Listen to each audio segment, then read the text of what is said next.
metres to go. They're followed closely by Hicksey Sculling School, clutched by Anthony there in the boat just behind them.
name is Brian Windsor. I'm club captain of the London Otters. As club captain, obviously it's full on, and it is a very significant part of my life. It means everything to me, and I've made lifelong friends with the Otters. Really a place that I call my home. It's such a huge part of my identity as a Kiwi living in the UK, as a gay man, all those things. This is the place that I can come and like be myself and have fun and get out on the water and hang out with people I really love. Rowing is, for me, like personally, is a really important part of my physical health, but also my mental health, and being able to come down to the water for me is like a great way to clear my mind and just focus on something else after a busy week at work or whatever. And so I want to make sure that others are getting that as well. Club life can be quite, like, when you first get into it, it can be quite intense, and so making sure that people are aware of the fact they can be themselves, they can push themselves to do what they need to do is really important, and creating that safe space is something that I take quite seriously.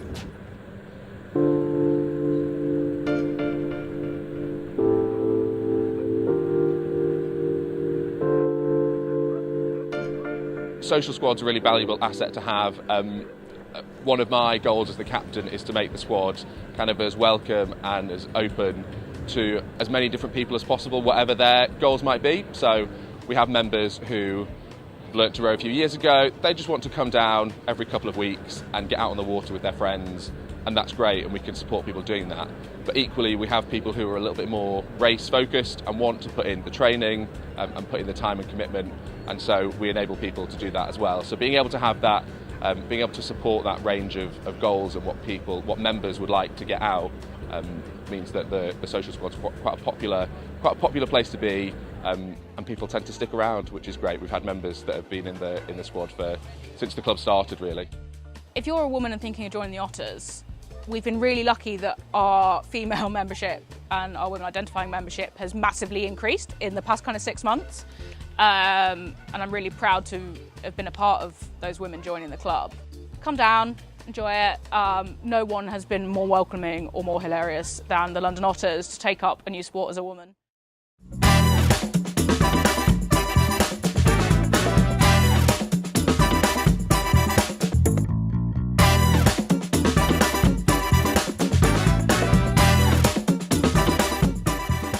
Martin, why did you want to become a social sec? Well, I've been a member of the club for a few years, and I just felt like it was a really good opportunity to give back. I've got a lot from the club. I enjoy all the socials. I was always going to every single one, so I thought I might as well then at least help out. Did kind of get a little bit convinced into it after a few drinks after at a picnic, I will admit.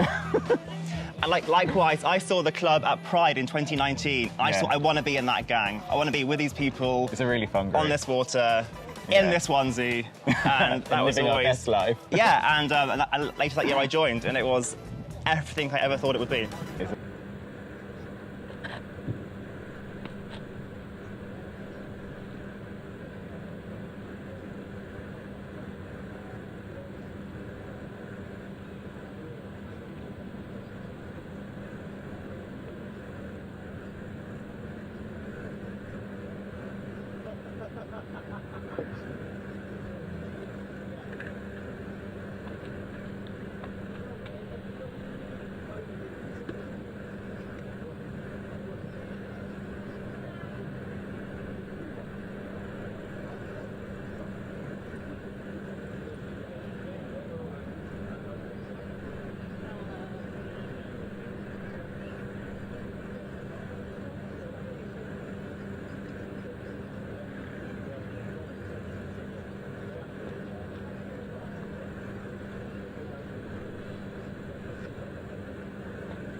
And welcome to the first final of the Sunday of the British Rowing Junior Championships. We have the B final of the women's J16 singles, currently getting ready on the start line now, about to start in 2 minutes.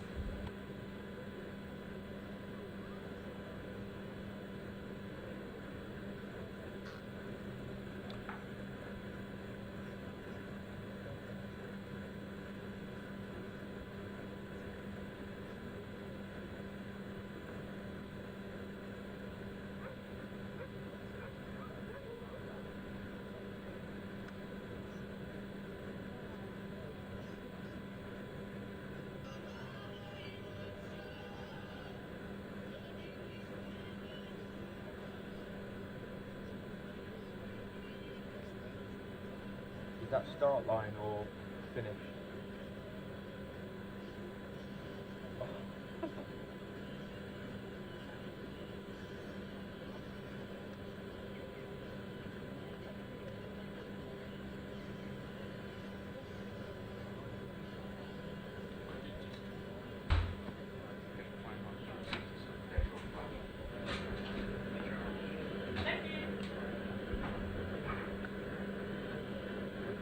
And we just see the B final of the women's J16 single sculls there, off and underway, off of the start line.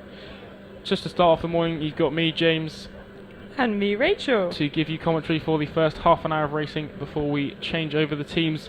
You can see here that all the crews have got off to a good start. Looks like quite level racing here in this B final, something you'd expect with these B&A finals today. Absolutely. I think even though, despite them being known as minor finals, we did have some exceptionally close racing as the day progressed yesterday, so it'll be very exciting to see what we can produce today. In the lanes, we have in lane 1 Exeter, Adams of Exeter. In lane 2 we have Johnson of Tyne Rowing Club. In lane 3 we have Besley of Nottingham County Rowing Association. And in lane 4 we have Bentley of Molesey Boat Club. In lane 5 Noble of Beale Bridge. And in lane 6 Williams of Chester Street Rowing Club. As you just see there, a spider make its way across your camera lens in the centre of your picture. Local wildlife clearly out in force. We've got some geese on the course in lanes 1 and 2 at around the halfway point, but I'm sure they'll move, as you can just see there. I'm sure they'll move by the time racing gets to them. Lovely conditions out there today, you'd have to say. Lovely conditions. I think this draw has been beneficial for these athletes right here who've been able to avoid the heat that we're going to see later. Obviously racing has been moved today to avoid this as best as possible. But I think the wind hasn't picked up yet. We were lucky enough not to get any wind yesterday, but of course some of these athletes didn't have to row again yesterday, and even so they've had about a 24-hour break. So it'd be nice to get back on the water in similar conditions to yesterday, because that's what they're used to. So yeah.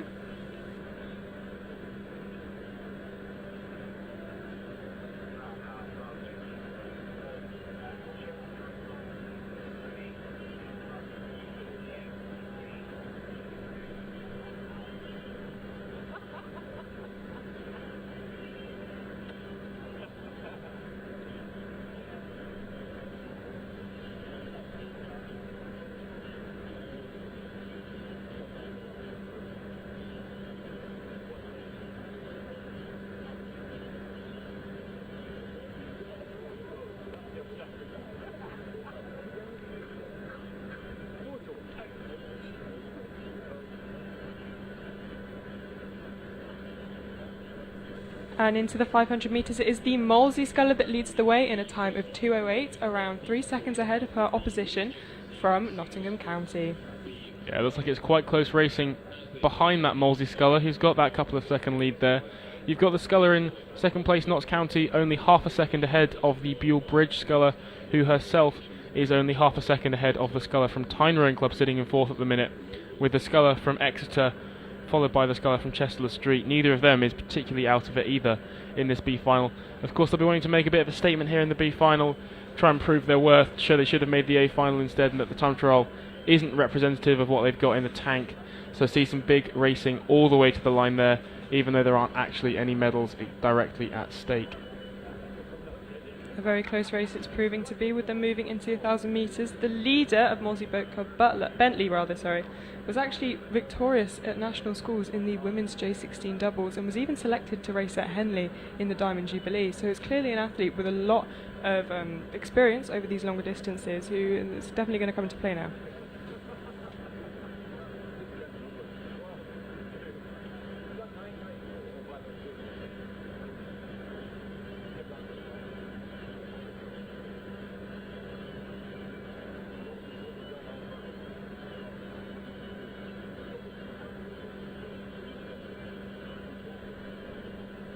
Just as they come up towards the 1,000 metre marker, the halfway point of this first race of the day.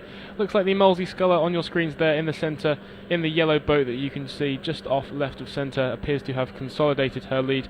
We'll be getting the times through from the 1K shortly, but it does look quite tight behind her, both from the images on your screen and our view in the commentary tower. Those geese in lane 1, they might be proving a little bit of difficulty there for the sculler from Exeter. who is just hoping they move out of the way, and indeed it looks like they are at the last minute. Just coming through that 1k now, we'll be getting the times shortly. In fact, that lane 1 did prove some difficulty yesterday. I think it was the most impacted by the little wind we had. We saw a lot of scullers actually veering to the one side. So with the geese as well, it's quite an unlucky draw, but I don't think it's going to impact anybody today.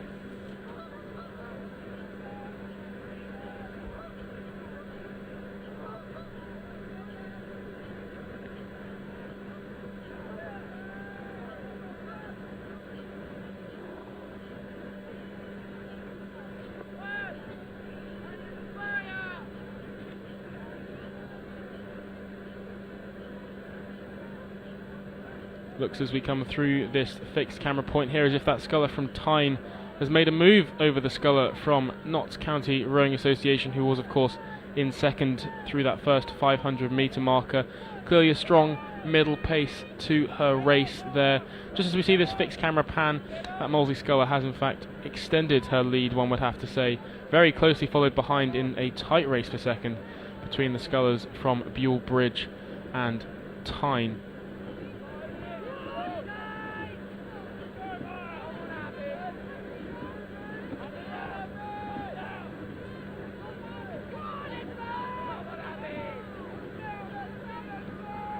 Of course, the scullers now just going through the 750 metre mark. They're going to know that the worst is behind them and that they've got to start making a move if they want to be in it. I think this is such a great field we have on the lake at the moment, and it's great to see that there's such a competitive drive. I think all the scullers, especially those top 4, are definitely going to go for it when we hit the 500.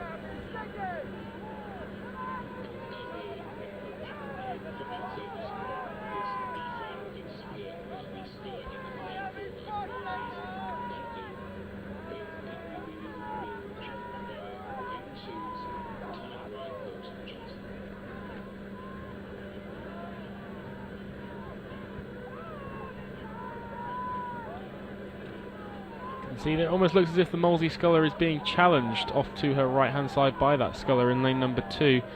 Rachel, what do you make of that? I think from what we can see, certainly the field has condensed slightly. I think the Molesey sculler was lucky enough to form about a 5 or so second lead ahead of the rest of the field. But as we say, now the gears are turning, all the crews are winding, and I think that going past that 500 metre sign is certainly a gift when you know that it's not that much to go and you really have to grit your teeth and get to it. And yeah, it looks like those middle 4 lanes, certainly. I think, sculler in lane 1 just having a little difficulty with the boys there. But those 4 scullers in front certainly do be battling it out in lane 4 and 5 especially. Yeah, it's like quite a close battle developing there. Of course, being directly next to your competition is going to be an advantage to the scullers. You're going to know exactly where they are the whole time. Obviously, in multi-lane racing, you can sometimes lose track of your opposition, which you don't get in the side-by-side river racing that we see traditionally. So really nice when you've got a close race developing in the lanes next to each other there.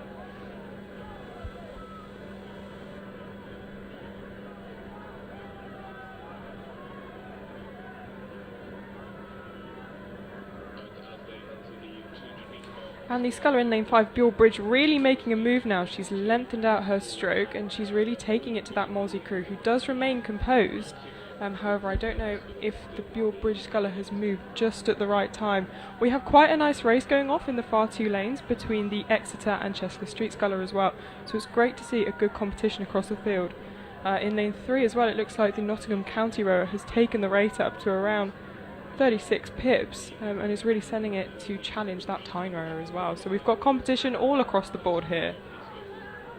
Yeah, they've almost formed themselves into little pairs there. They've clearly done the side-by-side river racing and much prefer it to this 6-lane stuff. I think that Molesey sculler might need to be a little bit careful there. I think getting quite close to the boys underneath her bow side blade. Not sure it's going to be enough though for that Buell Bridge sculler. Perhaps too little, too late, just as they start coming up just to held the on line. To it, and the Molesey sculler crosses the line first in about half a length over the Buell Bridge sculler. However, the fantastic finish nonetheless. The Tyne rower just coming in now, followed by the Nottingham County crew. Yeah, it looks like it could be quite close there for that 5th place in the outside lanes between Exeter and Chester Street, shortly entering this finish line at camera view.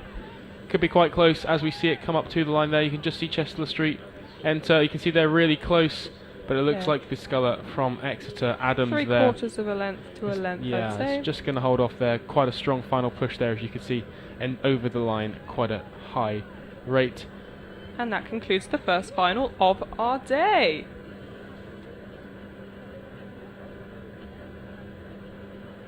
We now cut to the first medal race of the day. The medals team is beneath us here on this pontoon.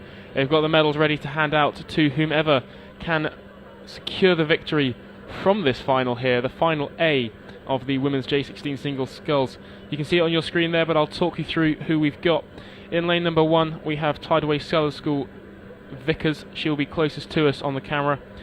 Lane number 2, Chester Street Lowe's. Lane number 3, Evesham Rowing Club Saunders, with good pedigree in this event. Lane number 4, Shanklin Sandowns Bachelor, come over from the Isle of Wight for the race. Lane number 5, Henley Rowing Club's Merit. And in lane number 6, Isle of Ely Rowing Club's Hurrell. And what a star-studded lineup we have indeed. In fact, 2 scullers in this final alone have already represented GB at the Great Britain France match not 2 weeks ago. So they have a lot of experience on this water especially. We also have victors of national schools and Henley Women's.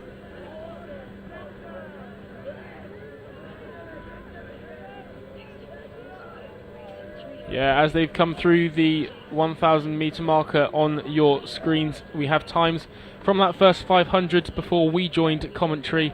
The sculler from Evesham went through in a 2:01, so we're looking there about 6 seconds faster than the B final beforehand. Closely followed, it has to be said there, with all the other crews within about 4 seconds, 5 seconds of each other. It was Shanklin Sandown over Tideway Scullers down in lane 1, followed by Chester Street, and then Henley and Isle of Ely in lanes 5 and 6, occupying those positions. Evesham Sculler Saunders there, as you can see on your screen, taking quite a strong commanding lead. And of course Saunders there has got some pedigree in this event. Absolutely. She actually won the event last year as a J15, but she was in fact the representative in the women's J16 single at the GB France match, where she actually managed to win by a whole 11 seconds over her French opposition. And obviously only being 2 athletes in that sort of event, if by any chance there is a duel at the front of the field, which I think there looks to be shaping up now, she will have that experience going side by side. Yeah, so just for those of us, those viewers listening into this live stream who maybe aren't quite aware, Rachel, just talk us through what exactly the GB France match is, for those that maybe aren't so used to rowing, or perhaps the J14 and they haven't quite heard of it just yet. Oh well, they have it to wait for. So the GB France match happens every year, and it is exclusively for junior 16s who may not be at the standard yet, or rather are at the standard but cannot trial for the main GB World's junior team. It's a private match between the France. Sometimes it's held in Paris, or it is held here on Hompier Point. It occurs every year, with selections occurring the week before. But yeah, it's just a really good opportunity, I think, for the younger athletes. You know, it really brings forth this new generation of who are going to be the next stars, who are going to be the stars of tomorrow. And certainly Leah Saunders, and also I will say the Shanklin Sandown sculler of Bachelor. She in fact was the spare single sculler for this race. So these girls are going to know each other, and they're going to know what they're capable of. Yeah, no, it's great to hear, of course, great that we get that racing experience internationally throughout the age groups. If we have got any of those J14s, J15s listening, perhaps you did in fact win the J15 singles. Yes, or back on Friday, maybe something for aim for next year. As they came through 1500, the sculler from Shanklin Sandown is coming up on our screens, had in fact overhauled the sculler from Evesham, who was sitting in second, just a second and a little bit behind. But as it looks like we see on our pictures here, that sculler in lane number 4 from the Isle of Wight does look to have extended her lead. Perhaps the sculler from Evesham just went out too hard too early. The sculler from Henley Rowing Club has rowed through from 5th to 3rd throughout that middle K of the race, with the sculler in Chester Street followed by Tideway Scullers and Isle of Ely. Indeed, I think going into the Red Boys, the Shanklin Isle of Wight crew has certainly timed that to perfection, really lengthening her stroke as she approaches the Red Boys. And now it's left a battle a bit further down between the Merit of Henley Rowing Club and Leah Saunders, previously in first.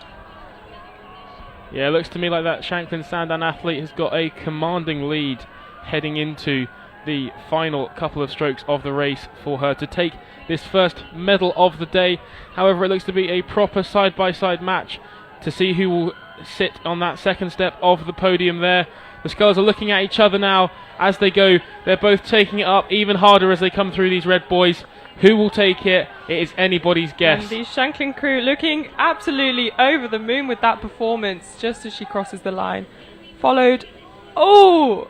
I think Henley just got that. Yeah, it looks Half to a us canvas here it looks on the that surge. camera. It looks like it might have been on the surge. Incredible scenes out there. That could It's not have still been not over any though. closer. This is a very tight position for fourth.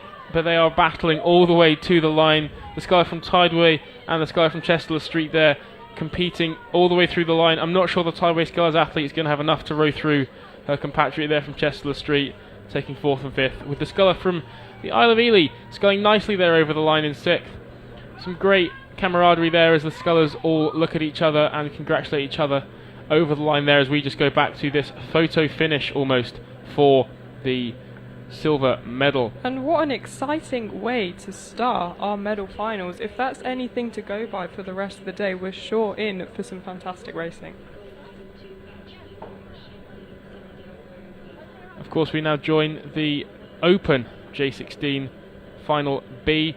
Live on course, just come through what appears to be about 1,250 metres to go. Sculler from Buell Bridge in lane number 3 there. Ribbons has taken an early lead by about a second and a half over the Sculler in lane number 2 from Lymington. Hinksey followed by Nottingham and Union, local heroes, with Dart Totnes on this near side in 5th and Hereford Cathedral in 6th. So, in case you didn't catch that, it's Sculler Burridge from Dart Totnes in lane number 1. Lymington ARC's Wallace in lane number 2. Buell Bridge's Ribbons, lane number 3. Hinksey Sculling School's Lamball in lane number 4. Nottingham and Union's Apps up in lane number 5. And Hereford Cathedral School's Irving over on that far side in lane number 6.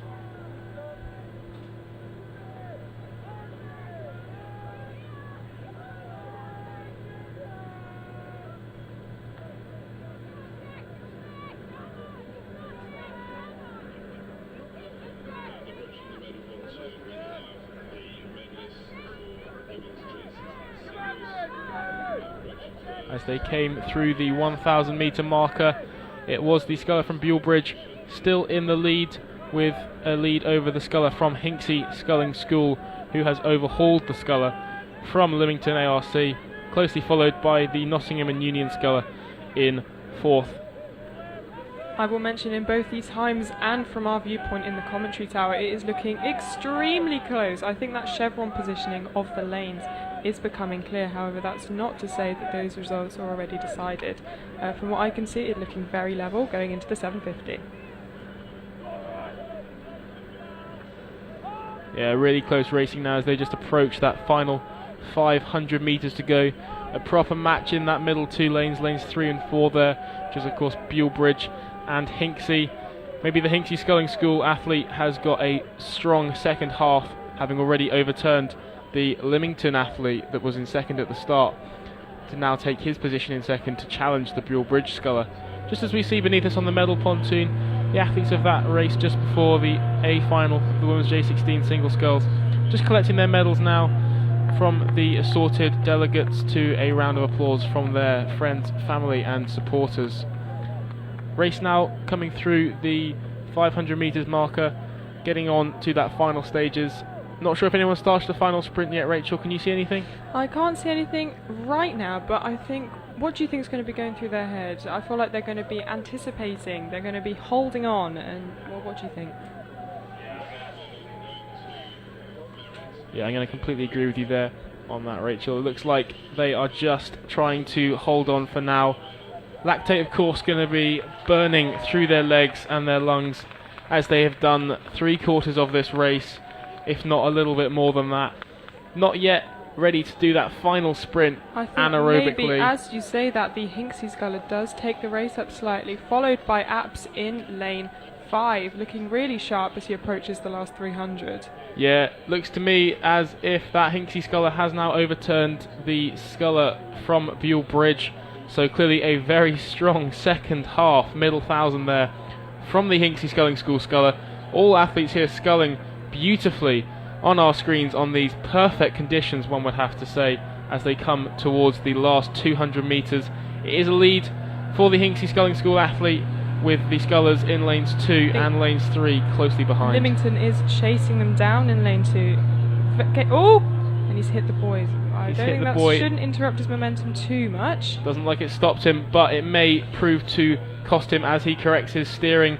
Does it like the Lymington Sculler is going to have that second spot over the Sculler from Buell Bridge, who should hold on from the Scullers in lanes 1 and 5, so that's Nottingham and Union. And the geese are going to prove difficulty to the Buell Bridge Sculler. I don't know why they didn't get out of the way a bit sooner. But again, not interrupting to the momentum. And I think sometimes, it's going to sound a bit odd at the start, but I think sometimes when you have a tiny little incident like that, it can really spur you on and give you that adrenaline and really empty the bank. Yeah, great to see. As we see there, exhaustion on the face of that Lymington ARC Sculler evident, as he is very tired over the finish line. It's no surprise. Racing a 2K in a single is potentially the longest thing you can do in a rowing boat. So you have to give credit to the athletes, commend them for their commitment to the cause there. But no, the Hinksey Sculling School Sculler had that commanding lead there by the end over the athlete from Lymington, followed by Buell Bridge. And then we had the Scullers from Nottingham, Dart Totnes, and Hereford Cathedral there over the line.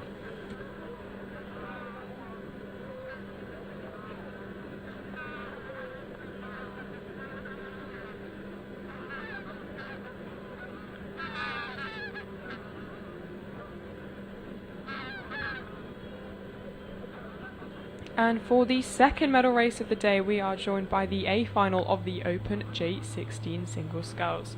So in lane 1 we have Leicester Gundle, in lane 2 we have Calpe Zamet, in lane 3 we have Burford of Chester Street, in lane 4 we have Tazir of Rob Roy Boat Club, in lane 5 we have Harlow of the Windsor Boys School, and in lane 6 we have Cushion from Northwich Rowing Club.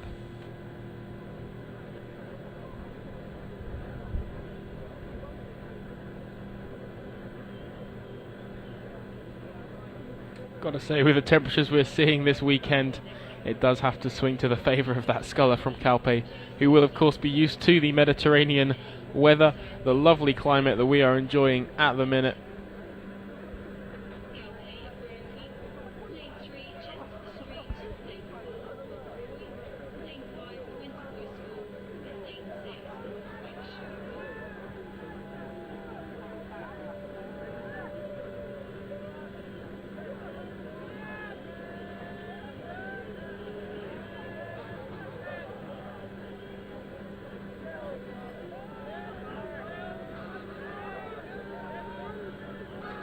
Little instant with the geese there for the Sculler from Calpe in lane number 2, just appeared on your screens there. Rachel, how is it looking at the halfway stage? It is looking very tight. We have the Chester Street Sculler in lane 3, currently in the lead at the 1,000 metre mark in a time of 3:49.9. However, this is very soon followed by the Rob Roy Sculler, not a second behind, in the lane just to the side of him. And then the remaining Scullers are all within 5 seconds of each other, so we do have a bit of a two-way battle going on here, which will be interesting to see how it progresses as we go down the course. Chester Street, of course, having a fantastic reputation at this event and actually succeeding massively in these smaller boat categories, which we love to see. Yeah, as they came through that fixed camera position there at 750 metres to go, it was the Rob Roy Sculler with what we'd have to call about a 2/3 lead over the Sculler just next to them from Chester Street, with what appeared to be quite a tight battle emerging for third. All the Scullers were in fact separated by just a couple of seconds over the 1,000 metre marker. Looks like they've even closed up as we see it, but it does look like that Sculler in lane number 3 there from Chester Street is just behind the Sculler from Rob Roy. It looks like it could be quite close as it comes to the line there. Difficult to tell. Perhaps even a slight lead there in lane number 3. Yeah, I think from our position now it does look like those far 3 lanes, the mid far 3 lanes, are getting a bit more compact, which is actually a pattern we've been seeing quite a lot so far today, is that the third quarter, in fact, of the race has really been an opportunity for people to show their stamina and their grit and overcoming these people who are previously leading. Yeah, what would you sort of, if you were in that sort of position there of that Sculler in lane number 4, just down, coming through that 500 metre marker. What would be going through your mind? I think, well, personally, I do like quite an early sprint for the finish, because I do think once you reach that sort of rhythm that you're going for, you don't think of anything else. I thought you were going to ask me what was going through my head, and I was going to say pretty much nothing. I'd just be feeling a lot of pain, and I think that's a lot of what it is. It's just a blur, and it is this indecision, in the moment decision making, that's really going to benefit from them. But as you say, I do think it is the Rob Roy sculler who is just making a bit of an early move to try and catch his opponent from Chester Street, and I think it might be working. So it could be quite a close finish here for the medals. Geese have got out of the way now. Final 200 metres is completely clear for the athletes. That Chester Street sculler, we can just see it on our pictures, is increasing his rate of striking, responding to the move from the Rob Roy. The noise beneath us from this commentary tower, we can hear it from up here. They are really willing this sculler on. Chester Street sculler looks like he is going to have enough here. I will say though quickly, all boats have shown exceptional technique. Even in this last 100 metres that we can see most clearly, it hasn't wavered their technique and their technical ability as the Chester Street crew crosses the line first. Looks like it could be a bit of a battle there for that third spot between Calpe and Northwich. I think that Calpe athlete has actually rode through the Northwich sculler in that last 500 hand up in celebration. Meters. Incredible scenes, great celebration, camaraderie between the athletes as well. Thumbs up shared all around. Everyone there is, of course, very tired, very happy, thanking their supporters on the bank as well. Just as we see here, the sculler in lane number 1 from Leicester Rowing Club, sculling nicely over to the line. Of course, had a strong enough time trial to get into this A final, but perhaps just didn't quite have the same mid-race pace as some of those athletes in the middle lanes. And that concludes the second medal race of the day.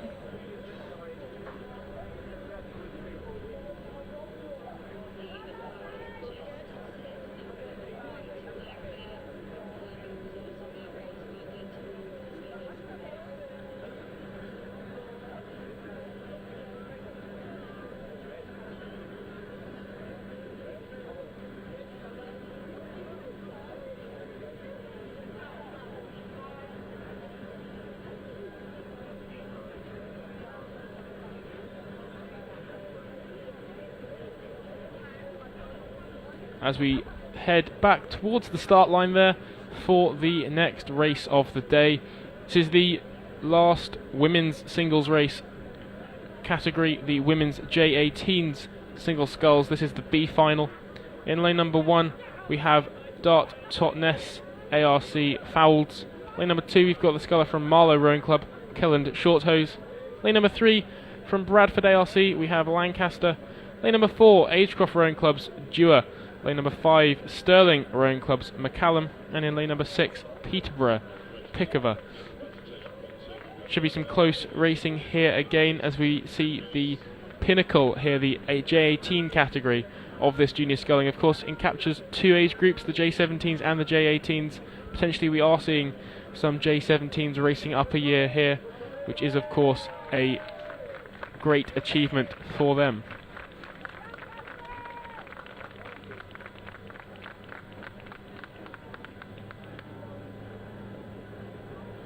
And of course these girls are going to know each other very well. Going through the 500 metres, it is Dewar from Agecroft in first place by about a second, just a second over her opposition McCallum from Stirling Rowing Club.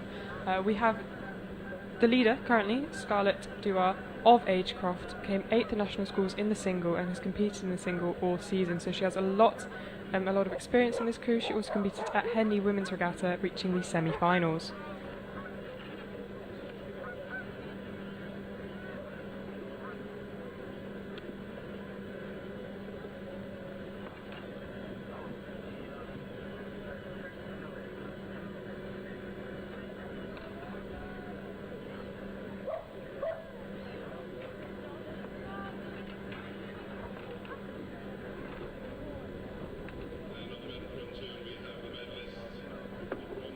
That Bradford ARC sculler Lancaster doesn't appear to have appeared into her lane for this race. It does appear to be empty as we look down the course.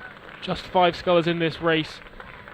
In fact, of course, we hope that is just an equipment malfunction and nothing untoward. Of course, had a great time trial though to get into this B final of the race.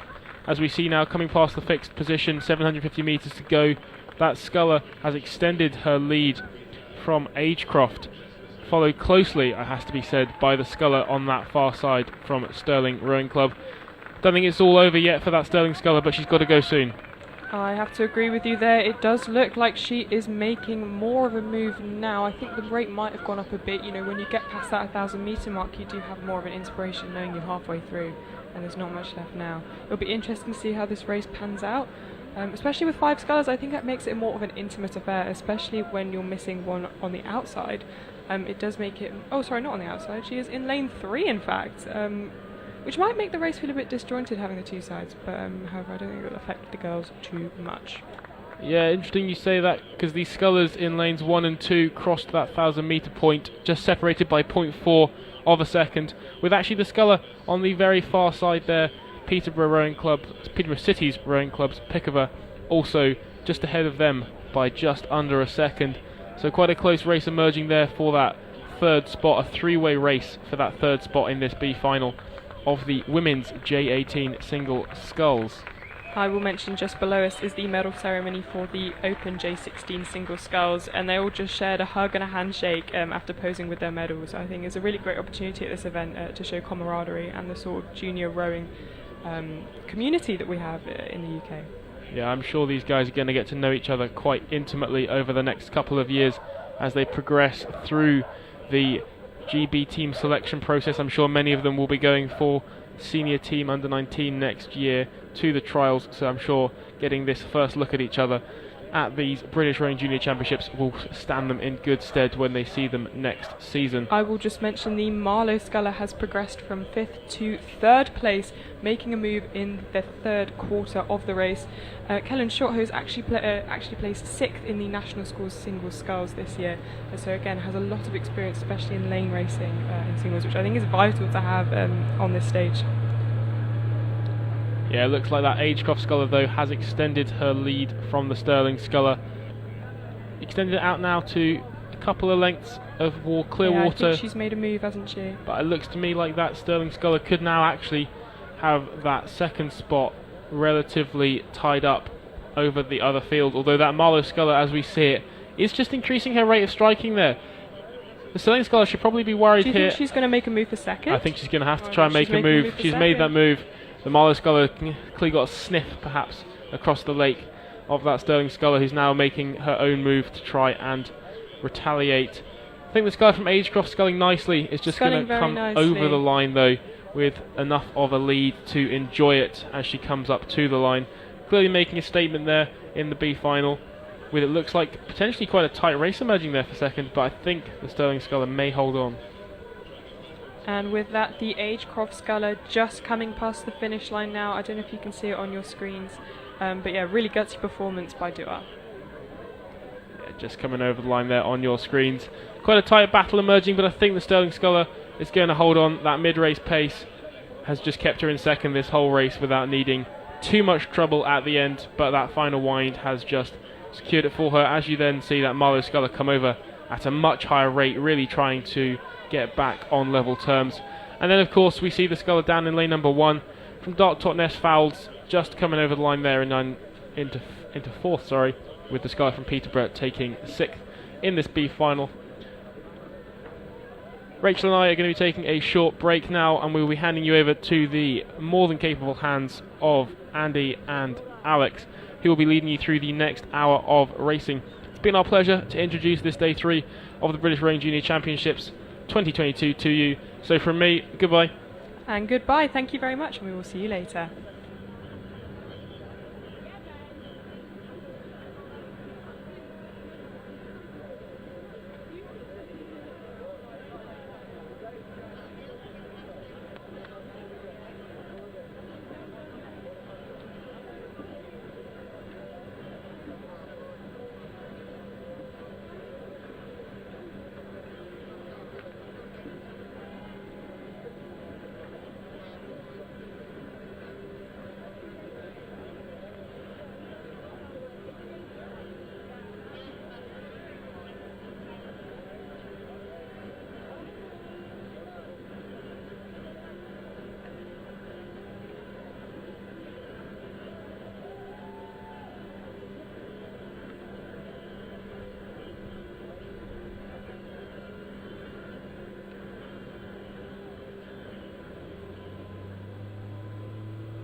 And hello, Andy is back. I am joining you live from the commentary box. I'm here with Alex. Alex, how's it going today?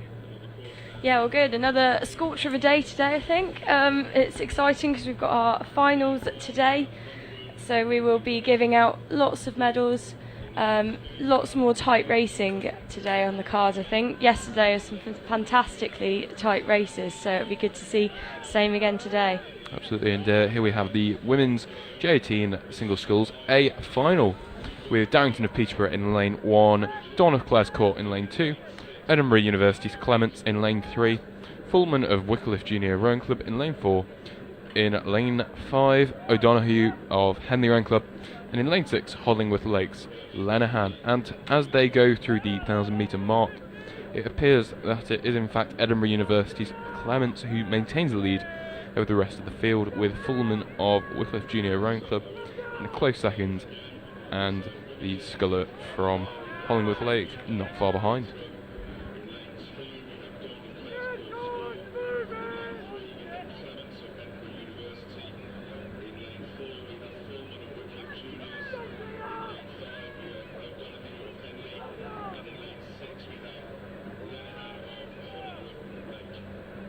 And as they come through the 750 metre mark, approaching the 500 metre to go, it does appear that the sculler from Edinburgh University is maintaining the lead that she has established through the beginning of the race. That sculler did indeed win the time trial of this event yesterday, so it is no surprise that she is leading at this stage in the race. I'm sure that it will hot up though for the rest of the medals, and actually just as I'm saying that, in lane 6 you can see the sculler from Hollingworth Lake appears to be making a slight move, as does the sculler in lane 4, the sculler from Wycliffe Junior Rowing Club Fullman. So it will be interesting to see how this does develop as they enter the final stint of this race.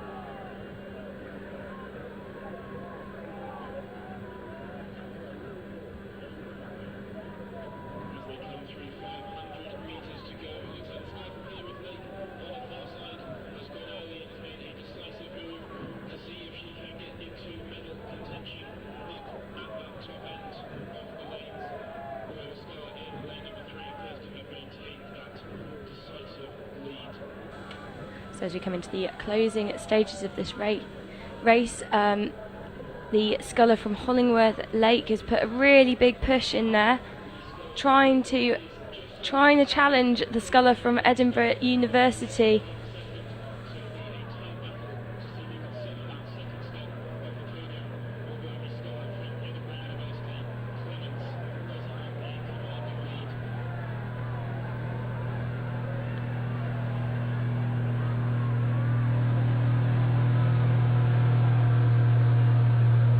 So Edinburgh University just holding on to the lead here, but being challenged by Wycliffe and Hollingford Lake. Can she hold on? What more has she got in the tank? As we come up onto the Red Boys, the last 100 metres of this race, can Edinburgh hold on to the lead? Hollingworth Lake putting in a really, really big push there to try and go with her. Closely behind is Wycliffe Juniors. Absolutely, and as they come through the Red Boys, it does look like the Edinburgh University sculler has maintained the advantage that she has established from the beginning of the race. But it really does look like it will be a close competition for second place, whether it will be the sculler from Wycliffe Junior Rowing Club or Hollingworth Lake. I would suggest that it will be Wycliffe's Fullman who will take the silver, followed by Lenahan of Hollingworth Lake in third, and Clares Court Schools Don in fourth, with the sculler from Henley Rowing Club O'Donoghue coming in fifth.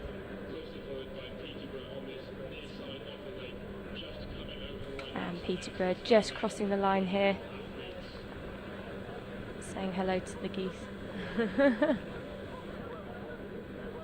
And the white flag raised there by the umpire, so therefore the sculler Clements from Edinburgh University is the new British champion for that event. And we move on straight back into the action at the top of the lake with the B final of the Open J18 single sculls, with Magdalen Schools Underwood in lane 1, Kolkman of Glasgow Academy in lane 2. In lane 3 we've got Cambridge 99's Sapansky. In lane 4, Euston Cole of Globe Rowing Club. In lane 5, Woodward of Canterburygian Rowing Club. And in lane 6, Hand of Peterborough. An interesting race so far, and I wonder who is winning it. As they come through the 500 metre mark, it does appear that the Magdalen College School sculler is in the lead, closely followed by the sculler from Globe Rowing Club, who in turn is followed by the sculler from Peterborough. And the Peterborough sculler has actually just moved through the field to come into second, with the Magdalen College School sculler maintaining a lead.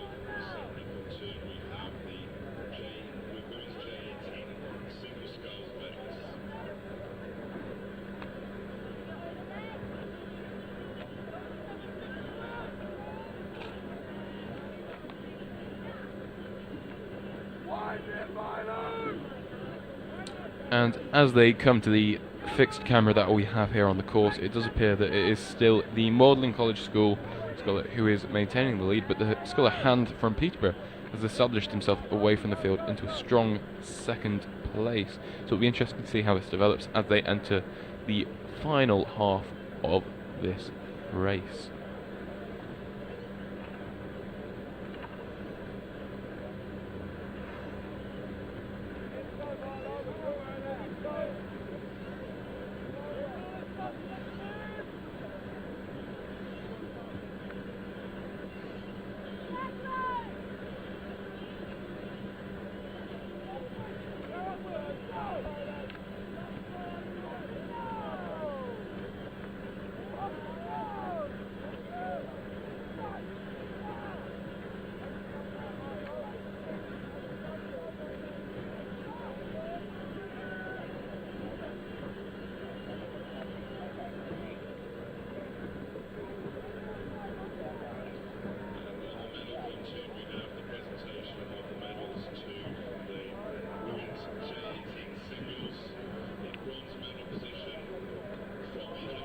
And as they come through the 500 metre mark, it does appear that it is still the Magdalen College School scholar who maintains the lead that he established from the very beginning of the race, with Hand from Peterborough just dropping back slightly to the rest of the field, with the scullers in lanes 1, 2 and 3 appearing to be the ones with the advantage at this point, but the Magdalen College School scholar still establishing his lead.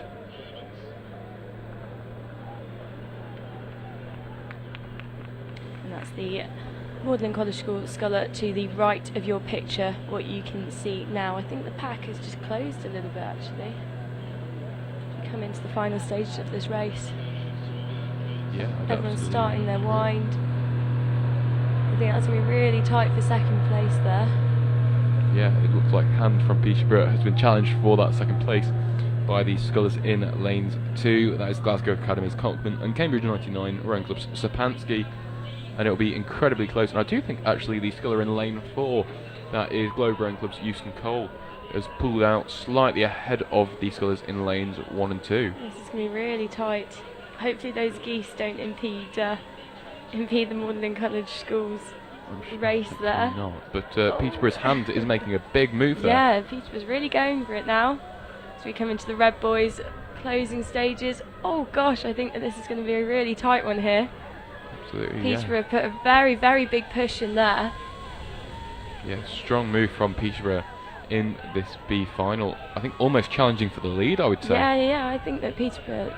Oh gosh, this is too close to call from where we're sat. I think he's just managed to...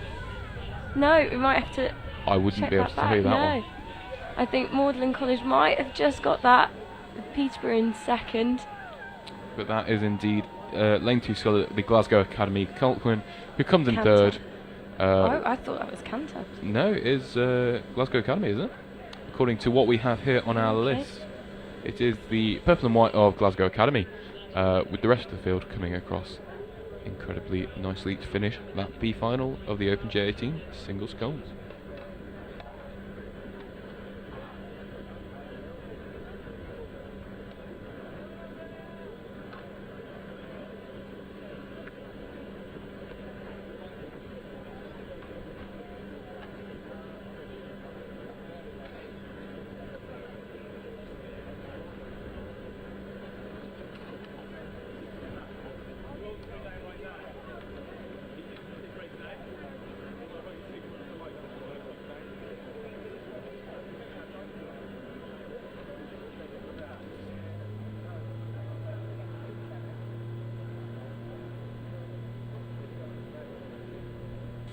So next on the course, we've got race 311. This is the Open J18 Final A single sculls.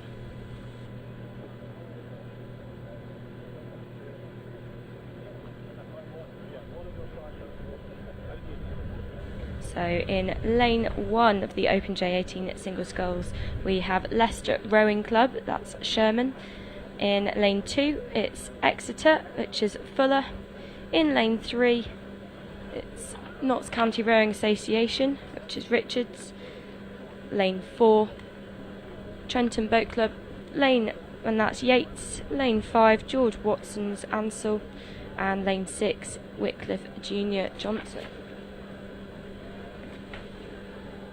Yeah, an incredibly strong field on this A final of the championship single sculls. And as we just look at the figures as they come through the 1,000 metres, it does appear that Trenton Boat Club's Yates is in the lead, with Notts County's Richards not far behind at all, with the Johnson from Wycliffe Junior Rowing Club in a strong third. And none of there's only 0.2 of a second separating first and second as they came to 1,000. So it'll be a really close race as they come past our fixed camera here on the course. It'll be interesting to see the side-by-side moves if anybody has gone for a mid-race push. I would say that it is in fact Richards from Notts County Rowing Association who has established an advantage. But also the lane 1 sculler appears to have gone on a bit of a push there. That is Sherman from Leicester Rowing Club. He appears to be putting significant pressure on the scullers from Trenton and Notts County.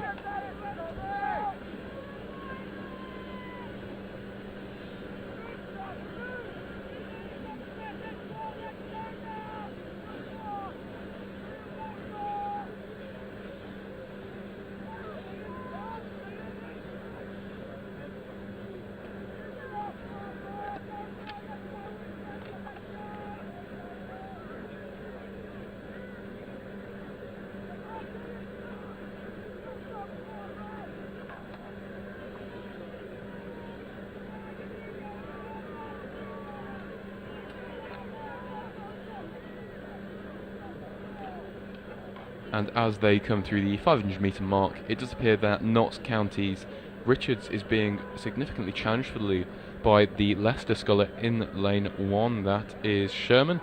And it really is going to be a close race as all of the crews actually are pushing hard. Trenton Boat Club's Yates is still in the mix there, having established the lead from the beginning, but as they come through that last 500 metres, it is Notts County Richards in the lead, with Trenton's Yates in second and Johnson from Wycliffe Junior Rowing Club in third. I've just got to give a big shout out to we've got Thomas Fuller representing Exeter Rowing Club in this final, and his brother Ed is watching proudly at home. So go on, make your brother proud, Tom. Absolutely. Ed Fuller won the championship single sculls last year at the National Schools Regatta and won the championship double sculls here at last year's British Rowing Junior Championships. So clearly a strong rowing family, and he will be incredibly proud nonetheless. And as we actually do come into the 250 metre mark of this race, it is Richards of Notts County Rowing Association who's made a humongous move to push through this field here. Richards, of course, going to join the Leander programme next year. He is only a J16, joining the Leander development programme in their junior squad, and will be the single sculler for England at the Home International Regatta. Wycliffe are coming back hard there though. Can he maintain his lead? Yes, it does look like Wycliffe in are the far pushing. lane. It's the top of your pictures that you can see there, the black boat with the red canvas. But I think Nottingham is still ahead here.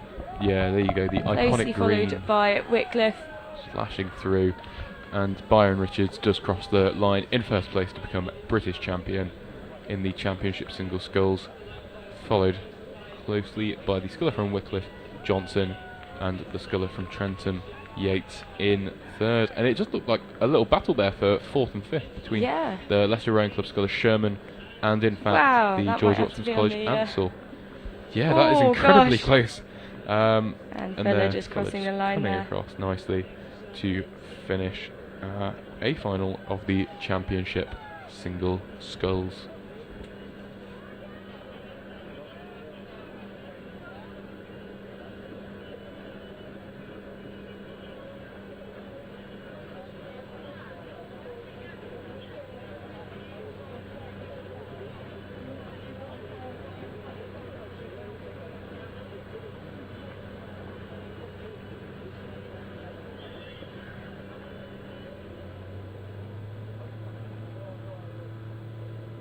And straight back to the action at the top of the lake, you have the A final of the women's J16 coxless pairs. And who have we got rowing today, Alex? So in lane 1 we've got Team Keen, lane 2 we've got Calpe, lane 3 Glasgow Academy, lane 4 Henley Rowing Club, lane 5 Sir William Perkins School, and lane 6 Queen's Park High School.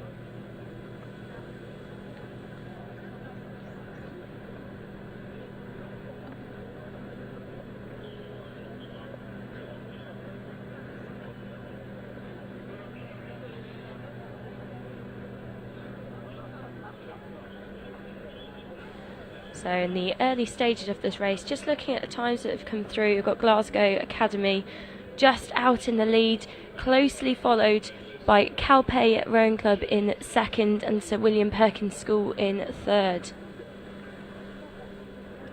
So that's Glasgow Academy are in lane 3, so in the centre of your picture.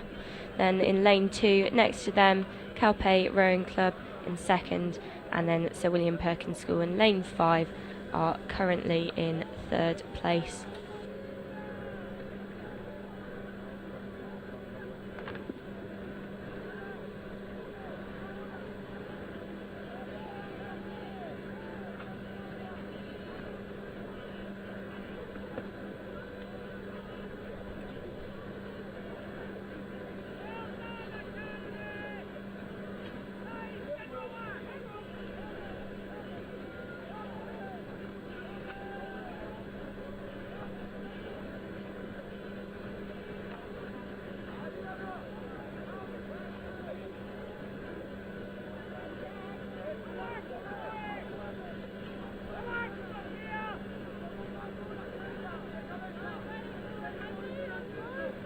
So just getting the times through from the K marker.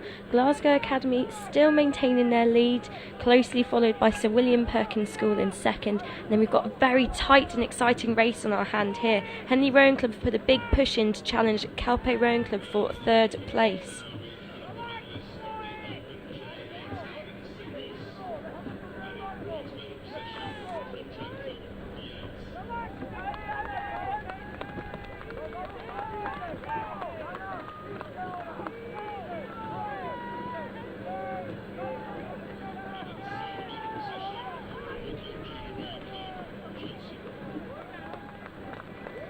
Team Keen coming through on your screens now. The final A of the WJ16 coxless pairs.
So this is the final A of the WJ16 coxless pairs.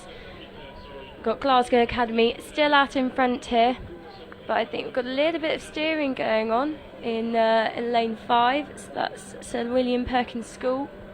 Just getting a warning from the umpire there. I hope that they've not impeded Henley Rowing Club in the lane next to them, but the umpire is on that.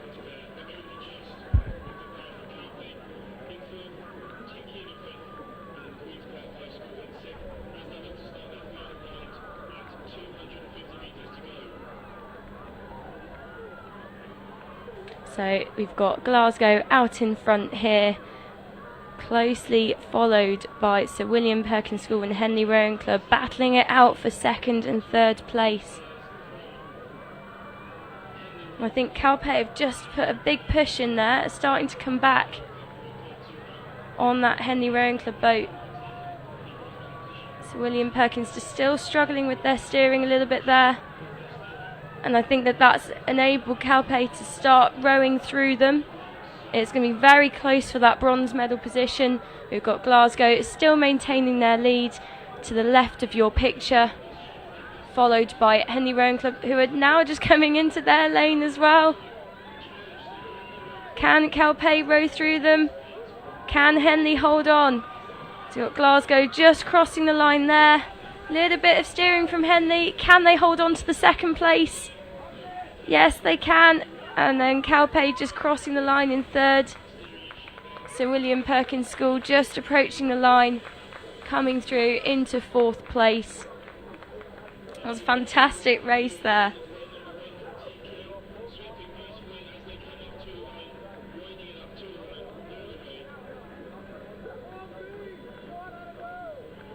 And we've got Team Keen just coming up to the line. In Queen's Park High School, fantastic racing from all boats. Just waiting for the umpire to confirm the results of that race and whether they're going to wave their white flag. In terms of conditions here, got a light direct headwind, but the lake is pretty still. Don't think I've seen it this flat in a long time. And that's Queen's Park just crossing the line there.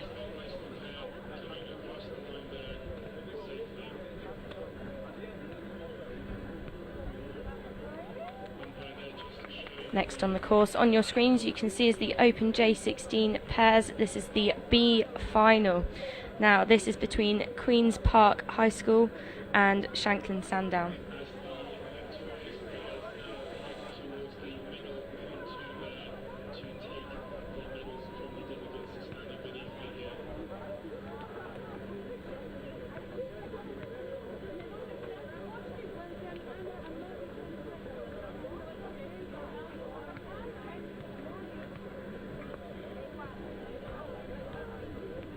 So in this B final of the Open J16 pairs between Queen's Park High School and Shanklin Sandown. Really tight race so far. We've got an early lead from Shanklin Sandown with Queen's Park just 2 seconds behind them. And then as they came through the kilometre marker, Shanklin Sandown put a really big push in, managed to maintain their lead over Queen's Park, but closed the gap to less than a second there. It's fantastic racing so far.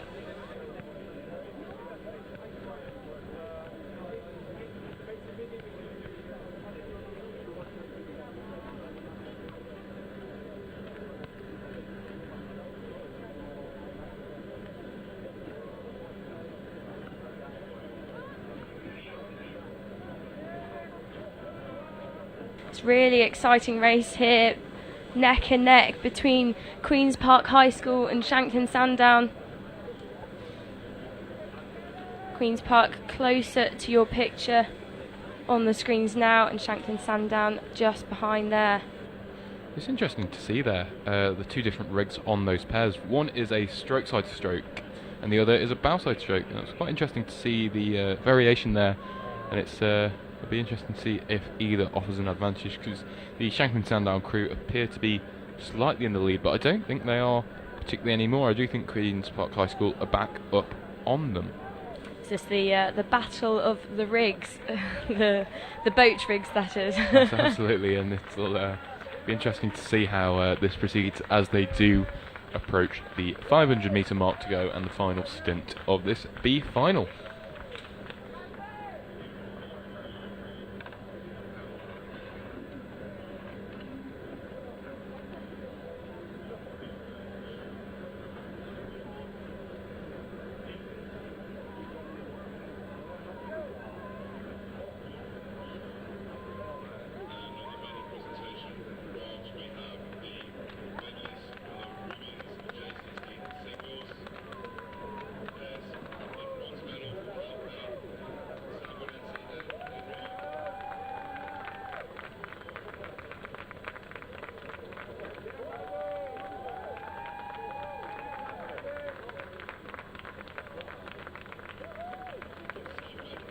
We can see the, I think there's the Queen's Park High School crew having a bit of fun. No, I do think is it Shanklin Sandown that's having some steering issues there?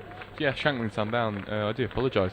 Moving away into lane 5 rather than the lane 4. Slightly across, haven't they? Yeah, oh, they're going again. The wind's changed, it's a little bit of a crossy head now.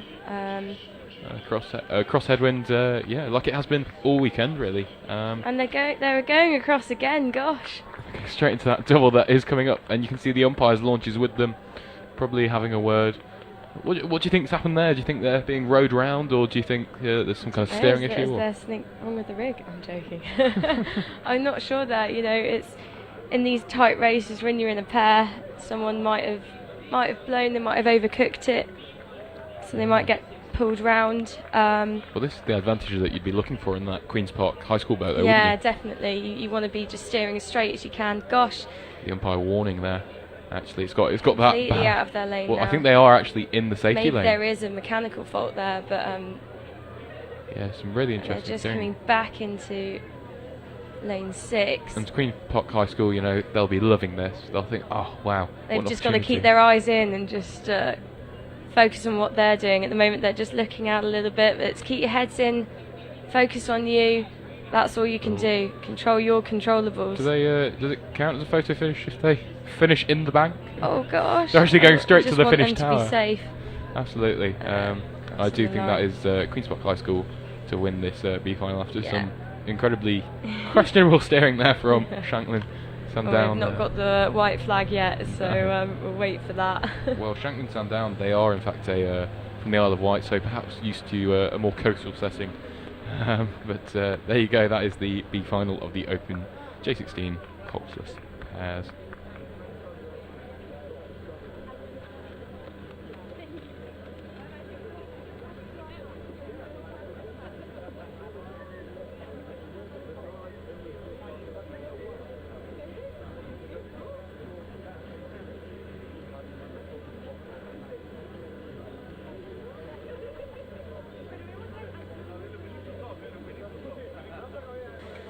So here we go, the next medal race of the day. It's the Open J16 Pairs Final A.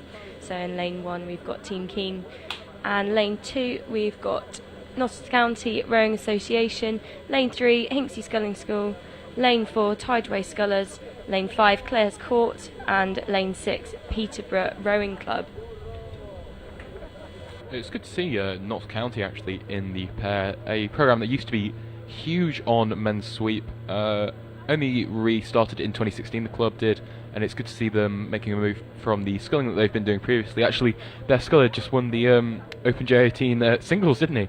That was Richards from County in their iconic green. So it's good to see that they have the diversity within their squad to field both sweep and sculling events in A finals. Yeah, it's fantastic to see the resurgence of these clubs. My friend Mary Wilson, her dad, I think, used to row at Notts County. He works with Wintex, so it's fantastic to see these clubs bouncing back. Absolutely, and looking at this A final, it does appear that it is Hinksey Sculling School who have the advantage over Notts County in second, with the Tideway Sculler School in exactly. Perhaps they'll. Well, this is their home lake, isn't it? They do train here, and all their boats are kept here, so this will be a familiar setting for these young gentlemen. And as they do approach the 750 metre mark where our fixed camera is, I would say that yes, it is Hinksey Sculling School who do maintain the advantage, but it does look like the Tideway Sculler School have jumped up in second with County in third.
So as this final approaches the 250 metre mark, we can see a little issue there in steering from the county boat, just going from each side of the lane as they maintain a third position, but it is Hinksey Sculling School. Coming back onto Hinksey there. Yeah, it is. Taking a really big push in, starting to wind to the line. Can Hinksey hold on?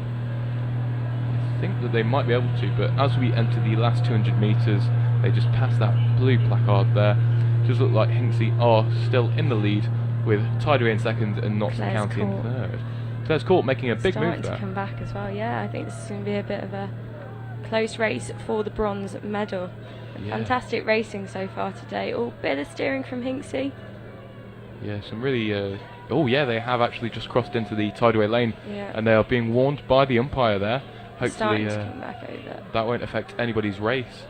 Oh, they are, and there you go. Tideway are actually rowing in the dirty water of Hinksey, with a bit of a delayed Right to appeal on that. Absolutely. basis. And this is the real race here. Fantastic. Hinksey coming across the line in Tideway's lane still. So it'll be interesting to see if an appeal is lodged there. But Hinksey coming This is going to be across. Balboa to Balboa with Clare's Court and Notts County as well. It really is. And Notts County, I That think, they are might just just ahead. hold on, yeah. Fantastic racing here. And there you go, yeah. Clare's Court just to the outside of their lane as well, but Notts County coming through the line in third over Clare's Court in fourth. Again, another battle here for fifth place. I think Team Keen are going to hold on to this, yeah. Wow, Team Keen, a great programme in terms of outreach as well. A really, really good member of the Based down in Brentford, aren't they? Yeah. Yes. Fantastic socio-economic outreach programme they have there, and it's good to see them in the A final at the British Rowing Junior Championships. And the umpires raised the white flag, and that means Hinksey Sculling School are the new British champions in this event.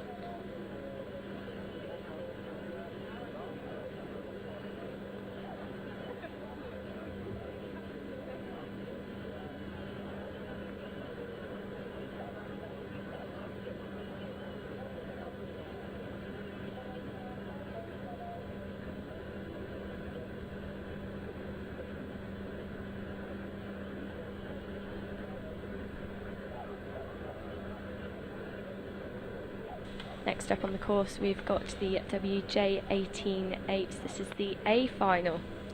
So up in lane 1, we've got Tideway Scullers School. Lane 2, Canterbridgian. Lane 3, Hinksey Sculling School. Lane 4, Henley Rowing Club. Lane 5, we've got Kingston Grammar and Molesey Boat Club Composite. And lane 6, St Paul's Girls' School.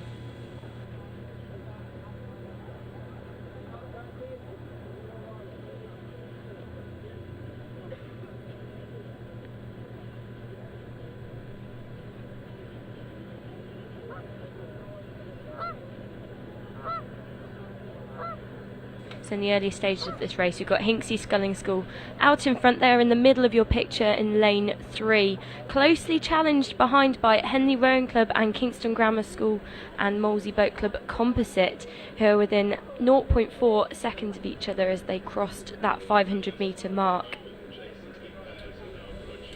So Alex, you're a cox, you've coxed lots of 8s, both men, women, para. What would you be thinking if you were in the cox seat of this race? I think main thing is keeping a cool head.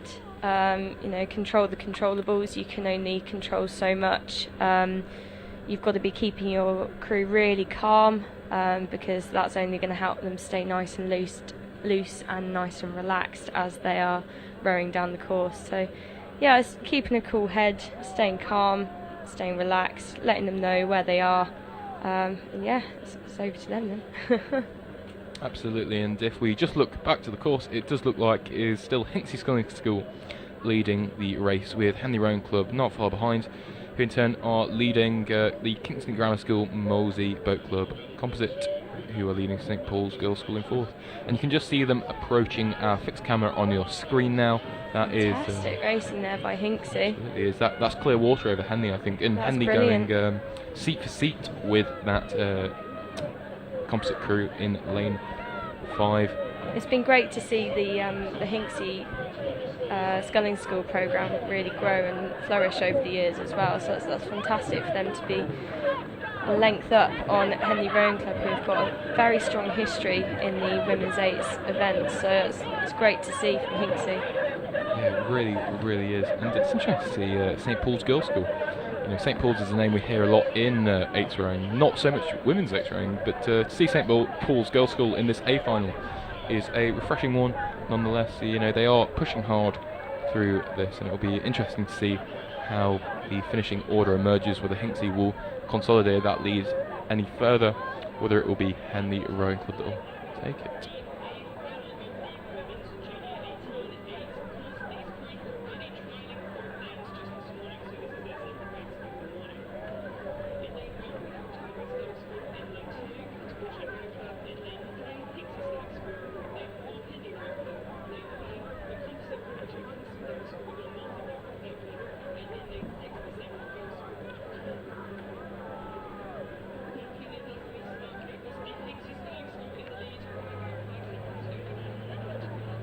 And here we go, as they have come through the 500 metre mark and are approaching the 250 metres. It does look like Hinksey Sculling School have maintained their leader, which they established from the beginning of the race. We've got Henley and the Molesey and KGS composite going toe to toe there. That's fantastic. Obviously a little biased towards Molesey myself, but it's great to see. It's great to see such tight racing in these events. Absolutely, and even just looking further down the course, we do appear to have a little race of their own in lane 1 and 2 between Canterbridgian and the Tideway Scholars School. Tideway, a fantastic senior women's programme, so it's good to see that is being consolidated in the junior programme here. And wow, yeah, Hinksey really leading from the front here as they row down. Molesey are chucking everything they've got at that Henley crew. I think Henley are still holding on to that silver medal place, but Molesey and Kingston Grammar School really giving them everything they've got as they start to wind towards the line. But Hinksey, that's just a really classy rowing from Hinksey. It's fantastic. Yeah. You know, maintaining their length, they're looking really loose, and yeah, they're looking great as they finish a few lengths up over the rest of the field. So that'll be a very satisfying win for them as Hinksey just across the line now. Well, there you go, Hinksey. Fantastic going to all the new British champions in this event. No, I think it is going to be Henley. Yeah, they've just made a move there. Made a really big push there over KGS and Molesey. So that's Henley coming through the line in second place there. Yeah. Excellent sweep there from Henley, actually. I've noticed they always do look quite classy with their blade work, and it is going to be the Kingston Grammar School and Molesey Boat Club composite that will come in third, followed closely by St Paul's Girls' School in fourth. Do you mind, Alex? Alex is just celebrating the Molesey the Molesey bronze medal there, and it does look like Tideway are going to come through the line in fifth, followed very closely, may I add, by Canterbridgian in sixth to finish that A final. And just to say as well, you know, Cantabs have got a fantastic women's club programme. They've done very well at Henley Women's Regatta over the last few years, so it's great to see that they've got a good junior programme, good foundations that are feeding into that women's club programme. So yeah, great to see. And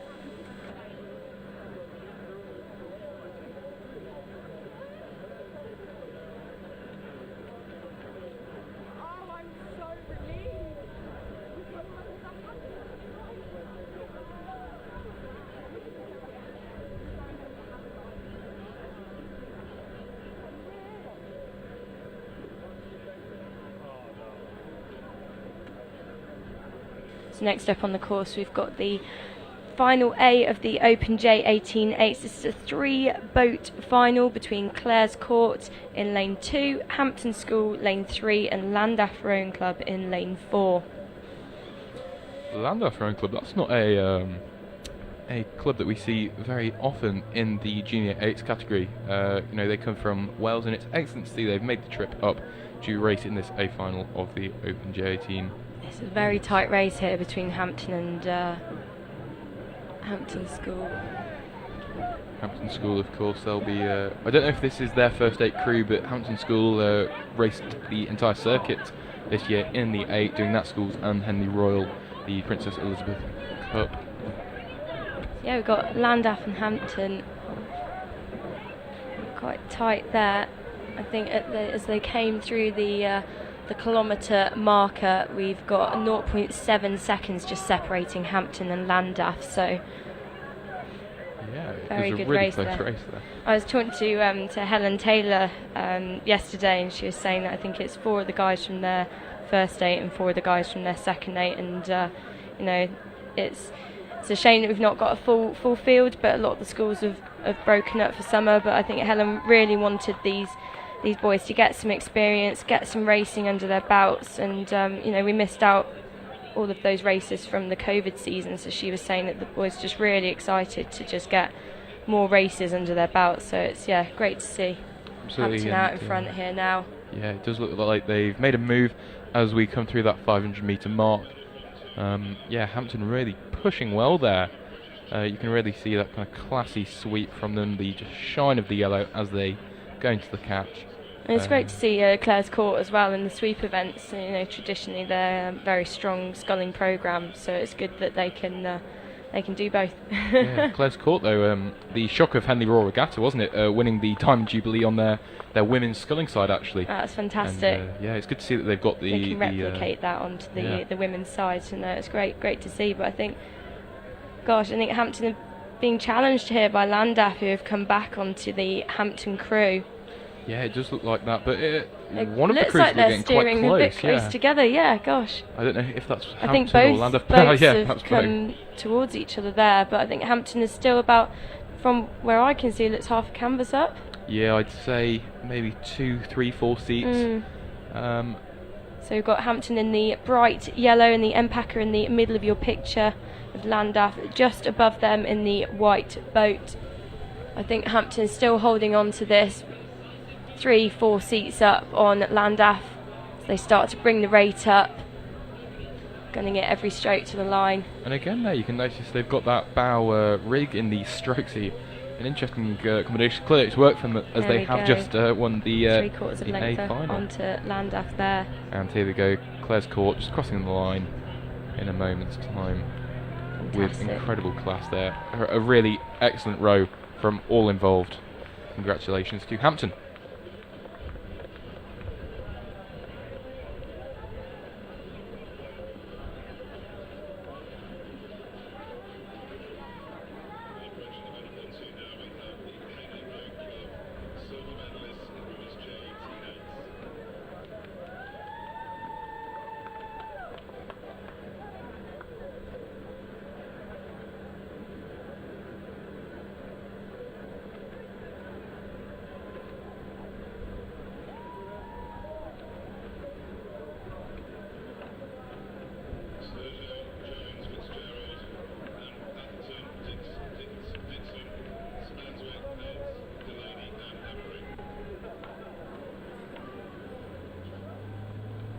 So here we go with the women's J16 double sculls B final. And in lane 1 we have nobody because KGS have indeed scratched. But in lane 2 we have Kingston Rowing Club. In lane 3 we have York City Rowing Club. In lane 4 we have Monmouth Comprehensive School. In lane 5 we have Henley Rowing Club. And in lane 6 we have Trafford Rowing Club.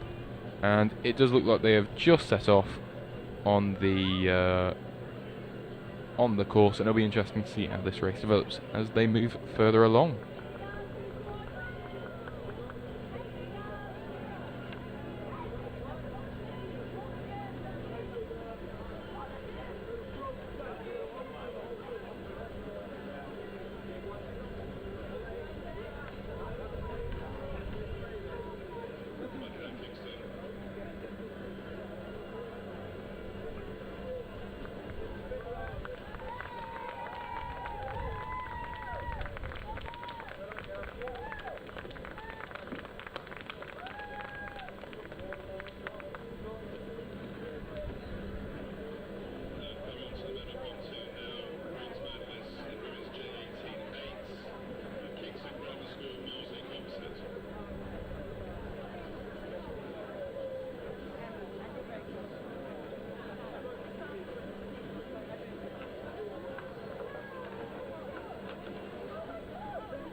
So here we go. On the course is the WJ16 doubles, the B final.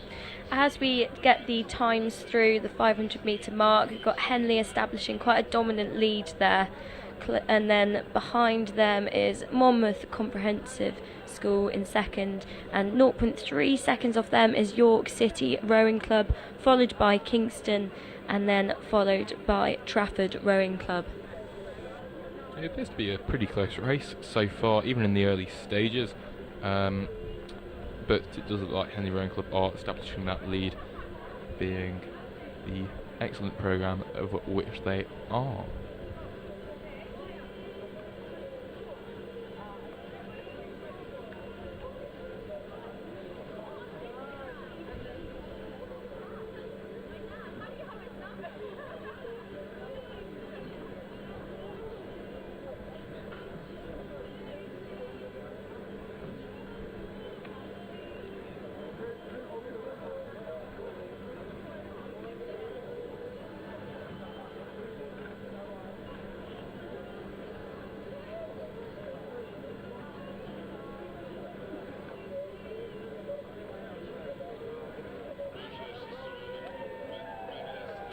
So here we go with the women's J16 double sculls B final, and as they come through the 1,000, it does look like Henley have maintained that lead that they established from the beginning of the race, pulling away quite considerably from the York City Rowing Club. Scullers in lane 2, not in lane 2, in lane 3 in second place, and the Kingston Rowing Club scullers in lane 2 who are in third place.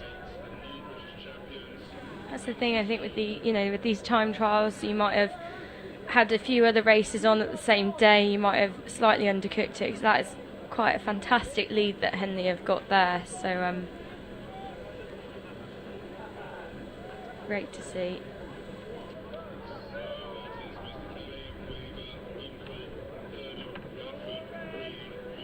There were no AB semi-finals in this regatta, but this is one of those times where you think, did they have a small issue in the time trial, and had it gone to the side-by-side semi-finals, would they have reached the A final? And it's they're doing incredibly well in this B final. At Henley crew pulling away quite considerably. You can't even see them in the shot, if that's any testament to how quickly they are moving away.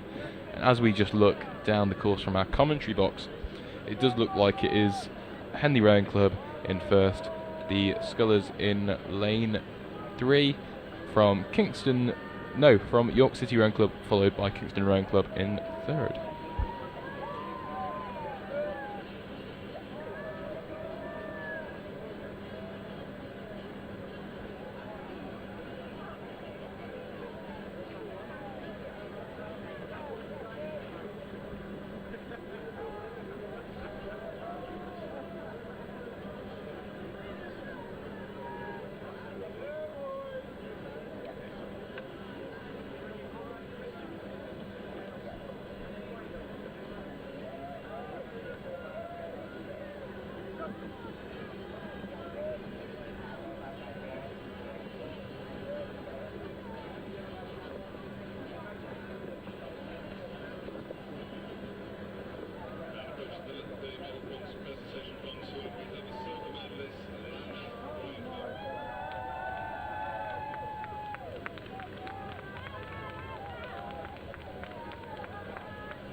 So it's a fantastic lead that we've got on the course here. Henley Rowing Club to the left of your picture in the B final of the women's J16 double sculls. You're in the wrong lane. 5 for warming up, not 6. We've got York there in second place, Kingston in third place at the moment.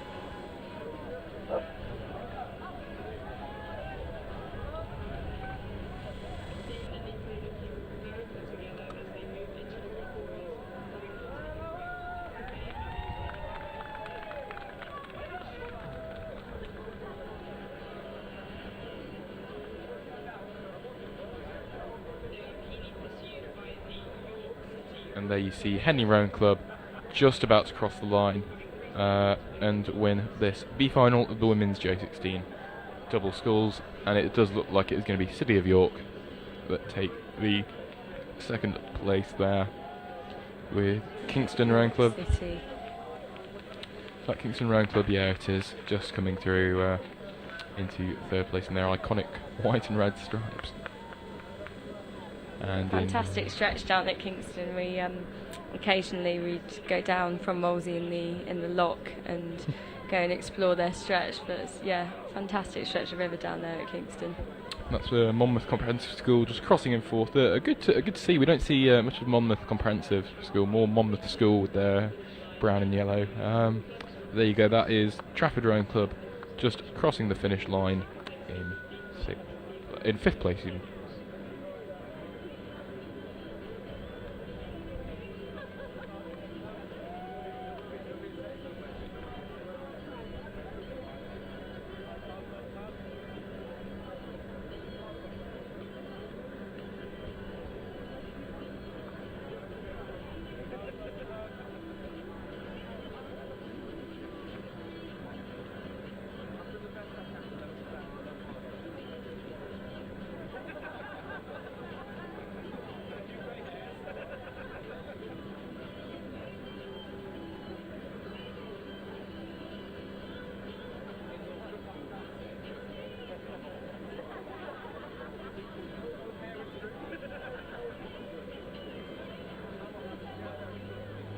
And here we have the women's J16 double sculls A final, and in lane 1 we have Exeter Rowing Club, in lane 2 we have Rob Roy Boat Club, in lane 3 Marlow Rowing Club, in lane 4 Sir William Perkins School, in lane 5 George Watson's College, and in lane 6 Falcon Rowing Club. And it appears that it is the scullers from Sir William Perkins School who maintain the advantage at the moment, with the scullers from Marlow Rowing Club not far behind.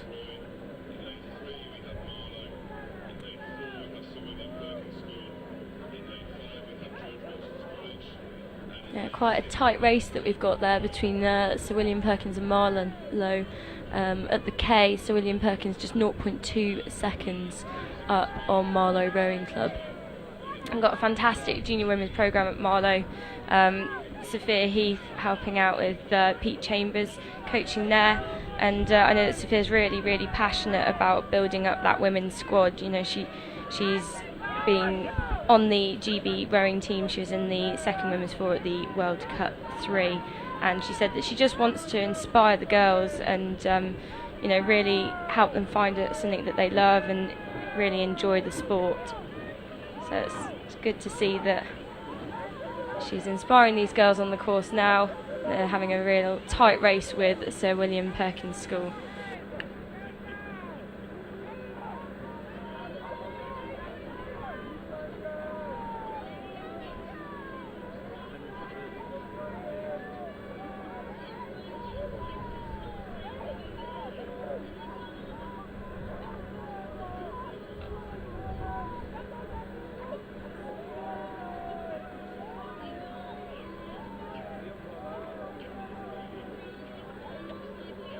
As you can see in your picture, you've got Marlow and Sir William Perkins School in the middle of your picture there, going neck and neck, bow ball to bow ball, as they start to come into the closing stages of this race. Yeah, you can see them just approaching through the 500 metre mark there, and it does look like it is still Sir William Perkins and Marlow who have pushed away from the field slightly, but looking more into the third place, it does look fairly even between the crews from Rob Roy and the crew from George Watson's College. And yet, as we get the figures as they come through the 500 metres, still, oh no, it has swapped to Marlow Rowing Club in the lead now, with Sir William Perkins in second. But very big push in there, haven't they, Marlow Rowing Club? Yeah, it was really impressive push, and clearly incredibly effective as they come through the 250 metre mark and enter the final stint of this race.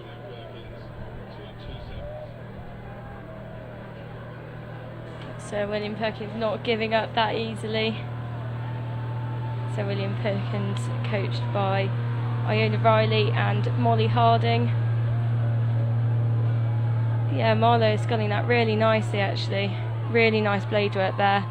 Yeah, incredibly impressive. A decisive move as well, you know. I think, have they got clear water? I can't quite tell from the shot Yeah, here. I think they might just have clear water on Sir William Perkins there.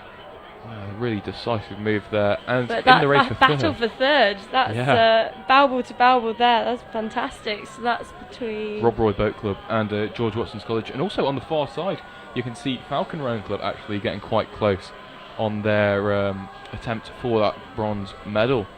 And Marlowe just pushing away even further, just upping the rate slightly as they just come out of your shot there. You can see Sir William Perkins pushing hard for the line. And yeah, this battle for third place. Yeah, it's incredibly close between George Watson's College and Rob Roy. I think they could do it. Oh no! I Do you think it is going to be George held Watson on to that one there. for third, Rob Roy fourth, and a fantastic push there from Falcon Rowing Club Yeah, to come it's back. great to see. And you can just see Exeter Rowing Club there, just sculling across with what I might add, incredible class there, just to finish with this A final of the women's J16 double sculls. I will be leaving you now, as will Alex. It's been a pleasure to commentate, and I'm sure we will see you again later.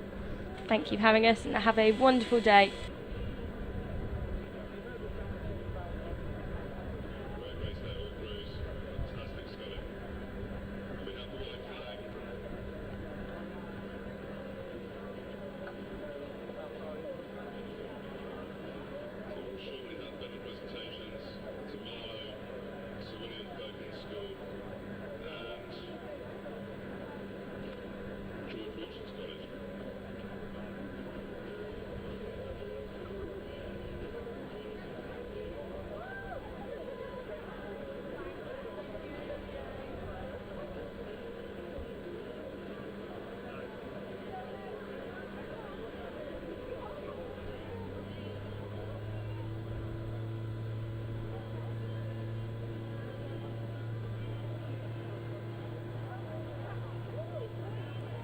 Good morning, everyone. Rachel and I are back for the next hour of racing as we join this race on the course, which is the Final B of the Open J16 Double Sculls. In lane number 1, we have the crew from Wallingford Rowing Club, Eton. In lane number 2, Weybridge Rowing Club's Briody. Lane number 3, York City Rowing Club's Burnett. Lane number 4, Tees Rowing Club's Makepeace. In lane number 5, Kingston Grammar School's Hunt. And in lane number 6, Team Keynes Gaskell. How's it looking?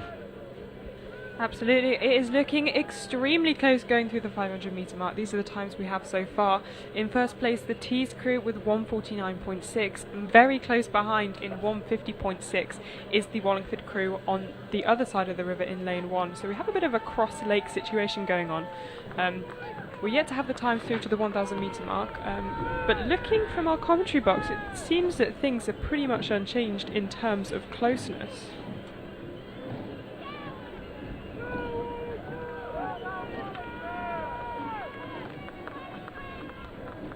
That crew from Wallingford there was not very far off of that crew that took the early lead on the far side from Tees Rowing Club. Should be a close race as it comes towards us here on the lake.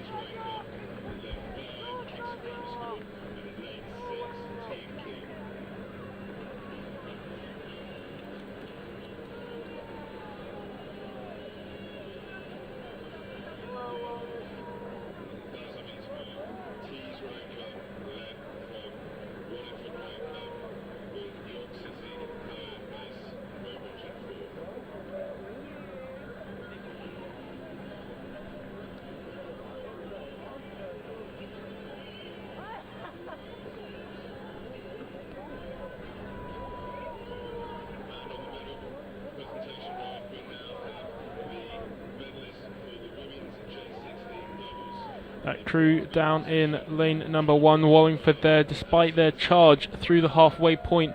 Well, they're just having a bit of a flirt there with the boys heading towards lane 0. It seems to be a magnet running in that safety lane that's been drawing boats over all regatta, and it does look like that fight at the head of the pack between them and Tees Rowing Club is hotting up, now separated by just 1 second. as they come through the 1500 metre box, with the crew from Weybridge followed by York City looking like they're going to be battling out for that third spot in this B final.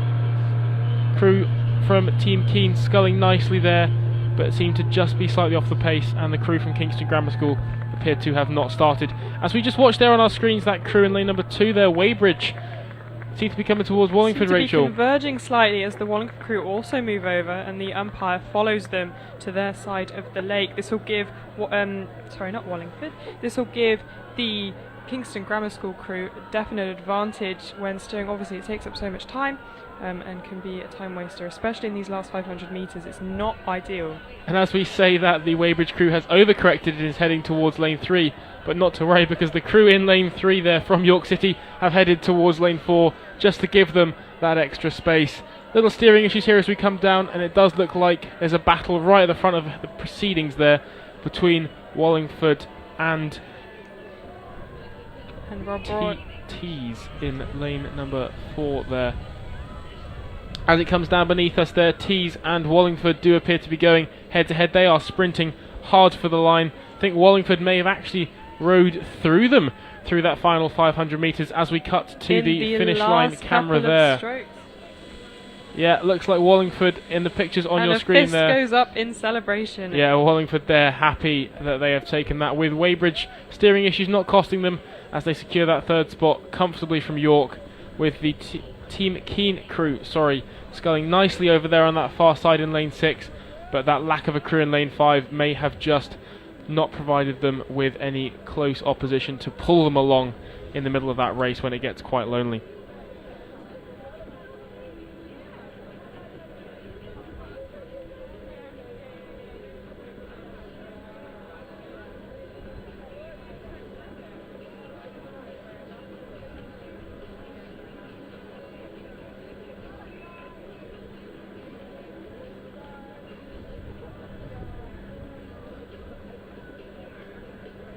We just see crossing your screen there the Marlow double that won the women's J16 double sculls A final just before we joined you in commentary, heading back from the medal pontoon, having collected their medals from beneath us. And we join live pictures from halfway down the course, the Open J16 A final, another medal race. Who are we looking at, Rachel? So in lane 1 we have Sir William Borlase School. In lane 2 we have the Tideway Sculler School. Lane 3, Newark Rowing Club. In lane 4, the Windsor Boys School. In lane 5, City of Bristol. And in lane 6, Team Keene. Some local matchups there. You've got the Tideway derby there, Team Keene against Tideway, and you've also got the Windsor area derby there on the Upper Thames stretch, with Windsor Boys and Sir William Borlase both being quite close to each other, with the Midlands crew of Newark and then of course the Western crew of City of Bristol. So quite a geographically diverse final here for us to watch. Looks like they've come through that first 500 metre box in almost looks like it's perfect time trial order there. Newark just ahead of the Windsor Boys School, City of Bristol just behind them, Sir William Borlase in 4th and Team Keene in 5th, and that has repeated itself through the 1000 metre marker as well, and it appears Tideway Scullers have not started in that second lane there, and it does appear they have in fact scratched already, so perhaps an equipment malfunction for them. Bit lonely there for the Sir William Borlase School, Rachel. I know, I think being out on a limb certainly does give a mental disadvantage, but going back to the Upper Thames matchup, as we say, both the Sir William Borlase School and the Windsor Boys School have a fantastic pedigree in sculling, boys sculling specifically, so it'll be interesting to see as a J16 matchup in this final. You know, these are the athletes of tomorrow, these are the people we're going to be seeing racing in the Forley next year, and having that, it's going to be interesting to see where they set the benchmark. Yeah, exactly. Looked like as they came through our fixed point, Newark did have a slightly extended lead perhaps over there in lane number 3. Of course they will feel like they are miles ahead of that crew in lane number 1 because of the missing lane between them. Always adds distance when you look at it because they're just that little bit further over on the course. Looks like there's a bit of a battle there in lanes 4 and 5 on our pictures, which is of course the crew from Sir Windsor Boys School and City of Bristol for that second spot to see and complete that podium. Going back to that Sir William Borlase School, who are out on the limb, whilst it may be disjointing them from the rest of the field, in some ways it is quite useful because you can race your own race. But I think whilst that's always the plan on paper to race your own race, it never actually happens, and having those other people next to you to make pushes off and to control the race is such a vital part of lane racing and is really what these boys are here for. So it's a shame that they've had that, and they're also flirting with the boys very slightly going past the 500 metre mark. Yeah, just got times through for 500 metres to go. Newark have got a 5-second lead there over the Windsor Boys School, who are closely followed, it has to be said. They're perhaps only a length by the City of Bristol crew, so it's not all over for them if they have a big push in that last section, with the crew from Sir William Borlace's Grammar School coming over in 4th, with Team Keene just over there on that far side in 5th. Could be all to play for that silver medal. I think Newark perhaps may feel confident at this stage, Rachel. Yeah, just looking at them now, I'm actually just thinking what great unison they're showing and a real technical ability. I think it's so easy to lose control in these last stages. You know, you're fatigued, you're raising the rate, and it's easy to lose control of that bow rhythm. But they're both athletes are looking very strong, very sturdy going into the Red Boys, which to be honest is replicated further down the field. You know, all crews are showing a real determination here. That City of Bristol crew, I think, just spinning the hands a bit more to try and overtake the Windsor Boys School. Yeah, looks like we could have a real battle on our hand there for that silver medal. I think they could be neck and neck as they enter the Red Boys just there on the far left of your picture. Looking at it, you've got City of Bristol in that white boat, Windsor Boys in the black boat just beneath them. I think City of Bristol have moved through them. Moved through them going into the Red Boys. It looks like they've taken about a half-length lead over their oppositions, who were previously second in the race. So it's interesting to see as Newark cross the line as victors in this event. Yeah, it looks like as we see these finish line images that the crew there from and the Bristol Sculler slapping the water, he's over the moon. Very happy to have got that silver medal there. Overturned a 3-second deficit in that last 500 metres there. As we see Sir William Borlace come over in 4th, commendable result for them as they perhaps look to rebuild that sculling squad that won them the Forley a couple of times back in the middle portion of the 2010s. And with Team Keene crossing the line, that concludes the medal final of the Open J16 doubles.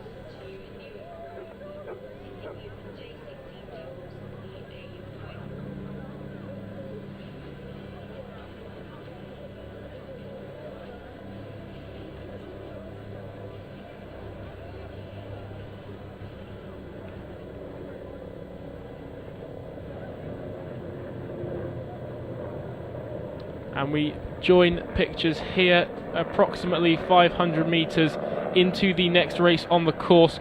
Race 321, the B final of the women's J18 double sculls. In lane number 1 we have York City B, Thorburn. Lane number 2, Exeter Rowing Club, Webber.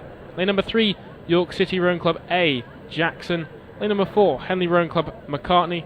Lane number 5, Maidenhead Rowing Club, Carpenter, which is also a composite there with Reading Bluecoat School. And in lane number 6 on that far side, Tyne United Rowing Club, Wing. Come through that 500 metres now with York City in the lead there, very closely followed, 0.1 of a second behind Exeter Rowing Club, with the crew from Tyne United just a second behind them.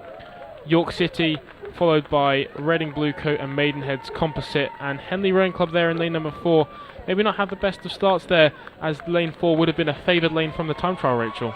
Exactly. Well, it's interesting you say that, because the Henley crew racing is actually J16, having raced the bow pair of the Henley's WJ16 quad all season, which showed tremendous success in actually winning national schools in about 4 seconds quicker than the time in the champion event. So clearly two athletes with a fantastic prestige. So I think they might be disappointed with the 6th place. I'm perhaps suggesting that something might have gone wrong off the start, especially in the 3rd lane. Yeah, do you think they might have had some issues with the boys, or perhaps a crab there off the start? It's so easy to have those boy troubles, especially in a double when it's quite an uncontrollable boat in some aspects when you're rating that highly. And anything could happen, and I think the wind has just picked up very slightly. I see the flags moving quite considerably more than they were this morning, so considering this. Yeah, interesting to see that. I see you've got some notes there written down about the composite the Maidenhead Rowing Club and Reading Bluecoat School composite.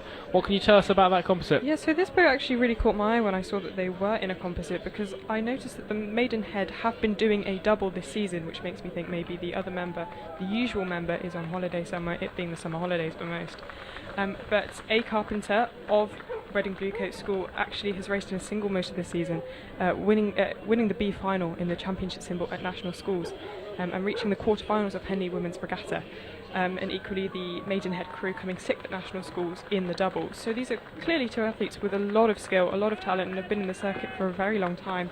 So they probably knew each other, and it's a brilliant thing to see this sort of like friends, rivals to friends, and like the whole atmosphere of junior rowing. I think it's a real good footnote to what junior rowing is nowadays.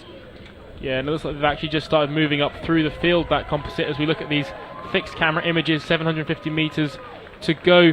The crew there coming through first, that York City crew you just saw in the white boat, with the crew there in what appears to be lane number 3, lane number 2, the Exeter crew sitting there in second in that darker coloured boat that we saw, with quite a close field, it had to be said, as they came through that fixed point. The crew there from York City B up there closest to us right now, perhaps just slightly off the pace. Again, they are the B crew nominally, so perhaps that is an indicator there. And how do you think the York crews would be feeling when they saw that they were drawn against each other in the same final? How do you think that made them feel?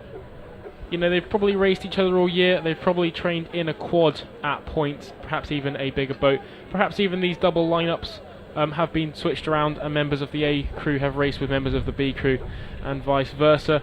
I think it's always a tricky one when you're racing a teammate. You know, you train with them all year, you know intimately what scores they can pull in the gym, on the rowing machine. You've perhaps even seat raced against them, and you know their skills on the water. But again, I think it adds a personal note that you sometimes lose in this multi-lane racing. Someone to row up with, someone to chat with on the start line, definitely adds a different tone to a multi-lane race, where you can often feel a bit lost in that sort of 6 crew or even 8 crew across that we see in that racing. And just getting the 1,500 metre times through now, it is York City A who maintain their lead over the field. About 2 seconds though ahead of the Exeter crew, so they're maintaining the same margin they have done throughout the course. I can imagine that's a very tense matchup between the two crews. Again, it all comes down to the mind now. Going into the last 400, 300 metres, it's going to be who's going to move first and who's going to respond to that. Interesting though that Henley have moved up into 4th spot, having slowly progressed through the field. 6th at 500, 5th at 1,000, and now into 4th. This could be a sign that there's some more pace in that boat that we perhaps didn't quite see off the start, and they are now moving through the field. You know, inspired perhaps as you tick crews off, you're definitely inspired to keep moving, Rachel. Absolutely, I think when you see the bow ball in the corner of your eye if you're in the bow seat, and you think hopefully make a call, and you know that's what's going to take them home. And just looking at them now, it does look like they're moving through that crew next to them. Is that the Maidenhead composite? Actually, it does look like they're just taking. Yeah, it looks like that crew just taking a canvas on them. On the far side, that Tyne United crew that's sort of been consistently in 3rd over there on that far lane, just kind of doing their own thing in that 3rd spot. Perhaps now being challenged by that Henley crew, who we can see have increased their rate of striking, are clearly winding it to the line. I would say perhaps though that Exeter crew nearest to us have in fact taken a slight lead, if not level. I think they're certainly going to try for it, aren't they? Going into the last 50 metres rather now. Yeah, sorry. Great to see. Even though it is a B final, the crew's racing it like it is the A final. I think Exeter may have pulled out a slight lead there, rowing through the crew from York City, overturning a deficit of 1.5 seconds in that final 500. A quick glance from the stroke women of the York seat as they cross the line in second, half a length down from the Exeter, and they throw their hands up in celebration. You can see how much this means to them. With the Tyne crew coming in 3rd, followed by the Henley crew, the composite, and then the York City B crew takes 6th place in this event. Yeah, really tight racing there. Those first sort of 5 crews really close together, with that 6th crew there, that York City B crew, not very far off at all. You've got to say though, for that Exeter crew, it's going to feel doubly sweet knowing they rode through their opposition in that final section. There is nothing like.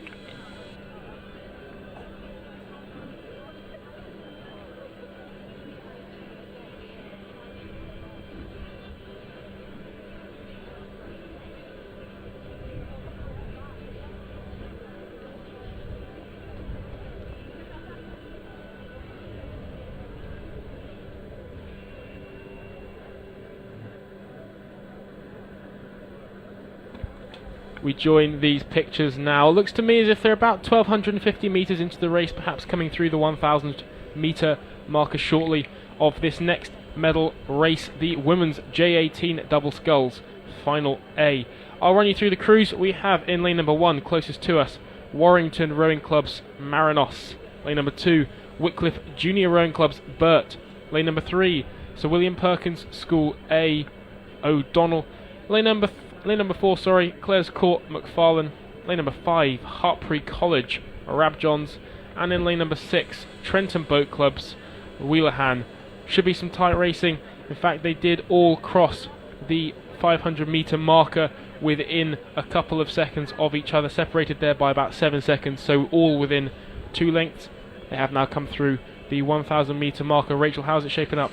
It's shaping up to be a tight one. It looks like all these crews in some shape or form are deconstructed versions of championship quads, so we definitely have a lot of skill in these in this field, and certainly these girls are going to know each other. They're going to know how each other row, particularly looking at the Sir William Perkins School crew. Now, they did a fantastic performance at Henley, and I think they really shocked the field. Correct me if I'm wrong, but I do believe that this double here did come second at the National Schools event in this same event here. Only second to the Tideway Sculler School, who were racing in singles today, I believe, which shows this is an event that can be shaken up. Also looking at the Wycliffe College crew, S. Fielder bowed the championship crew, which made it to the Saturday of Henley, so semi-finalist in Henley, which is a massive achievement. And Burt in the stern, in fact, was in the second crew, which won the championship second crew event at National Schools by the most terrific margin of about 10 seconds. Yeah, great to see that there's some real pedigree in this final. We'll potentially see some of them doubling up later on in the day in the women's J18 quads that we'll be bringing you closer to noon. Came through the 1,000 metres and it was still very close, separated by just under 10 seconds across the field. Slightly extended margins there to that crew down in 6th. However, the crew from Sir William Perkins had moved through the early leaders Warrington, but not by very much. It's actually really admirable, I think, to see Warrington performing so well on that outside lane. I think it's so hard to get into the mindset of that race when you're quite far out of the main chevron. So I think it's really impressive, and they've managed to steer an exceptional line. This is around the stage in the race where we have seen some wobbles quite consistently today. So it's great that they're maintaining and their heads are in their boat. Yeah, it appears unlike every other crew, it feels like we've seen in lane number 1. They've had no steering issues whatsoever, and it does look like they've just come through the 500 metre marker there on the course. I think we can just see them passing through those red buoys now. Should be getting some times through very shortly for that, but it does look like it's quite close racing. Head of the field at the 1K was separated by just a couple of seconds. Looks like the Clares Court School crew have in fact tripped that 500 metres to go first. Just about to say this, it looks like they have made a move. These two girls actually being Diamond Jubilee winners this year in the most fantastic wildcard of the Clares Court crew, which were overturning Shiplake and Redwood Scullers on that weekend. So they're clearly using that knowledge over the final 112 metres of the Henley course, which is really showing here that they have the stamina to take it in the last quarter of the race, where they have made their move and moved out into first. Yeah, really great to see that Clares Court, they're moving from third to first in that third 500 of the race. You hear so often crews speak on the international stage about a big third 500, and clearly the Clares Court crew know what they're doing, having won Henley this year. That Warrington crew on the far side, though, not sure it's letting that Clares Court crew get away from them, and definitely maintaining that second the whole way through.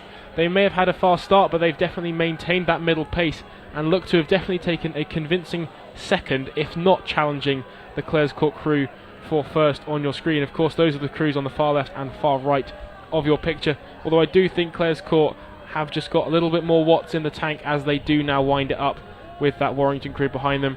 I think Wycliffe there could have that third spot sewn up. I'm not too sure. I think it's a bit of a duel going on between Hartpury and Wycliffe. Of course, their boathouses are only located about 5 kilometres from each other on the canal, but it will be eventually the Clares Court crew to come through. That was a fantastic move by them in the midway of the race to claim the first position, with Warrington second and Wycliffe third, just pushing away in the last 50 metres ahead of rivals Hartpury. Yeah, great to see. Only half a length there for Clare's Court over Warrington, as we just see the crew on the far side in lane number 5 there, which was the Hertford College crew, take fourth. The crew there, Sir William Perkins, who had a strong middle portion of the race, but perhaps just drifted off the pace, and then we see the crew in lane number 6 from Trentham come over the line. Anything you've got to tell us about that Warrington crew, because they seemed absolutely ecstatic with that silver medal? I honestly couldn't. I do recall them rowing a quad this year, however I'm not sure how it did, but showing that they do have a lot of talent. I know Al Qadir of Warrington is racing in a single today, and always placed very highly in the GB trialling system, so having small boat success I think is so important, and is definitely impressive at an event like this, and there they are giving each other a hug and a handshake. Yeah, great to see that though, the smaller programs able to excel in the smaller boats. You know, of course, that's great thing about rowing is you've got those different sizes. You haven't got to try and field a whole football team of 11. You know, Absolutely. You can even put out just a single if that is all you have at a certain age group. And great to see Warrington there. They've been absolutely ecstatic, haven't stopped celebrating since they crossed the line, it feels like, which is great to see from them. And they'll just be shortly heading down to that medal pontoon to receive their medals. What are we looking at on the course? On the course we have the B final of the Open J18 doubles, and I'll read out the start list for you now. In lane 1 we have Queen Elizabeth High School. In lane 2 we have Kings Ely Buckingham. Lane 3, the George Watson's crew have scratched, which again, as we've seen before today, might make the race a bit disjointed in its pattern. However, in lane 4 we have the Lee Rowing Club. In lane 5 we have Shrewsbury School, and in lane 6 we have Falcon Rowing Club. Yeah, they're just coming through what appears to be 750 metres to go on this fixed camera. King's Court Ely took an early lead over in lane 2. Obviously that gap next to them not affecting them with that disjointed, perhaps even making them feel more confident, feel like they have more of a lead. Just as they come through this fixed camera position, let's just take a look at how they stack up towards us. Looks like the crew in lane number 5 there, Shrewsbury School, are in fact sitting in second spot behind them. Just as they come past us, yeah, King's Court Ely, followed by Shrewsbury School. Looks like a bit of a battle there for that third spot between the crew in lane 6 Falcon and the crew in lane 4 Lee in their distinctive orange. Although the crew from Queen Elizabeth High School doesn't look out of it. It looks like they're racing it quite aggressively through 750. No, I think the Kings Ely crew have established quite a good lead. Not to the point of comfort, but certainly they'll know that going into these last stages of the race, it's going to take a very large challenge for them to be overturned. But yeah, as you say, a massive, almost not pile-up, that's the wrong word, but definitely a clash of speeds going down the course, everyone moving very similarly, and at the 1,000 metre mark scarcely being separated by about 4 seconds. So it'll be interesting to see who's going to pull it out the bag as we go further down. Shrewsbury School, of course, I was actually quite surprised to see their name here. These boys would have been training probably in the 8 all season, so moving back to sculling might have been quite a shock to the system. Yeah, exactly. Good to see though that they are multi-talented athletes, of course, not just limited to that sweep, they can also scull. Interesting to see the Lee crew there making the B final. Of course, that's nominally listed as their B crew, although they have in fact done better than the A crew who raced yesterday. Lee have had something of a resurgence recently in junior rowing. You've probably observed that within your role as junior rowing news. Absolutely, I think it's been brilliant to see the Lee girls both last year and this year. I can't really comment on the boys unfortunately, as I don't really know them as well, but the Lee girls I think made it to the Friday of Henley this year, and also placed 5th at the National Schools Regatta in the Champ Quads. And it's really reassuring to see. I know they got their Team Filippi with a new boat, the addition of a lovely new boat. Have certainly found a lot of speed, with athletes going to American universities next year. It's clearly a brilliant club that's really on the rise. Yeah, no, great to see. They just come through that 1,500 metres with timings as they themselves approach the final 250 metres. King's Court Ely do look to have extended their lead over Shrewsbury there to the point of comfort, with the crew from Falcon on that far side sitting in third, and not by very much. I think as you say that, they're making a move through the Shrewsbury School. I think it's quite a contained duel over the far side of the lake. Yeah, I'm going to completely agree with you on that one, Rachel. Definitely a move there from Falcon Rowing Club on the far side. Perhaps they're overhauling Shrewsbury, who had that fast start and sat in second for much of the race. Looks like it could be quite close. I do think that Shrewsbury are going to definitely have that third spot sealed, if not second, in that battle with Falcon that's emerging in front of us. I think this may even cause problems for the King Ely crew. I think when you have a little duel that's spurring people on the other side, it's definitely going to interfere with the King's Ely boat who are on this side of the river, but not to the extent where they were overturned as they crossed the line about a length in front of the rest of the field. So the distance was actually reduced in those last closing quarters of the race. Yeah, distance reduced there, and it looks to us here in the commentary spot. Could you call that? Yeah, it looks to us like Falcon may have had that by a bow ball, maybe half of a number's width, as we saw Lee cross the line, and the crew from Queen Elizabeth High School there crossed the line too in that 5th spot. Great racing from all the crews, and the exhaustion evident on their faces there. I think they're starting to feel the heat now, unfortunately.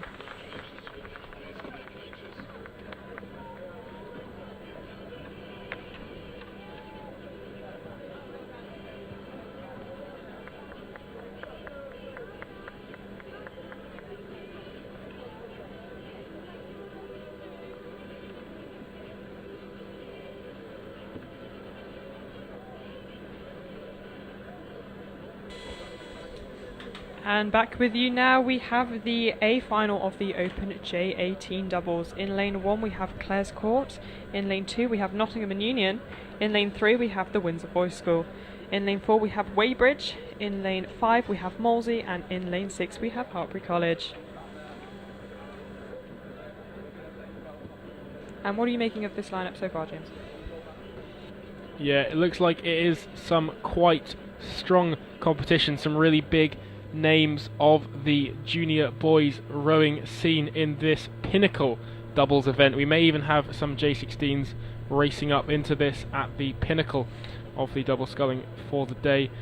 Looks like we've got Windsor Boys and Weybridge having a bit of a battle in the middle of the field, with the crew there from Hartpury having also rowed really nicely through that first period to stay very much in competition with them. Interestingly, this Weybridge crew who were in the lead at the 500 metre mark is a J17 crew, so these boys are young J18s and will probably return next year to potentially retain their title if won in this race. But yeah, they were victorious at the Junior Sculling Regatta and Junior Sculling Head in their double, so have a lot of success and are probably very well practiced. Yeah, just come through the 1,000 metre timer. You can just see it there, the blue box on the left of your picture. Windsor Boys have now taken a lead. They had a slightly slower start, but have now come through to take a lead through the 1,000 of just over a second and a half from that Weybridge crew, the J17s, as we discussed. Hartpury have stayed very much in the mix in that 3rd spot, which is great to see, with Nottingham and Union, local heroes there, in 4th spot, again only half a second behind the Hartpury College crew, so potentially a little bit of a battle there for that bronze medal, because of course we are racing for medals in this race, with Molesey and Clares Court not out of the picture as you see them come through that fixed camera position. Looks like that crew in lane number 1 though, Clares Court, maybe not looking for that medal at the minute. Perhaps their mid-race pace just not quite enough, although the rest of the field came through that position very much in close contact. Again, I think we're just seeing the impact of being on those outside lanes. However, it hasn't hindered Hartpury too much. They are only at the 1,000 metre mark, in fact less than a second behind the Weybridge Sculling School. So it's interesting to see.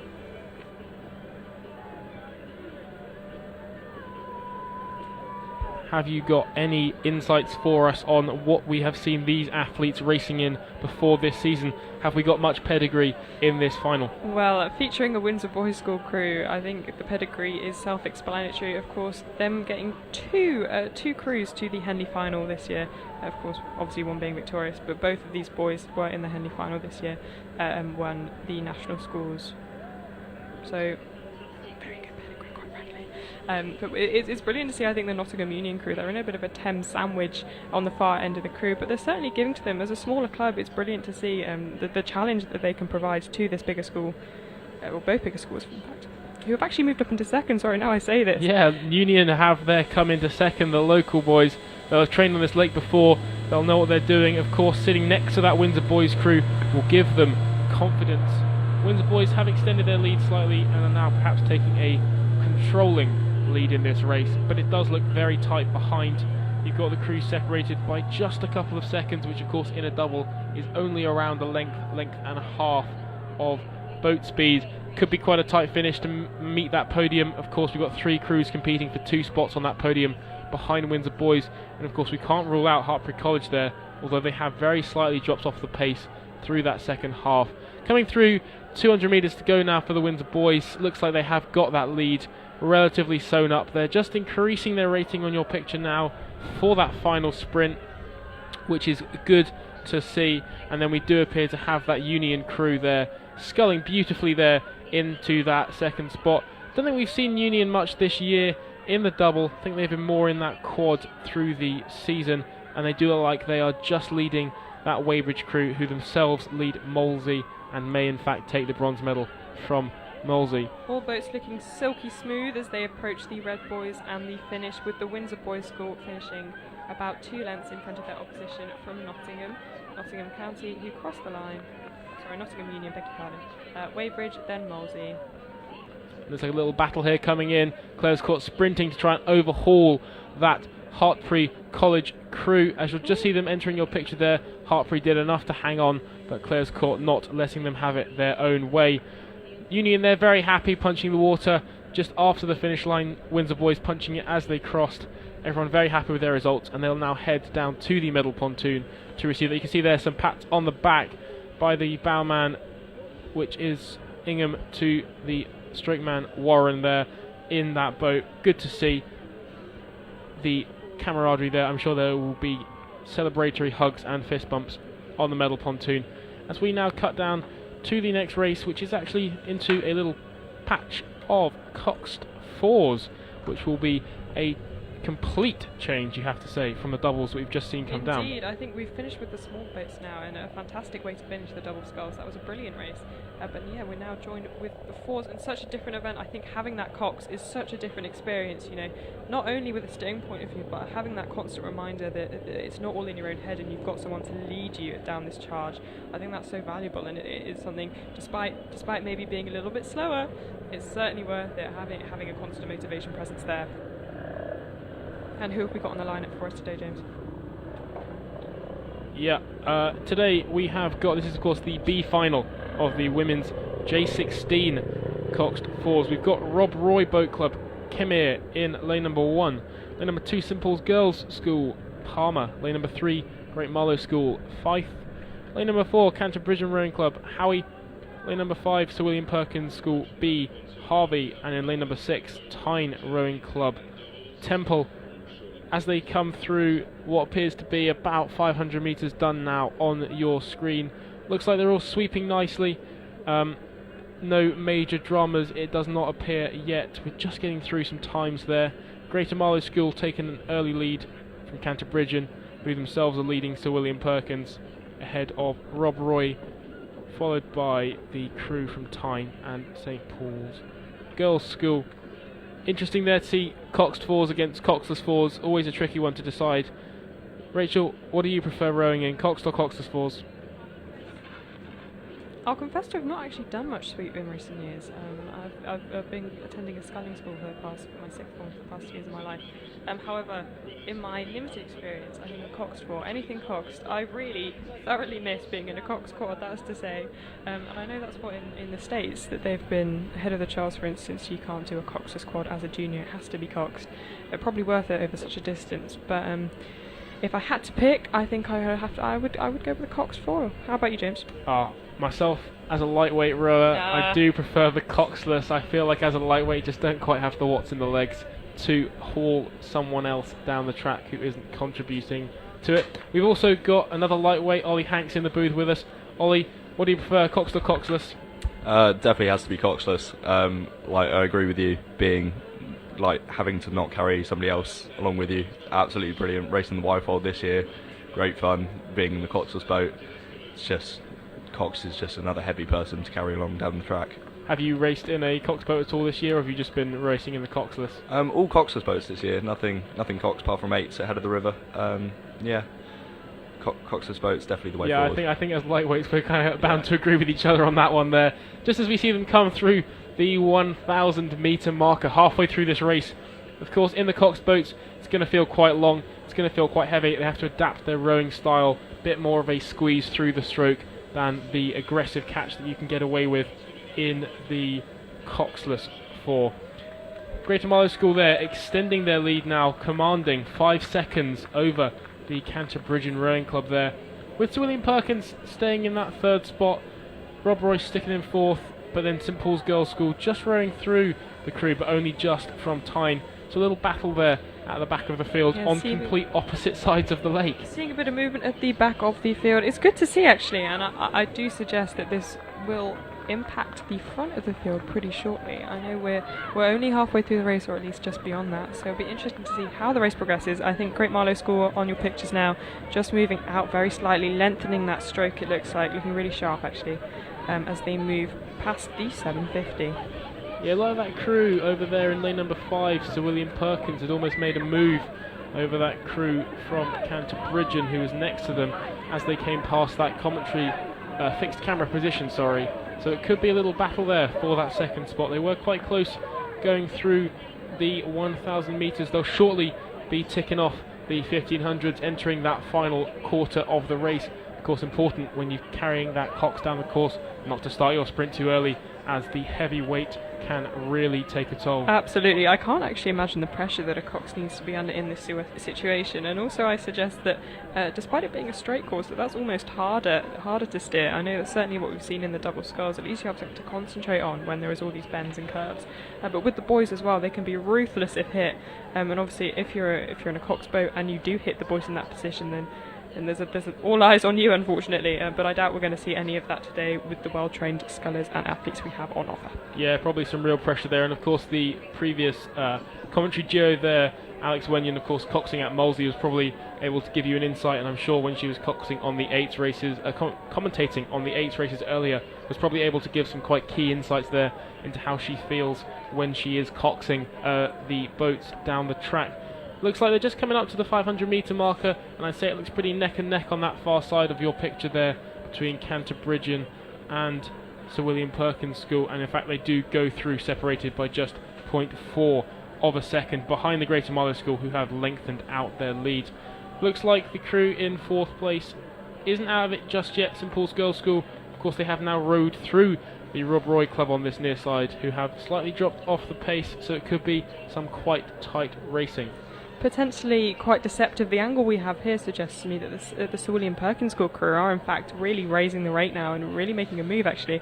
I don't know if that's corroborated in the timings, but it does seem that they are closing the gap that was previously there. Yeah, they have actually overhauled through that third 500 the Canterbridgian crew, going from about 0.4 down to about 0.4 up, which is of course only a couple of seats, and as a cox you'd definitely be calling each seat. I would be going ballistic if I were right now, and this is where they should be making those calls, you know, let's raise the rate ladies and let's spin those hands and really take it home. The red boys are rapidly approaching that home comfort, knowing the finish is going to be there soon. And it is still Great Marlow School who, I'm just trying to figure it out, I think it's a length lead. Yeah, it looks like that Sir William Perkins School crew has closed up on them, potentially just taken a slightly more convincing lead over Canterbridgian next to them. Although that St Paul's Girls' School crew is charging hard, and you've got to say maybe they're going to be challenging for that third spot now. It's interesting, they may have left some in the tank for this last spur of the moment. We have a crowd of runners down the towpath egging this crew on, undoubtedly helping them, you know, in addition to that voice of the cox. But yeah, they might be challenging Canterbridgian in these last few strokes. Perhaps they will get it on the surge as Great Marlow pass the finish line in first, with the Sir William Perkins School just coming in second. And yeah, it looks to us here like that crew there from Canterbridgian have just done enough through the middle and early portion of the race to hold on. Big cheers in the boats, slapping the cox. It is close between the Rob Roy crews and the Tyne crew who remain on the course.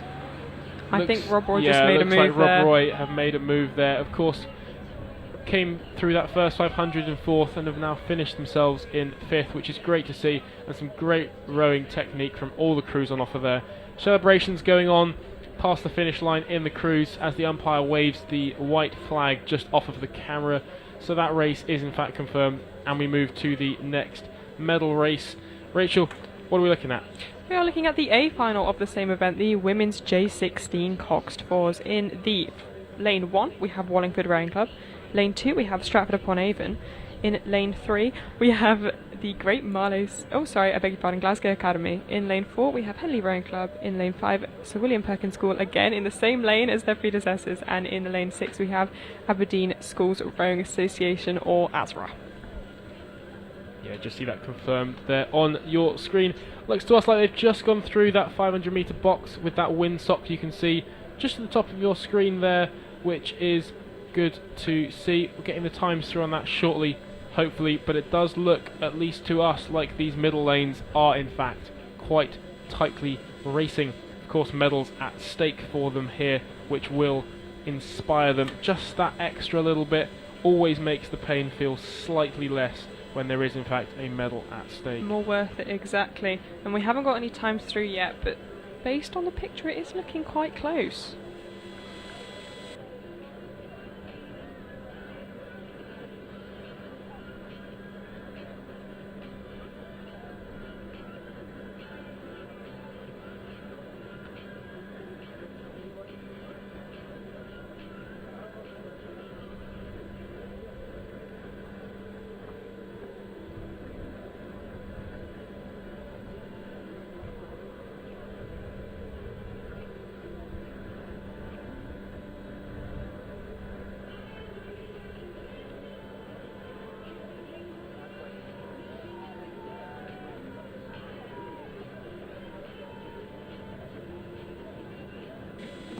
And moving through the 1,000 metre mark, it is Henley who are in a very slight lead with all three, the lane 4, 3 and 2 within a second of each other. So it's really close at the top, and that is between the Henley crew, the Glasgow Academy and George Washington College. So we've got a Scottish composite and the Stratford-upon-Avon Boat Club as well.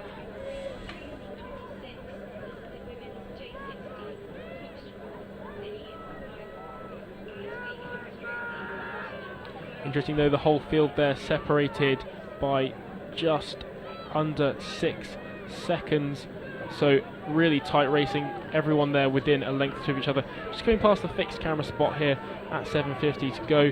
Looks like the crew in lane number 4 there, just ahead of the crew in lane number 3, so that's Henley just ahead of the Glasgow Academy George Watson's College composite, with the crews in lanes 2 and 5 fighting it out for that bronze medal behind them. So really tight racing now. They've progressed through, just coming up towards the 500 metres now, so they'll be really thinking about their final wind to the line there. And just coming into view now, it is looking very close from our commentary tower, and this field has actually excellent pedigree. The Stratford-upon-Avon crew actually winning the National Schools event in the Cox Fours.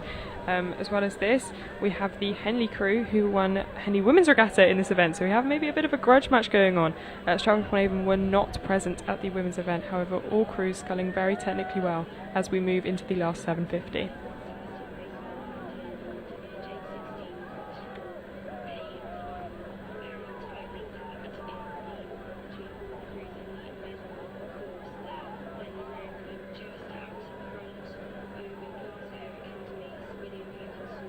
Looks like the Scottish composite there, Glasgow Academy George Watson's College, may have moved out a little bit there as they come towards the 500 metre box. The crew there in lane 3, so the third one in from the right. Looks to us it could be the deceiving angle of the camera, but it looks to us like they might have in fact drawn ahead. I think you might be right. I think it's at least very close at the top, and I think maybe the lane 3 crew is really putting in a gutsy effort now, really digging those blades in and actually maintaining a very good technical form, but they are challenged by that Henley crew next to them. Yeah, it looks like it's a bit of a battle on the far side there. The crew Henley just next to the Scottish composite, Sir William Perkins just outside them, could be deciding the medals there, as it looks like Stratford-upon-Avon maybe having some steering issues there, just looking like they're coming a little bit more towards the camera spot than kind of straight out of the finish there. Interesting line choice by the coxswain. Looks like they've recovered it well and have maybe just been caught off by a little crosswind gust, as they do seem to just be kind of picking up every now and then. Does look like the Scottish composite there, which appears to be stroke pair of the Glasgow Academy and bow pair of George Watson's College, are in fact in the lead coming towards these red boys now. Yeah, I think they've moved in that 3/4 500, and they've moved from the second place to the first to actually take about a length lead going into the red boys. This crew remaining really composed. They look really sturdy in that rhythm and focus. No doubt their cox is urging them on as they've just moved through the Henley boat, who are looking rather tired, approaching the 50-metre Henley mark. maybe just that extra weight of the coxswain. Maybe they went just a little bit too early, and that has cost them that sprint to the line and just not quite, just run out of gas just slightly before. But looks like they're going to do enough there to hold on to the silver, with Sir William Perkins taking a commanding bronze there, although a tight race for fourth between Stratford-upon-Avon and Wallingford. The Cox immediately clapping her crew after they crossed that line. Clearly very happy with that result for them, as we just see the crew on that far side, Aberdeen Schools Rowing Association, come across the line. Great results. Of course, they'll now be heading to the medal pontoon to collect their medals for this race. Great to see that down on the course.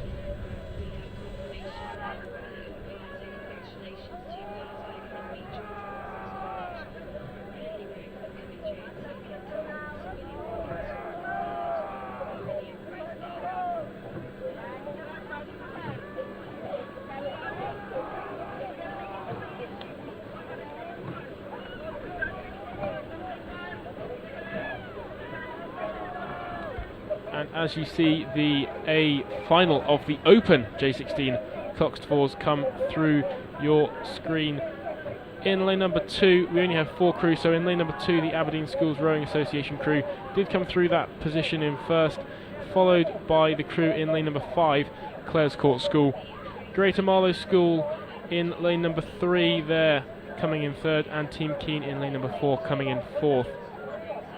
Looks like it was some relatively set positions, separated each crew by a couple of seconds apiece, so hopefully those crews are able to close up and provide some exciting racing as we get towards the line, as there are of course medals at stake. These crews, of course, already racing this morning when deciding their lanes, so they are used to the course, they've practiced, they're probably a little bit warm still from earlier, and now the sun's up. This is definitely going to impact their racing, but it's interesting to see that the chevron pattern has not been maintained this race, and it is in fact the 2 outside lanes who are currently prevailing, with the closest lane, which is the crew from Aberdeen Schools, taking a little bit close with the boys, but nonetheless maintaining a pretty steady lead.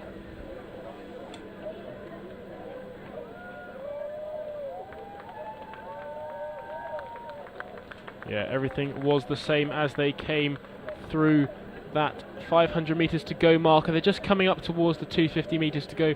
On your pictures, Aberdeen have in fact now got a reasonably commanding lead over Clares Court in second, followed closely behind there by Great Marlow School and Team Keene. I do suggest, however, it does look like Clares Court have just taken a bit of an early move just in front of the 200 metre mark. They do look like they're just raising their hands a bit more than the other crews and are trying to take it to this Aberdeen Schools crew. Yeah, just clearly going to have to try and throw the kitchen sink at it, as the Aberdeen Schools crew also rowing at a increased rate of striking, coming towards the red boys now. Oh, they've definitely made a move, haven't they? Yeah, that's definitely their final push there. They can sniff the gold medal as they are about to come past the medal pontoon. They'll want the next one presented to be around their necks, as it looks like they are going to hold off this Clares Court crew, who themselves should hold off this Great Marlow School crew without too much trouble. Of course, though, great sweeping by all the athletes there, as we just see crew from Aberdeen come over the line to take it. Followed there. They've carried on rowing, it looks like. Yeah, they haven't. They clearly have been taught to row through the line and wait until they have no doubt they've gone through it. Smacking the water in celebration as the GMS crew? The GMS crew cross in third with a bronze medal awaiting them. Straight man of that GMS crew clearly given his all, lying down immediately over the line. He's sitting back up now, which of course everyone will be pleased to hear. Clearly just overcome briefly in that moment. Great to see though, everyone finished reasonably close to each other. Team Keene already crossed the line there, and they will be shortly all headed over to that pontoon. Good to see, as we will now head back down the course shortly, as we just see the umpire there raising his white flag Next race, of course, we can just see it from our position here, is around the 500 metres in point of the race, and is the women's J18 pairs B final.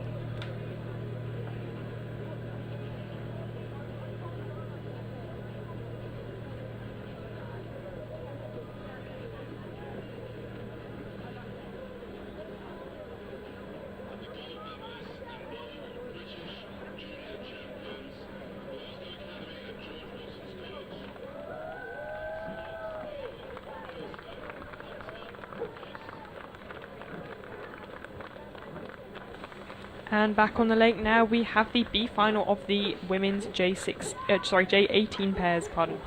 In lane 1 we have Kings Ely. In lane 2 we have Azra Aberdeen. In lane 3 we have Kings Worcester. In lane 4 we have Weybridge, and in lane 5 we have St Paul's Girls' School. And just moving through the 500 metre now, it seems that Aberdeen School have taken an early lead, with Kings Worcester soon behind, about 3 seconds behind the leaders of Aberdeen. So it's quite. It seems the pack is centred on this side of the lake, with only 5 boats. It's a much more personal affair. I think the 6 boats really stretches it across the lake, but with everyone grouped together, this is going to be an interesting and tight competition. Yeah, it looks to me as if those 2 crews on the right of your picture there may be in fact in the same lane as we see the crew that's meant to be in lane number 1, the King's School Ely there, just adjusting their steering and heading back to the correct lane. The opposite of what we've seen normally in lane number 1 there. Absolutely. Normally they're heading towards the safety lane. And I think the pair is such a tricky boat to row. I think when it's rowed well, it's rowed exceptionally well. But having to consider so many variables, the balance for one, equal pressure, which of course is both of which are going to affect the steering. So whoever is unlucky enough to have the steering shoe in these boats, I do not pity them. Have you rowed many pairs before, Rachel? I cannot say I have, to be honest. I've rowed a mixed pair at Bridgnorth Regatta as a J16, and that's the extent to which my competitive pair skills have brought me. I know for a fact that our third body up here, Ollie Hanks, who's just keeping an eye on us, hasn't rowed a pair before in his life, I don't think. A few times. I've rowed a few pairs. Nothing too extreme. Never competed in one. None of them have gone in a very straight line. I can admit to that. My lightweight Watts in the bow seat has always never pulled me round. Ollie, just talk us through quickly the difference. Of course, we saw the doubles for a lot of races this morning. We had the J16 and J18 doubles, both men's and women's. What are the differences, some of the main differences to look out for between the pair and the double, except for, of course, the number of blades? I would say pair rowing, you've obviously got to be a lot more consistent in your power. So each athlete sort of has to be working a lot more in sync than you do in any sculling boats. If not, obviously your boat might not be going in such a straight line as what you want, and you might be doing more than the 2,000 metre course. Yeah, I'd definitely say it's a lot more difficult to be rowing a pair than it would be a double scull. Yeah, interesting technical challenges increased by having half of the number of blades that you would in a double, so really interesting to see that these young athletes taking to it with real aplomb there. We just come through the 750 metre marker, that crew over there in lane number 3, the King's School Worcester taking that lead. I think they might have won this last year, King's School Worcester. I think you might be right. They certainly have a really good pedigree in sweep, and they've actually managed to qualify a crew for both the Prince Philip and the Princess Elizabeth this year, which was a fantastic achievement for quite a small programme on the River Severn. Yeah, no, that's great to see from that slightly smaller school, of course. Everyone talks about those big 8 programmes that we often see the names of time and time again, so great to see those slightly lesser known schools getting in. I seem to remember, because I think she rows with me now, Georgie Thorpe may have won it for King's School Worcester last year. She's now rowing, of course, with me at the University of Nottingham. She actually recently got selected for home internationals in the Coxed 4, so clearly an expert on the sweeping side of things for that school. Great alumni to have for them, and it looks like that pair is in fact leading the field down in this B final. Equally, the Aberdeen School crew, they had a crew win national schools in this event this year. I don't believe it is the same crew, however these girls will be training very similarly. They'll be rowing pretty much in the same style and probably in a boat together at some point. I was going to say, maybe they rowed in a 4 or an 8. I want to agree with you on that one, actually. Yeah, it looks like, as we see these pictures here, the crew from King's School Worcester. Just see that crew there. I think it might be the King's School Ely crew just disappearing off the right edge of your picture there. Still having issues with their steering. They are sitting in that 5th spot at the minute, hence why the umpire is just kind of letting them get on with it. See that King's School Worcester pip through 1500 ahead of Weybridge in 2nd. St Paul's Girls' School on that far side in 3rd, with the crew from Aberdeen in 4th, just slightly dropping off the pace in that 3rd 500.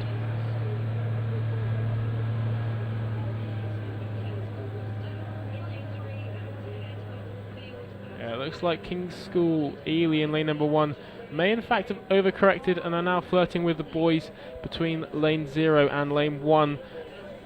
Tricky, of course, as Ollie was mentioning, to keep a pair straight and level. Of course, the bow seat does have a slightly greater turning moment on the boat. Potentially the Weybridge crew are also seeing some difficulties, just veering off to the one side and not entirely encroaching, but threatening the St Paul's Girls' School line. Maybe they just wanted to say hello. Say hello. Of course, they are juniors, they probably do know each other. Weybridge isn't a million miles away from St Paul's Girls' School. Weybridge just on the outskirts of London, of course, host a great regatta on their massively bendy stretch of the Thames there. As we just see coming towards the Red Boys now, King's School Worcester do appear to have that relatively commanding lead in this B final.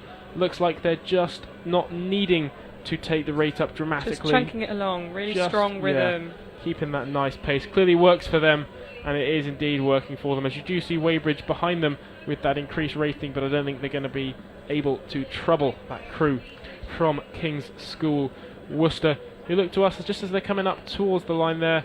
No major dramas. Weybridge just flirting again with that boys on the St Paul's Girls' School lane, but it looks like they might just be alright as they come over to take 2nd in this and B high fives final. are all around as the crews cross the line with style. The St Paul's crew rapidly approaching as they pass the line.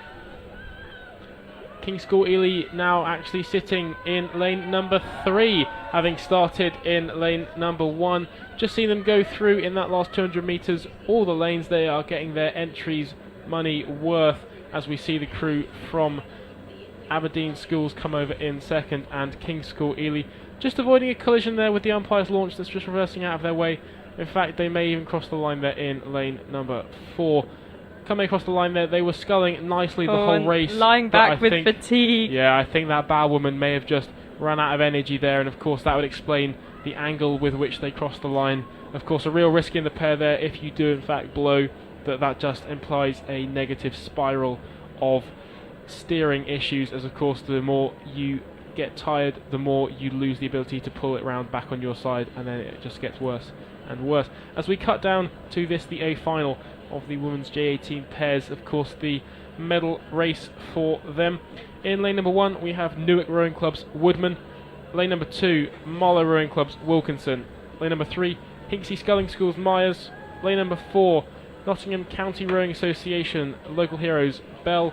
Lane number 5, Henley Rowing Club's Merritt. And lane number 6, George Watson's College Castle. Of course, we've got some East Midlands competition here between Newark and Notts County, and then we've got some competition of that competitive Upper Thames area, Marlow, Hinksey Sculling School and Henley, all in close proximity, and then joined by our lovely Scottish compatriots from George Watson's College, making the trip down south to this sunny East Midlands for the regatta. And interestingly, you say this actually, a few of those names poked out to me as people who have actually already raced today in A finals. We have the Hinksey pairing that have already raced and claimed gold in the junior women's 18-8s, as well as the name Merritt from the Henley crew. I believe she has already sculled in the A final of the WJ16 singles. So these athletes are going to be tired, and it's going to be interesting to see whether it's going to be impactful to their performance, or because of their training and because of their hard work that it's going to pay off and they're going to be okay. Yeah, just come through there, and it looks like that Notts County pair in their striking green racing all-in-ones do in fact have a lead over the crew on the near side from Newark. So a local derby erupting at the head of the field for that gold medal in these women's J18 pairs, ahead of the crews from Marlow, Henley, George Watson's College and Hinksey, all separated by just a couple of seconds. And this Newark crew, in fact, placing third at the National Schools Regatta in this same event. So they have a lot of pedigree. I know they also went to England trials, however, I'm not sure how they did. Great to see then that we have that pedigree coming back and racing at these British Rowing Junior Championships 2022. See here, as they come down on the course, looks like it is quite tight through the pack. I think that little East Midlands duo are still ahead of the rest, but only just. It wasn't a million miles away, and definitely overturnable for the rest of the crews. Only a couple of seconds, so a big last 500 will really see them secure a great result. Yeah, just looking down the course now, it seems to be much less eventful in terms of steering, with everyone actually staying to their lanes. Actually, as I say this, ironically, a little bit of a wobble from the Hinksey crew, but doesn't seem to be impacting much on the race, as I think Nottingham charged down the course past the 750, around about 2 lengths, it seems, in front of their opposition. Yeah, it does look like it could be a win there for Notts County, provided nothing happens and their final pace isn't usurped by the Newark crew on this near side to your picture in that dark coloured shell. And how do you think that Nottingham crew are going to be feeling right now, James? I think they're going to be tired. The lactate Oh, is yeah. definitely going to be burning, but I think they're going to be confident and they're going to be enjoying it.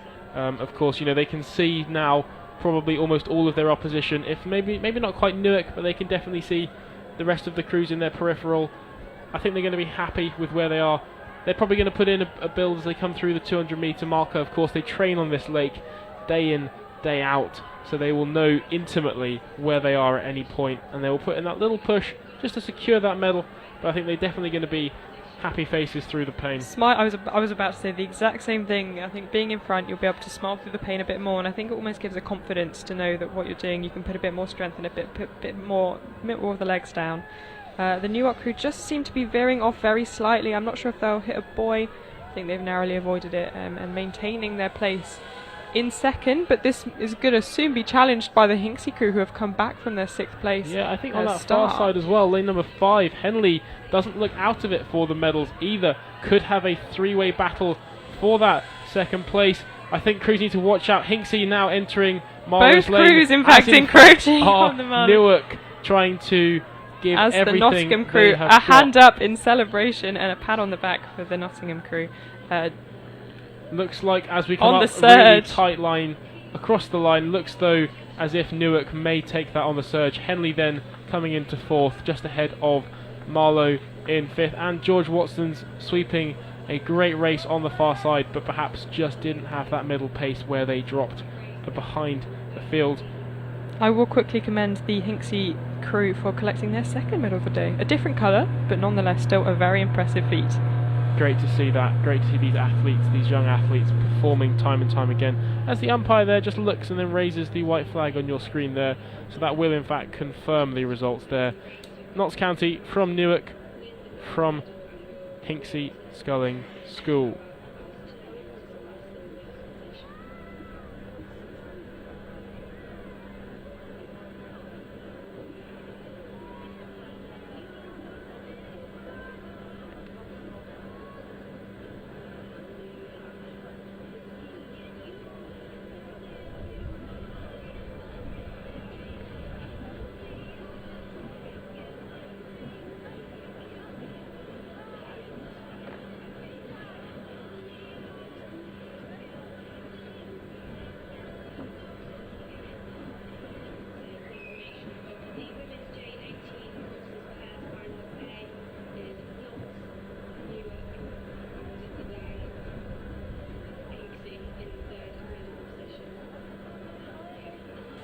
And just rejoining you now with the B final of the Open J18 pairs. In lane 1 we have the Hartpury College crew, which is so interesting. This really stuck out to me on the draw, actually, seeing Hartpury entered a sweep event. It was very uncharacteristic. In lane 2 we have Weybridge. In lane 3 we have Nottinghamshire County. Again, another Nottinghamshire crew. We've just seen a fantastic performance by their female counterparts, so it'll be interesting to see what they can pull out the bag. In lane 4 we have Clares Court School. In lane 5 we have unnamed, it says. the 1863 crew. And in lane 6 we have Stratford upon Avon. My co-commentator James has just left to go sort out some administration. However, I am joined by our third party, Ollie Hanks. How are you? Hi Rachel, yeah, it's great to be back on the mic.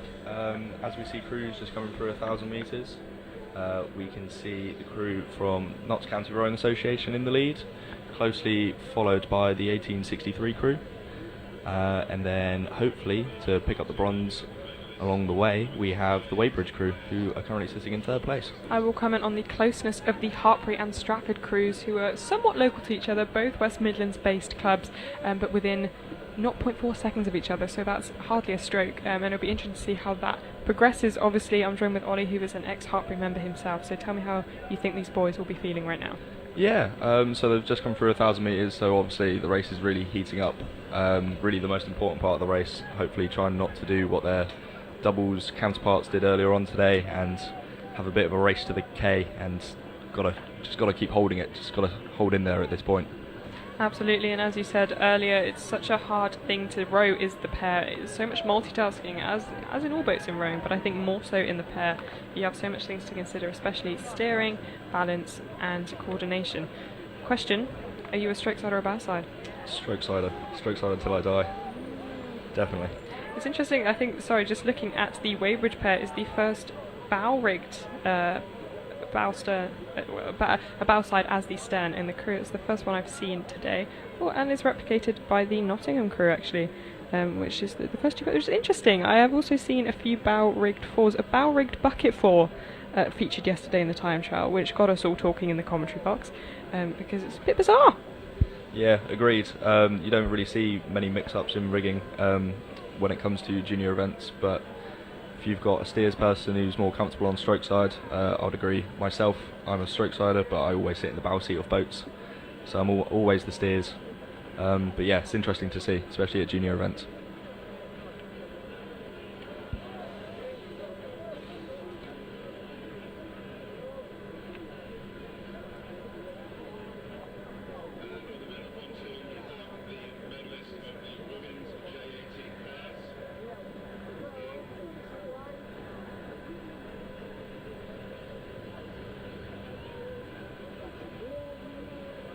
Just coming through now, the times to the 1,500 metre mark. It's Nottingham County who maintain their lead over the rest of the field. If anything, it has been extended to 6 seconds over the 1863 club, who have also maintained second position. So there hasn't been much movement in the field, although in hindsight, these Stratford upon Avon crew have dropped down to 6th from 4th, which has allowed the Weybridge crew to make a move to 3rd position.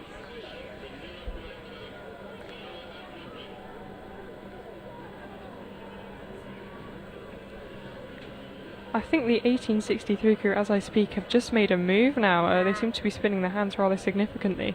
And actually really throwing it at Nottingham. It's potential, it's always a risk that you're going to run out of steam, and I think that's in the back of every athlete's mind, blowing up, as it's so called. So it'll be interesting to see what moves are made during the Red Boys. Yeah, like you said, Rachel, very, very difficult boats to row. And as we've seen earlier on today and a few other events, we've seen athletes blowing up, and especially in these pairs races, seeing them move out of their lane. But looks like all these athletes are doing very well at steering a straight course. But as you say, we see Notts County coming into the boys, leading against the 1863 crew. I question if they'll be able to hold on, you know. I think they will, just as they approach. It looks like a half length to a length. Sorry if you can hear cheers from the box, and it is the Nottingham County crew who win by a length over the 1863 club. However, all is not lost. The Hartpury crew really challenging that Weybridge boat on the close side of the lake, as the Clare's Court boat just finished in 3rd position, followed by Weybridge, who are having a real tug there in those last few strokes, risking a little bit of a crab as they cross the line, to take the 4th, with Hartpury in 5th. And the Stratford crew actually rowing really sharply, a really nice and unified boat there we have, finishing in the 6th place of the B final.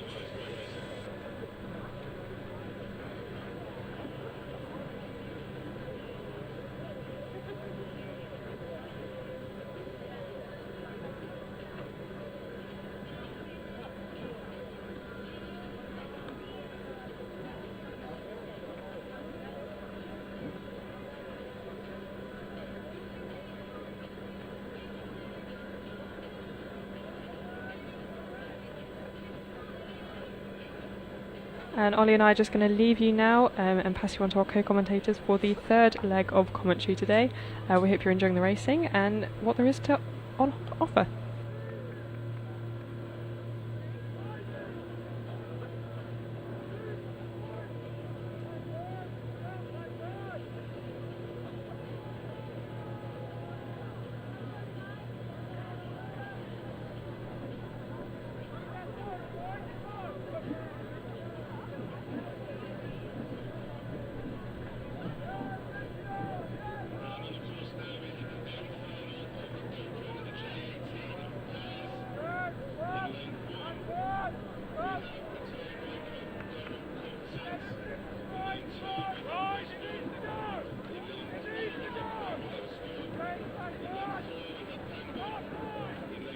So on the course now, we have the Open J18 pairs.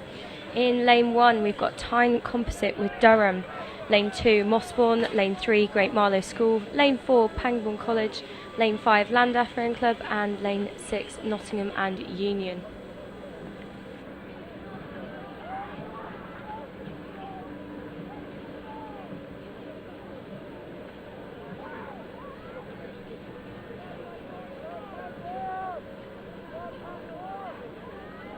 In the opening stages of this race, in lane 3 we have Great Marlow School just taking an early lead there, and in third place it's really tight there with Durham School, Pangbourne College and Llandaff Rowing Club all fighting it out for that silver and bronze medal position.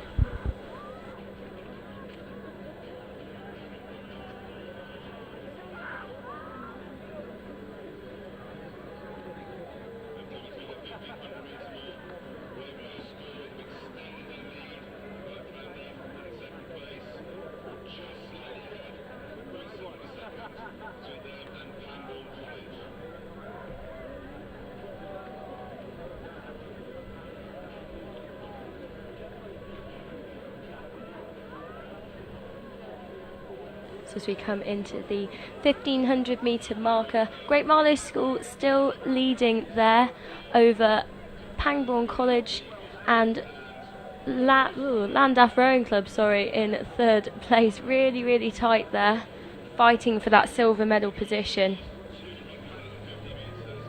So you can see Great Marlow School there in the middle of your picture.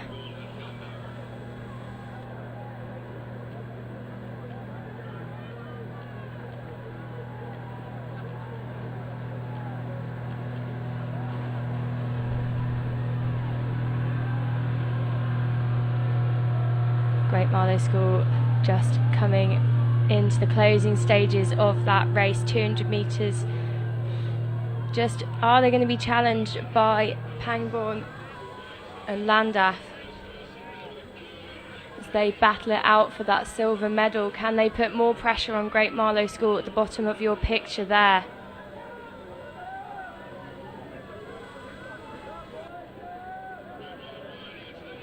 Great Marlow School rowing really nicely, nice and loose as they just approach the line, final few strokes, and that's Great Marlow School taking the win in the Open J18 pairs. Pangbourne College taking the silver and Llandaff taking the bronze. We've got a little bit of a race on our hand here as well between the Tyne Durham Composite and Mossbourne. And that's Tyne just taking it over Mossbourne there. Fantastic race between those two. And we've got Nottingham Union closely followed as they approach the finish line here. Just see Great Marlow School on your pictures now. Very, very hot day, trying to cool off their legs in the lake. And you can just see Nottingham Union crossing the line there.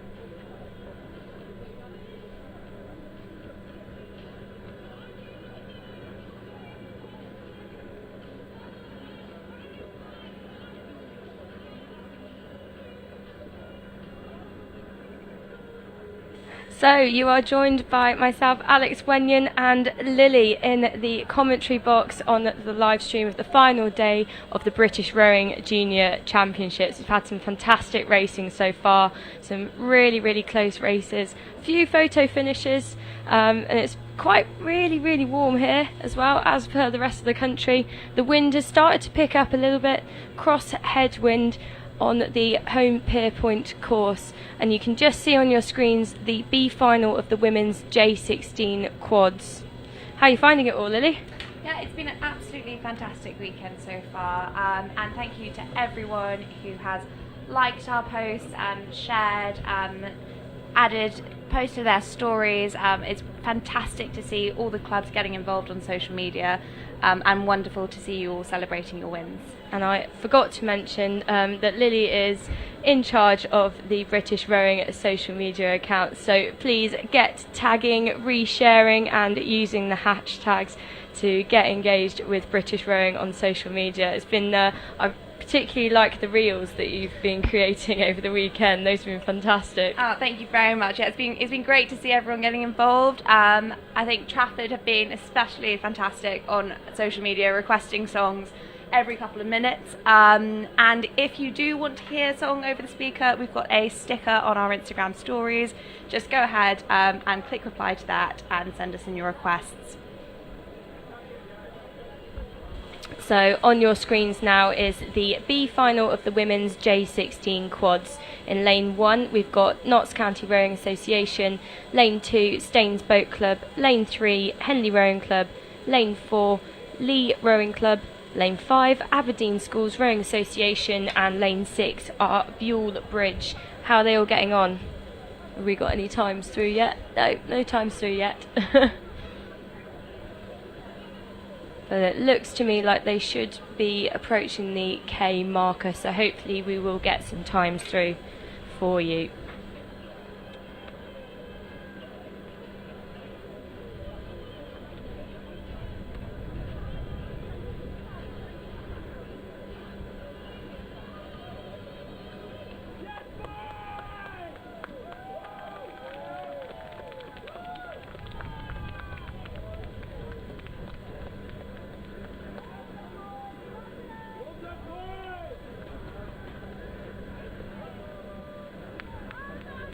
So on your screen now, the WJ16 Quads B final. To me it looks like Henley Rowing Club are out in front there.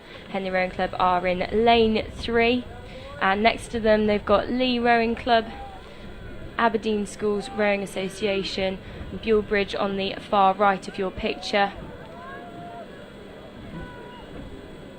We are still awaiting the times through, but it looks like Henley have established quite a dominant lead at this point in the race.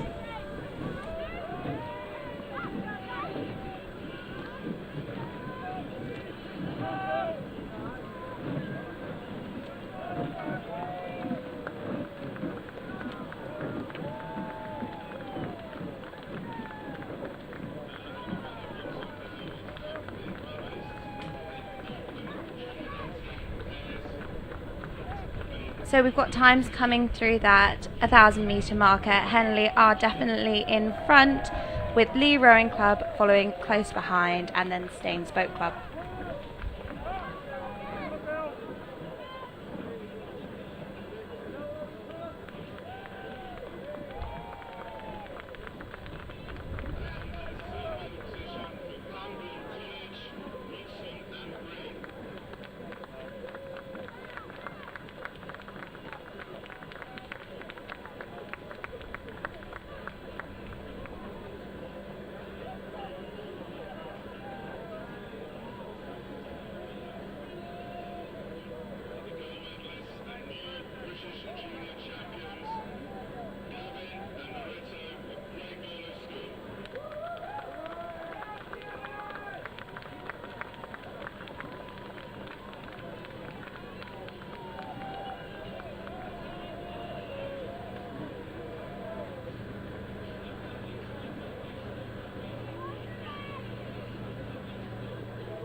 Coming down towards the red boys, Henley is still out in front, followed closely by Lee and then Staines Boat Club. That's a brilliant lead from Henley there. You know, few lengths up on the field, they must be enjoying that, enjoying every stroke of that. We've got a bit of a battle there between Lee and Staines out on the left of your picture. Yeah, at this point in the race, Alex, what do you think they're probably thinking? So I think Henley are enjoying it. You know, they're a few lengths up on the field, so they want to be rowing well, they want to be maintaining their length, and they're just going to be enjoying this as they come into the red boys. We've got a little bit of steering there from Henley as they've just drifted over to the left-hand side of their lane. Lee have done the same, it looks like, as well. I mean, this is a cross headwind which is going to be blowing them over to that side. So yeah, Henley seem to have corrected their steering now as they approach the finish line, and they've just come through there, as you can see on your screens. Lee again have just corrected that on their steering. You see a look over from bow, she knows, yeah, and there they go across the line. There we go. And Staines are over as well. And you'll just see Notts County coming into your picture now as they come through the finish line. Brilliant race there. So that was the WJ16 Coxless Quads B final. And we've also got Buell Bridge just approaching the line there. Brilliant race, girls.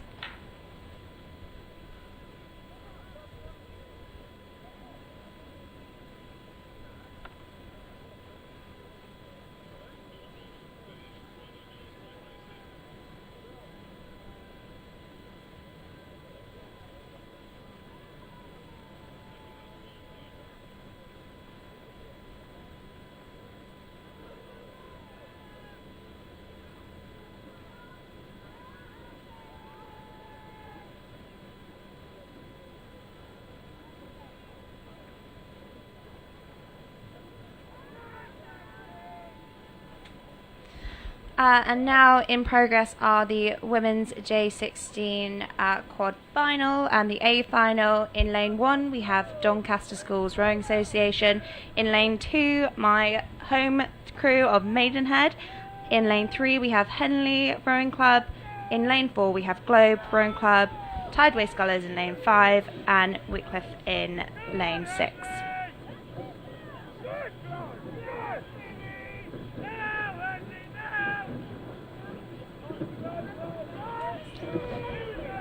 So I've never actually rowed up here in Nottingham, but you have, Alex, haven't you? Yes, I used to do Nat Schools at Nottingham before it was moved to Dorney Lake, and then used to compete at Bucks Regattas. So I think last time I rowed here was in 2018 when I was competing with Brooks. So it's been a while since I've been up here. And it's also strange to be on this side of the lake, I suppose. Used to competing, but I've been helping out with coaching the Molesey Boat Club Juniors, which has been fantastic. So it's been a bit of a culture shock, bit of a change. We can't get out on the water, so leave that to all of the juniors. But no, it's been a fantastic weekend. Just very hot. Very, very hot. Yeah, you're coming off quite a big win at Henley, aren't you? Yeah, so it was a fantastic win. It's been coxing for 13 years, so you know that one meant a lot, and we lost to Thames last year by 2/3 of a length in the final of the Thames Cup, so it was fantastic to overturn that event. But you know, with all respect to our competitors, everyone that we raced really pushed us all the way, so it was really nice. And it was also quite, we raced crews from Sydney, from Canada, from Munich, so we had quite an international run-in. It was quite the unknown. We didn't really know how fast those crews were going to be in the run-up to Henley, so it was just got to race each day as it comes. But no, it's fantastic, thank you. Yeah, a really, really good race to watch, and this is shaping up to be a really great race as well. If you see on your screen, a nice little formation forming with all the boats, and we've got the times in for the 1500 metres. That's brilliant. So we've got Henley Rowing Club still establishing their lead, but Globe Rowing Club have come back. They've started to put a little bit more pressure onto Henley Rowing Club there. Then we've got bronze place is your home club, Maidenhead, and then we've got a bit of a race there for 4th position between Doncaster Schools Rowing Association and Tideway Scullers, closely followed behind by Whitcliffe. So that's fantastic there on our screens. Can Henley hold off the juniors from Globe Rowing Club? I think Globe have put a big push in there and they've just started to take a seat back maybe from Henley. Yeah, it's just pulling. Yeah, it's a difficult one to call. I think this is going to be one we're going to watch go straight across the line. Yeah, I think it is. But we've got Globe Rowing Club at the top of your screens, and then Henley Rowing Club just underneath them. But no, I think Henley have got 3-4 seats on Globe at this point. There we go, the side on camera angle, the stroke person just eking away, and yeah, Henley are through the line now, about a length over Globe Rowing Club, and then Maidenhead in 3rd position. That's a fantastic race. That's the A final of the WJ16 quads. And lovely to see those celebrations across the line. Doncaster safely through. There we go.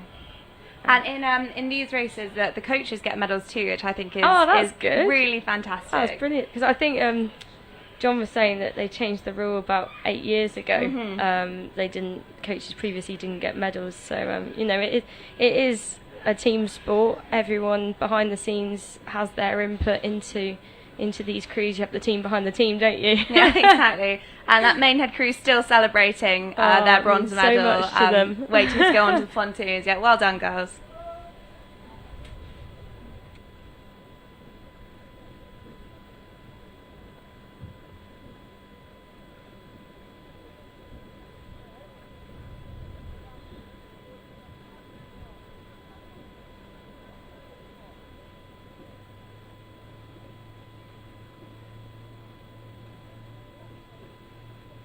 Now on your screens we've got race 334. It's the B final of the Open J16 Coxless Quads. In lane 1 we've got Durham, lane 2 Queen Elizabeth High School, team 3 Team Keene, lane 4 is Henley Rowing Club, lane 5 Durham, and lane 6 Worcester Rowing Club.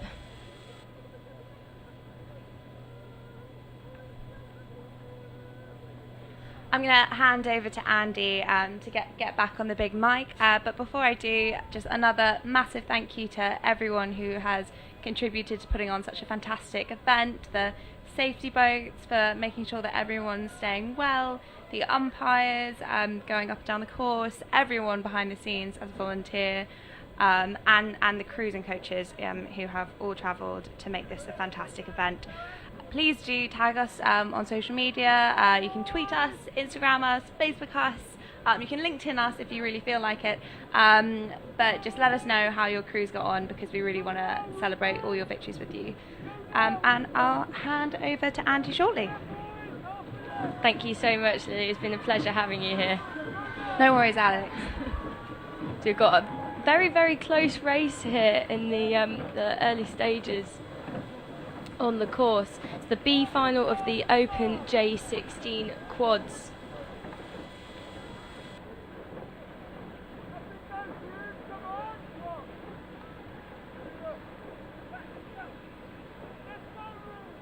So I've just got the times through the K marker. We've got Queen Elizabeth High School out in front, but very closely behind we've got Durham ARC and Durham.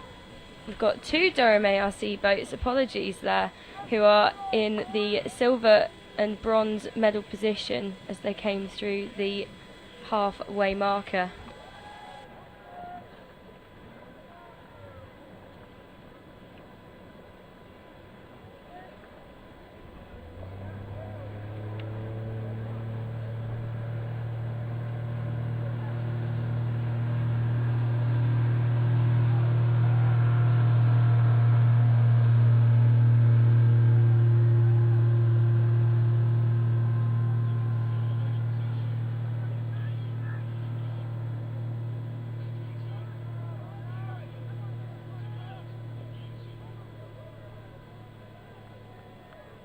And hello, Andy has returned to join you for the Open J16 Quad Sculls B final, and as we are just looking down the course, we can see that it appears to be the crew in lane 5, that is Durham ARC B, who maintain an advantage over the rest of the field, but they are indeed being challenged by the crew in the yellow alpaca shell, that is the Henley Rowing Club B crew in lane 4, and it looks like the crew in lane 2, Queen Elizabeth High School, are just having a couple of issues with steering, just putting their blades into lane 1, but it really is hotting up to be a decent race.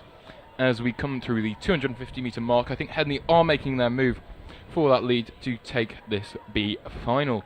It will be interesting to see how Durham ARC respond to this challenge by Henley, particularly Henley having an excellent history within the quad schools, both in women and men.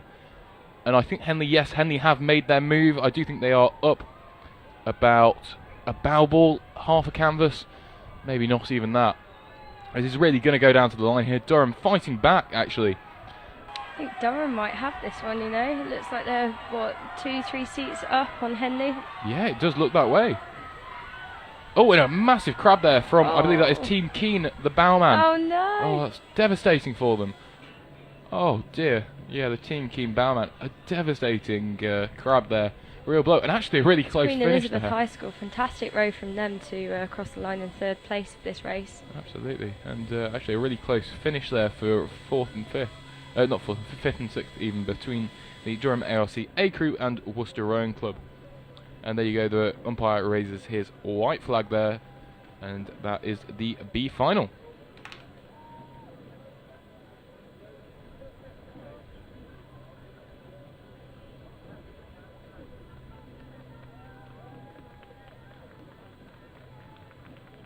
And here we are with the A final of the Open J16 Quad Sculls.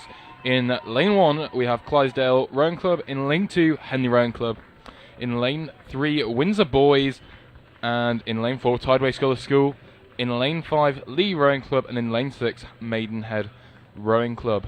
Now the Windsor Boys, you can see that the bowman or the strokeman, I'm not sure how it works on our sheet here, is listed as Jay Truter. He is in fact the same Jay Truter that did the single sculls at the GB France match. For those not attuned to the rowing world, that is the J16 international event, and I know for a fact that he did row the single there, and it will be interesting to see how he does, a rising talent within the Windsor Boys School. It will be interesting to see how his quad performs in this A final.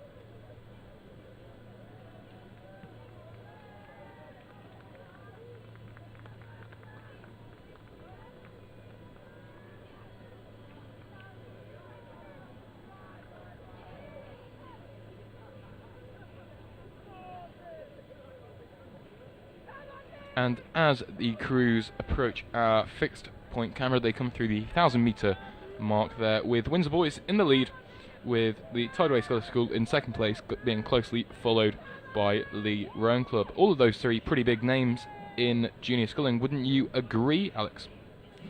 Yeah, it's been it's great to see the sculling programs as well doing very well. I mean, Windsor Boys had 2 quads in the final of the Forley this year, which is so impressive to have that depth, to be able to put 2 quads out at a standard like that and get them into the final of the Forley. So, huge credit to the coaches at the Windsor Boys School there.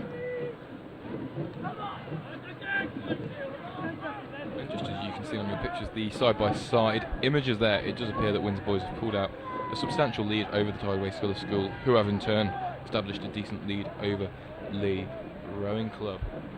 And it'll be interesting to see how these crews treat the second half of this race, particularly considering the fact that the wind has really quite died down now. There's still a bit of a crosswind. It'll be a different event to how they rode the time trial yesterday. Be interesting to see if the time trial event, the time trial results were correct, but it does appear to be in that order at the moment, with Windsor Boys having won the time trial, being in the lead.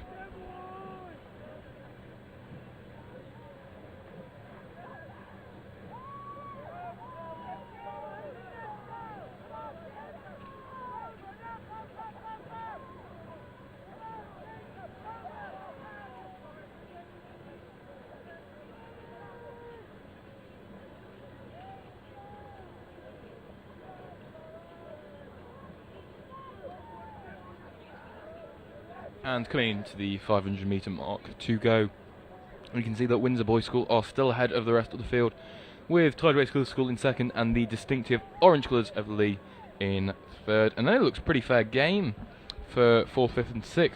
Don't you agree, Alex? Yeah, I mean, it all looks quite close on the course now. It looks quite neck and neck there. I mean, if you're in that position, you've just got to give it everything you've got.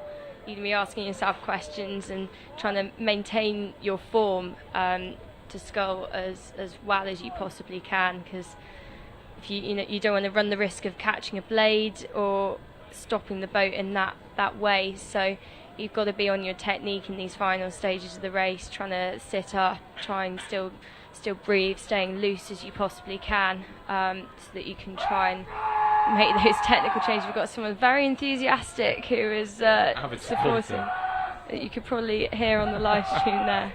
Yeah, really, Windsor Boys. We've got some fans who are clearly incredibly passionate about the sport. And you can see Windsor crossing, coming up to the line now on the left of your picture, with scullers in the yellow M-Packer boat there. And a lovely little bucket hat there. I don't know whether you can see that. Free speed. The pink bucket hat in the bow seat. Tideway crew. And there you go. You've got Lee coming through the line now at the top of your picture in the white boat. And then it will be Lane 1's Clydesdale ARC in for 4th, with the crew from Henley not far behind, and in turn Maidenhead Rowing Club. And that concludes our A final. And it does appear that we will get the white flag from the umpire in due time. He's just taking his time for a moment, just checking out everything is all okay before raising that white flag. And yes, there you go. That means that the Windsor Boys School are the British champions in the Open J16 Coxless Quads.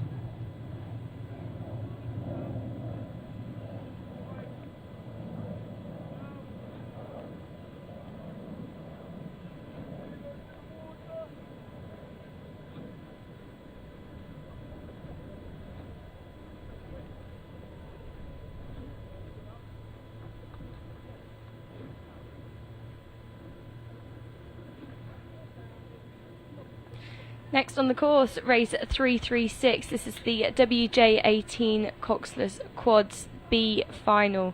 Over in lay 1, we've got Bertie in Dart Totnes ARC, Hall in Sunderland City, Burden for Buell Bridge, Valentine for Rob Roy, Adams for Nottingham Rowing Club, and Collier Harrod for Beckett Rowing Club. Sorry, I couldn't quite see the sheet there. I need my glasses on. Absolutely, and just in those two far lanes you can see a bit of a local derby. You know, Beckett Rowing Club they train on this lake here, and Nottingham Rowing Club just around the corner on the Trent. Nottingham Rowing Club, it's seen a real resurgence in its juniors recently. In 2015-16 it had a huge peak, particularly in the junior women's section, but has died down recently with a couple of coaches leaving and the programme just being left as well. But it's good to see that Stanley McKay, a former Nottingham junior, I learnt to row with him myself at Nottingham Rowing Club it was in fact, and it's good to see that he is rebuilding that programme, and clearly very effectively to see a crew in the women's J18 Coxless Quads B final. And just looking at how they're doing, I do believe it is Buell Bridge in first place moving through the 500, and actually Nottingham Rowing Club in second, with the crew from Rob Roy in third.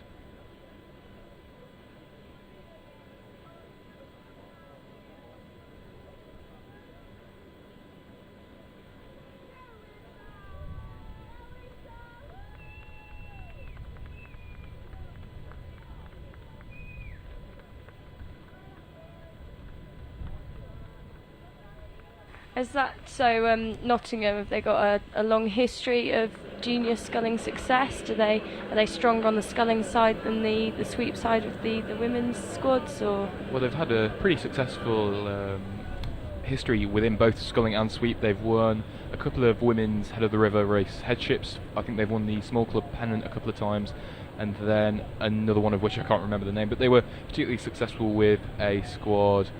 I think this was 2015, 2016. They also have had a decent couple of sculling athletes. Kyra Edwards, Anna Thornton a couple of years ago.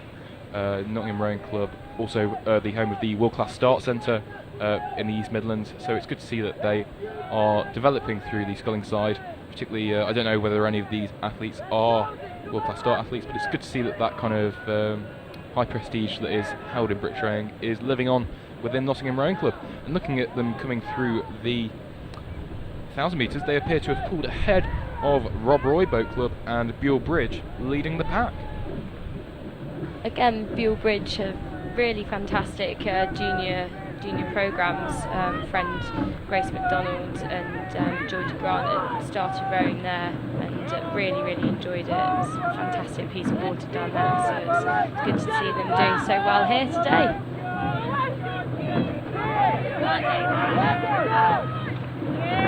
As you can see, as the cruise compacts the fixed camera that we have here, you can see that is Nottingham Rowing Club, who have established quite a considerable lead over the competition. I'd say, have they got clear water, do you reckon, from this angle?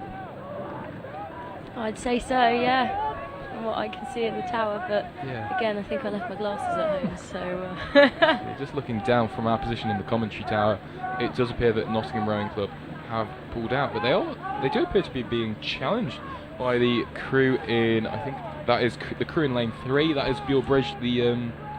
They seem to be alternating the lead as they follow through. They're approaching the 500 metres to go now, entering the last stint of the race. It will be really interesting to see the kick that both the Nottingham and the Buell Bridge crews have within them.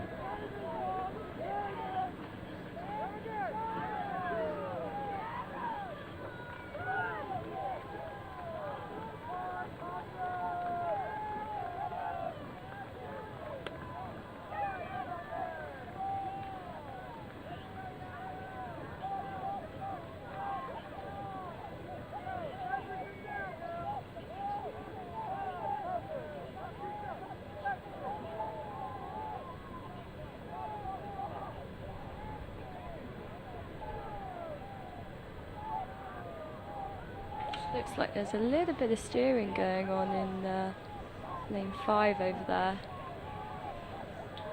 Is that the Nottingham crew over there in lane 5? Are they flirting with the buoy line slightly too much?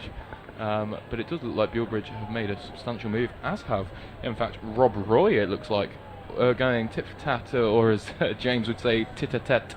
So you've got Buell Bridge at the bottom of your picture, and then Rob Roy in the middle, and then Nottingham to the left-hand side of that.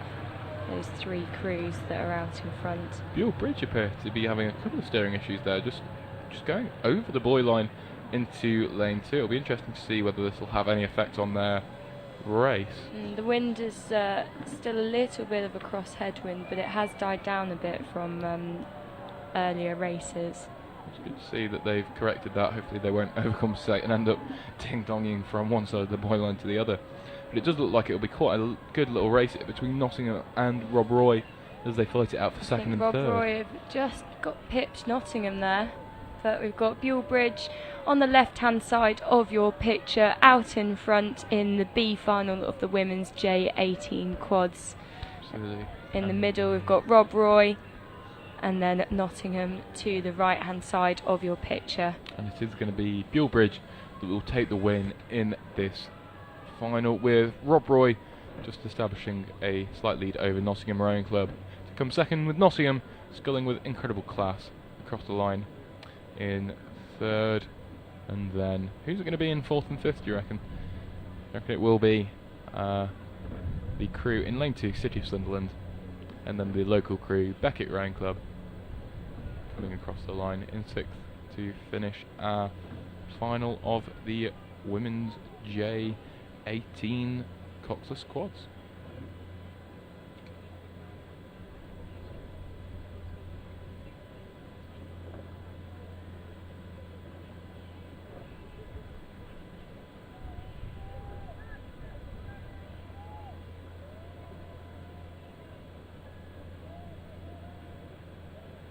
And we appear to have a pretty substantial lead here by a crew in this women's J18 coxless quads without one sculler even rowing. Wow, what an incredible move here from the Dart Topness crew from the last race. You can see that's why they didn't actually race the B final. They appear to have had a technical error with, is that the 2 seat of the boat? Yeah, I think it's the 2-seat. It seems that they've pulled their oars in. We just hope that everything is okay and that they are safe. Absolutely. So we've got one of the safety boats just following them down to make sure that they're all okay there. But on the course, we've currently got the A final of the women's J18 coxless quads. Over in lane 1, we've got Great Marlow School, lane 2, Hinksey Sculling School, lane 3, Henley Rowing Club, lane 4, Lee Rowing Club, lane 5, Peterborough, is that Buell Composite? That is. And lane 6 is Northwich Rowing Club. Fantastic. And it does appear at this early stage there is a advantage gained by the crews in the middle 2 lanes, that being Lee Rowing Club and Henley Rowing Club.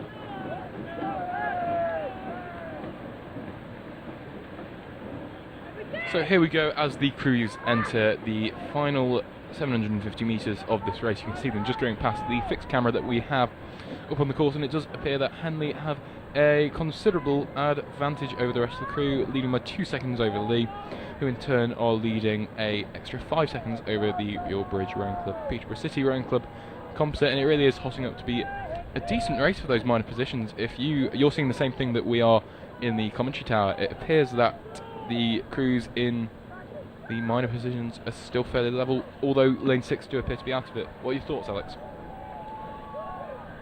So we've got lane 6. Excuse me, 1 second.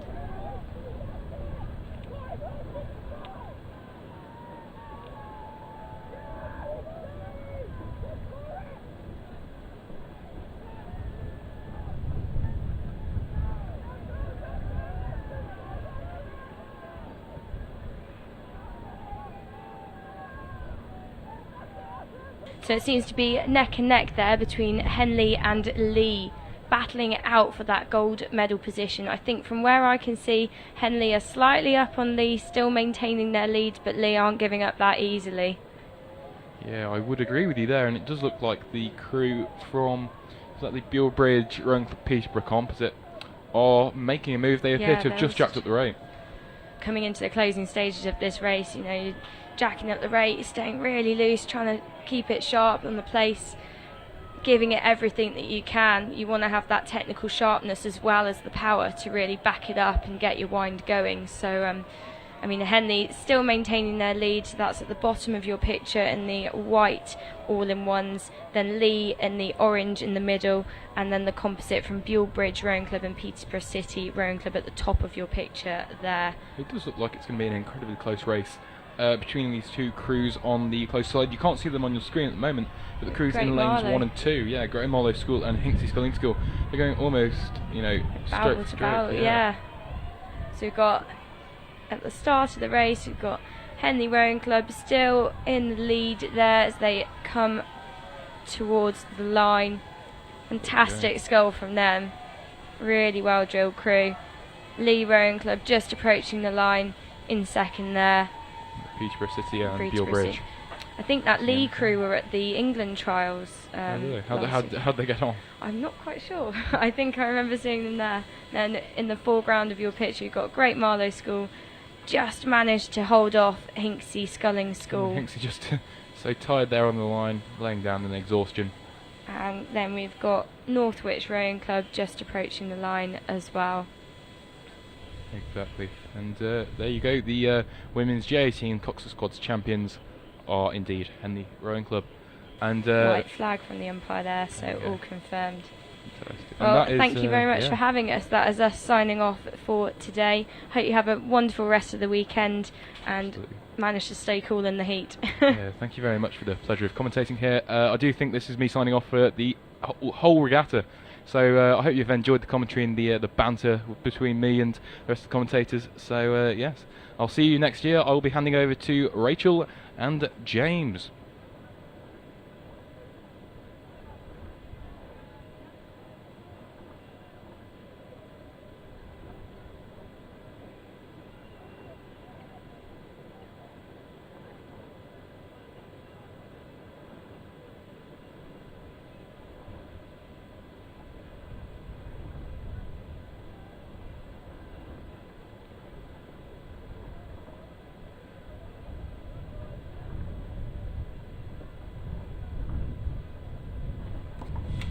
Good morning, everybody. Only just good morning, of course. You have Rachel and I who will be taking you through to the conclusion of racing at the British Rowing Junior Championships 2022. We are, of course, joined again by Ollie Hanks in the booth, and we will shortly be featuring an appearance from the chair of the organising committee of this event, Mike Martin, who will be making his way up just to say a few words and discuss with us how he feels the event has gone. Just looking on the course here at the final B of the Open J18 Quad Sculls. Rachel, what are we looking at? So we have got in the lane 1 we have King's Worcester, in lane 2 we have York City, in lane 3 we have Wycliffe Junior Rowing Club, in lane 4 we have Marlow, in lane 5 we have Calpe, and in lane 6 we have Molesey on what is set to be a very exciting and, by the looks of things already, a very close B final of the Open J18 Quads. Bit of a personal one for you this, Rachel. Obviously Wycliffe is your home club. Presume you know the guys in this boat quite well? Absolutely. Well, you'd be interestingly enough, this is actually not their usual crew. We've got the two other boys who are actually racing singles today. Gwil Johnson, actually achieving second place, which is a phenomenal achievement for him. Also been selected for Wales.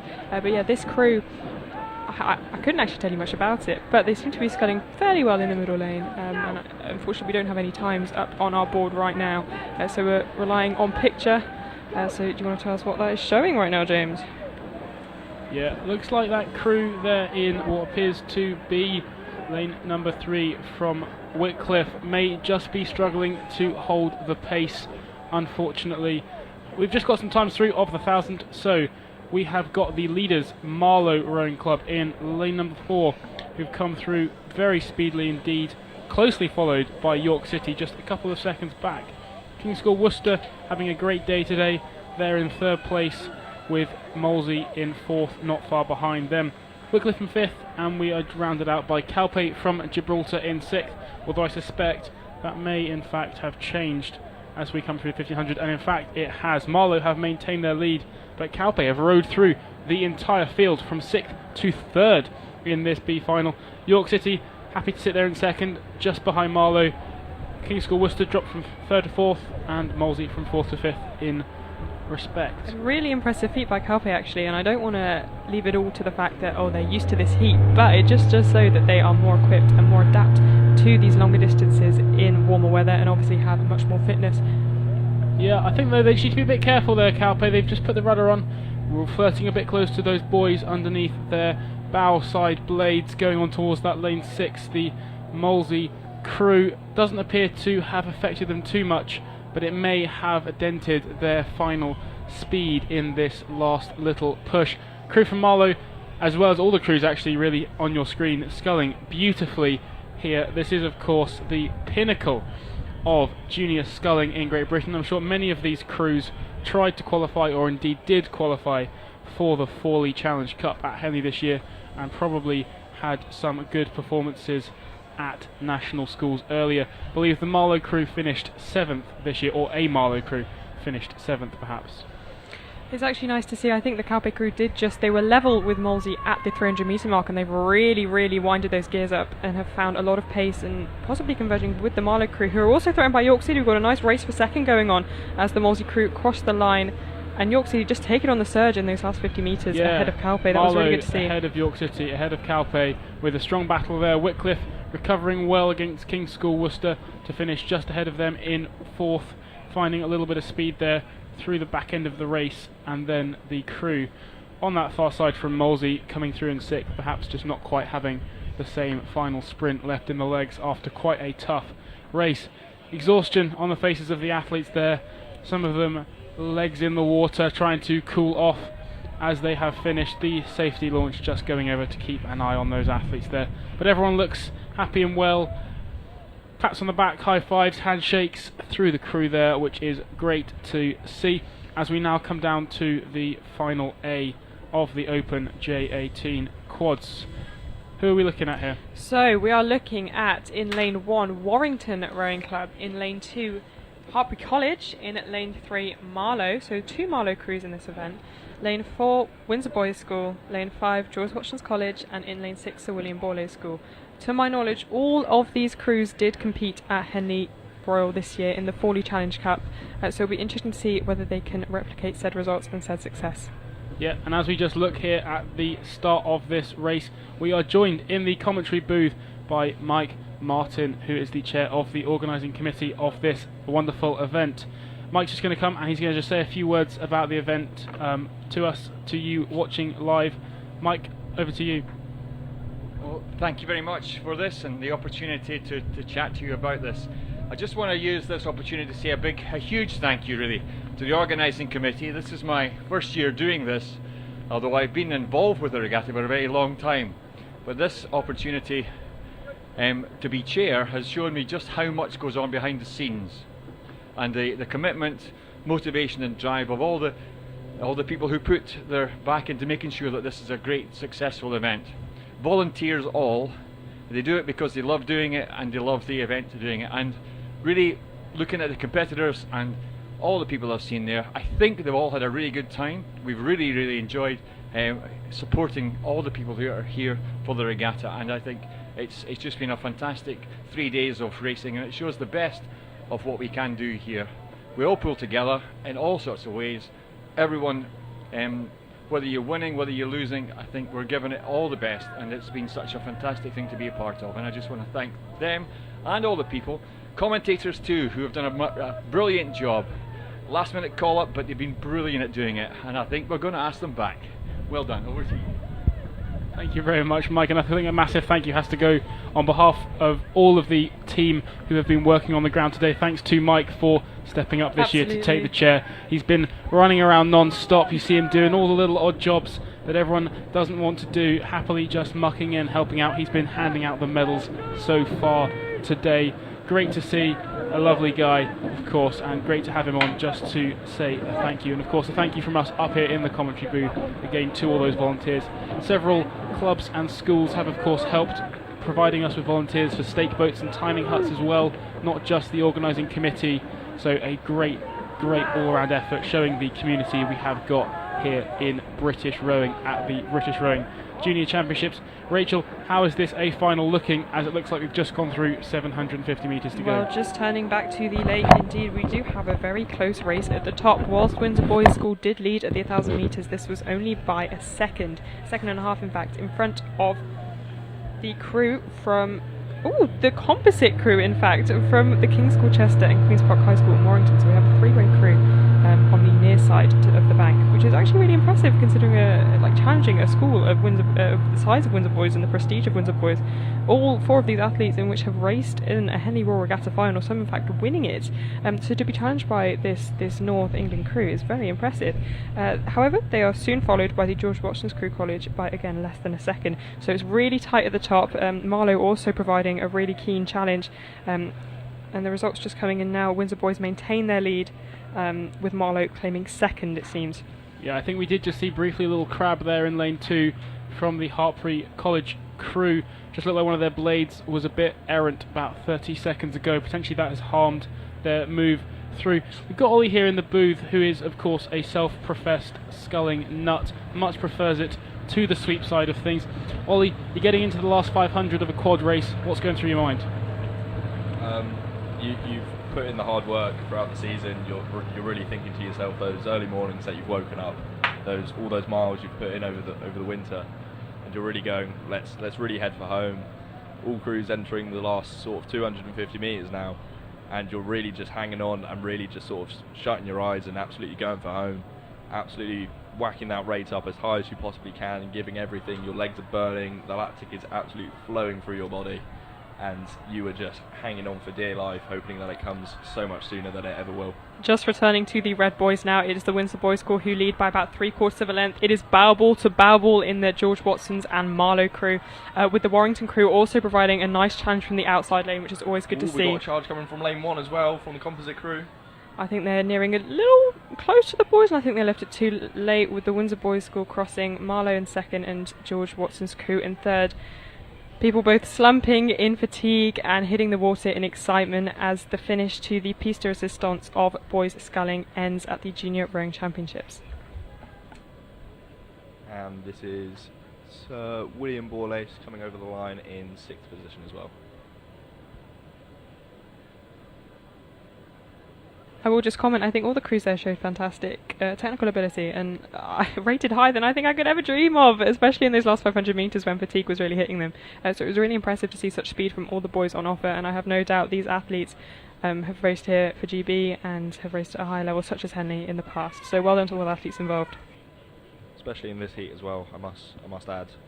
It's pretty hot down here. It doesn't look that hot, but the sun is out, and I can reassure you it's getting very toasty up here in the commentary box. Returning to the lake, we have the B final of the Open J18 fours. A very private affair, yes again. 2 crews in lanes 3 and 4, Nottingham and Union and Tyne Rowing Club. Yeah, this head-to-head style of racing, perhaps more akin to the river regattas that we have seen come through this summer season of racing. Of course, rare to see that on a multi-lane course, but of course the B final here just being contested by these 2 individuals.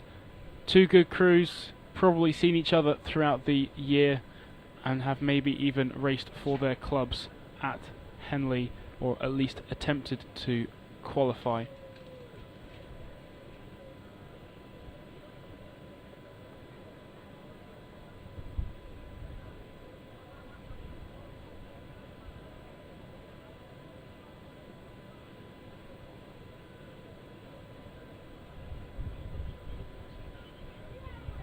Of course, the coxless 4 is steered within the boat, much like the quads are.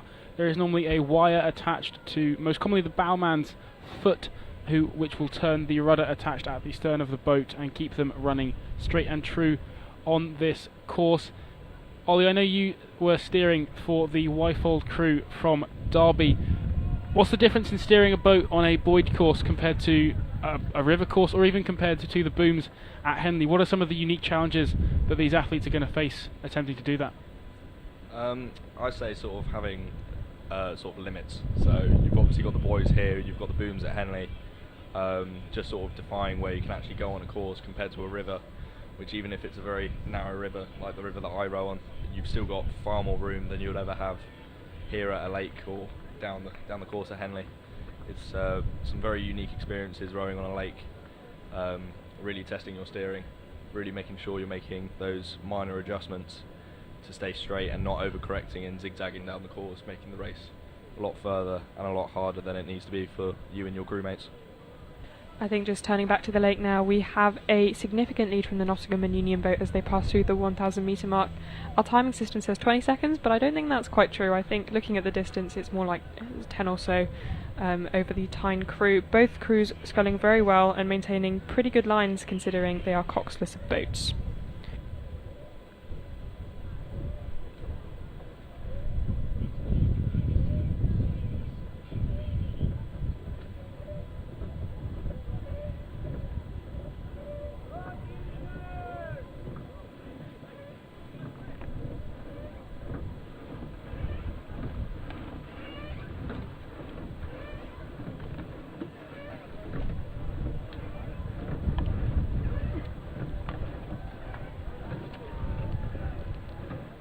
Just coming over the 750 metres to go marker there, we saw Nottingham and Union come across first with the Tyne Rowing Club crew. Just about to cross that marker point now. Both crews sweeping nicely, it has to be said, appear to be having no issues with the steering either. The windsock opposite us is fluttering just very gently. Not sure it's really going to be impacting the crews in any real meaningful way though, which is great to see, particularly as we get down to these coxless boats, which are of course slightly more at risk of steering issues. It's interesting actually, I think in the past 2 hours or so the wind has slightly changed. Initially it was a cross breeze, but it seems to be a headwind now on the course. Personally I'm a fan of a headwind. I know I'm here in the commentary box with two lightweights, so they'll adamantly disagree with me, but I think a very light headwind like we have today is really nice in setting the boat up and making it a lot more sturdy. I think it always runs the risk in a tailwind of becoming really out of control, really high rate, really spin the hands, which I think often leads to rhythm problems. So having this is nice backing up the crew and acts as another member. It's interesting you say that. I think Ollie and I are going to agree tailwind is better. As lightweights, we do favour that. We're not so good into the headwind. But just talk our viewers here through the main differences, if you could distill it down into a really short couple of sentences on the differences between rowing in a headwind against a tailwind. Christ, I think tailwind, you can get a much higher rate, and obviously you're moving quicker, so that's always a bonus when you finish a bit faster. In a headwind, I often find that my arms and my shoulders hurt because I'm tugging more at the water, which might be down to my technique, but I think you have to fight a lot more. You have to, obviously, exerting a lot more strength because you literally have a force working against you. And so when you have that tailwind, it can be quite nice just to sit on top of the water and really go for it, but it does run the risk of balance issues and other things like that. Yeah, interesting here, just as we look at the Nottingham and Union crew there, they've just gone through 250 metres to go. That was that red buoy that you just saw disappearing off of your picture now. Sweeping nicely there, you can see they've gone for a standard rig in that boat there, just as they come up towards the red buoys now. Comfortable lead, you're going to have to say, over the Tyne crew, who are also sweeping nicely. Of course, the verdict here is almost definitely sealed as they enter the red buoys there. Nottingham and Union should look to take this B final here in what is the penultimate boys or open race of the championships.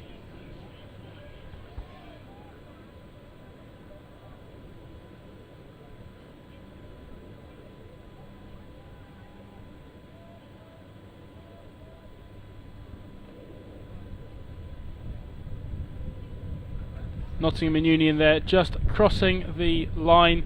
I'm sure they'll be very happy with that. They've definitely put out a marker there with their performance. You have to say they're really showing that they maybe deserve to be in that A final instead. Of course, these results decided by the time trial that these crews did earlier in the regatta. As you can see here, this Tyne crew sweeping nicely, just shortening up their slide ever so slightly, just to drive that rate all the way to the end. I think, of course, they are just coming over the line now, just in front of us here, coming through those last red buoys, which will end the B final here of the Open J18 Coxless Fours, and then we will of course shortly be looking at the head of the race in the Open J18 A final. I will say very quickly, it's quite reassuring in some ways to see both of those crews who have just finished quite fatigued. It shows that neither of them let down, even though there was quite a substantial distance between them. They neither let go, and both kept on trying, and I think that's really important. Yeah, definitely. I think Nottingham and Union will want to set that marker there, and will have raced it to the end to, maybe try and get a better time here, perhaps, than the crews that come 5th and 6th in this A final that will, of course, have been closest to them in that time trial. And then, of course, Tyne trying to secure the best possible time for themselves, racing for pride. There, we look at the head of the race here in the A final. Rachel, who have we got on the course? So in the Open at J18 Coxless 4 A final, we have in lane 1 we have a composite crew between Walton and Henley, quite far away to be a composite, I suggest, but nonetheless both Thames clubs. In lane 2 we have Clares Court. In lane 3 we have Hereford Rowing Club. In lane 4 we have another composite between Hampton School and Molesey, so much more close to home. And in lane 5 Abingdon School's Rowing Club, and then in lane 6 Great Marlow School.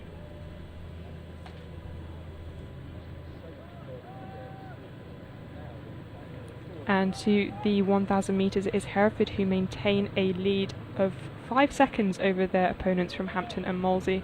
However, the trailing 5 crews are rather within quite a close time of each other, all separated by about 6 seconds, which shows there is quite a lot of speed in this final.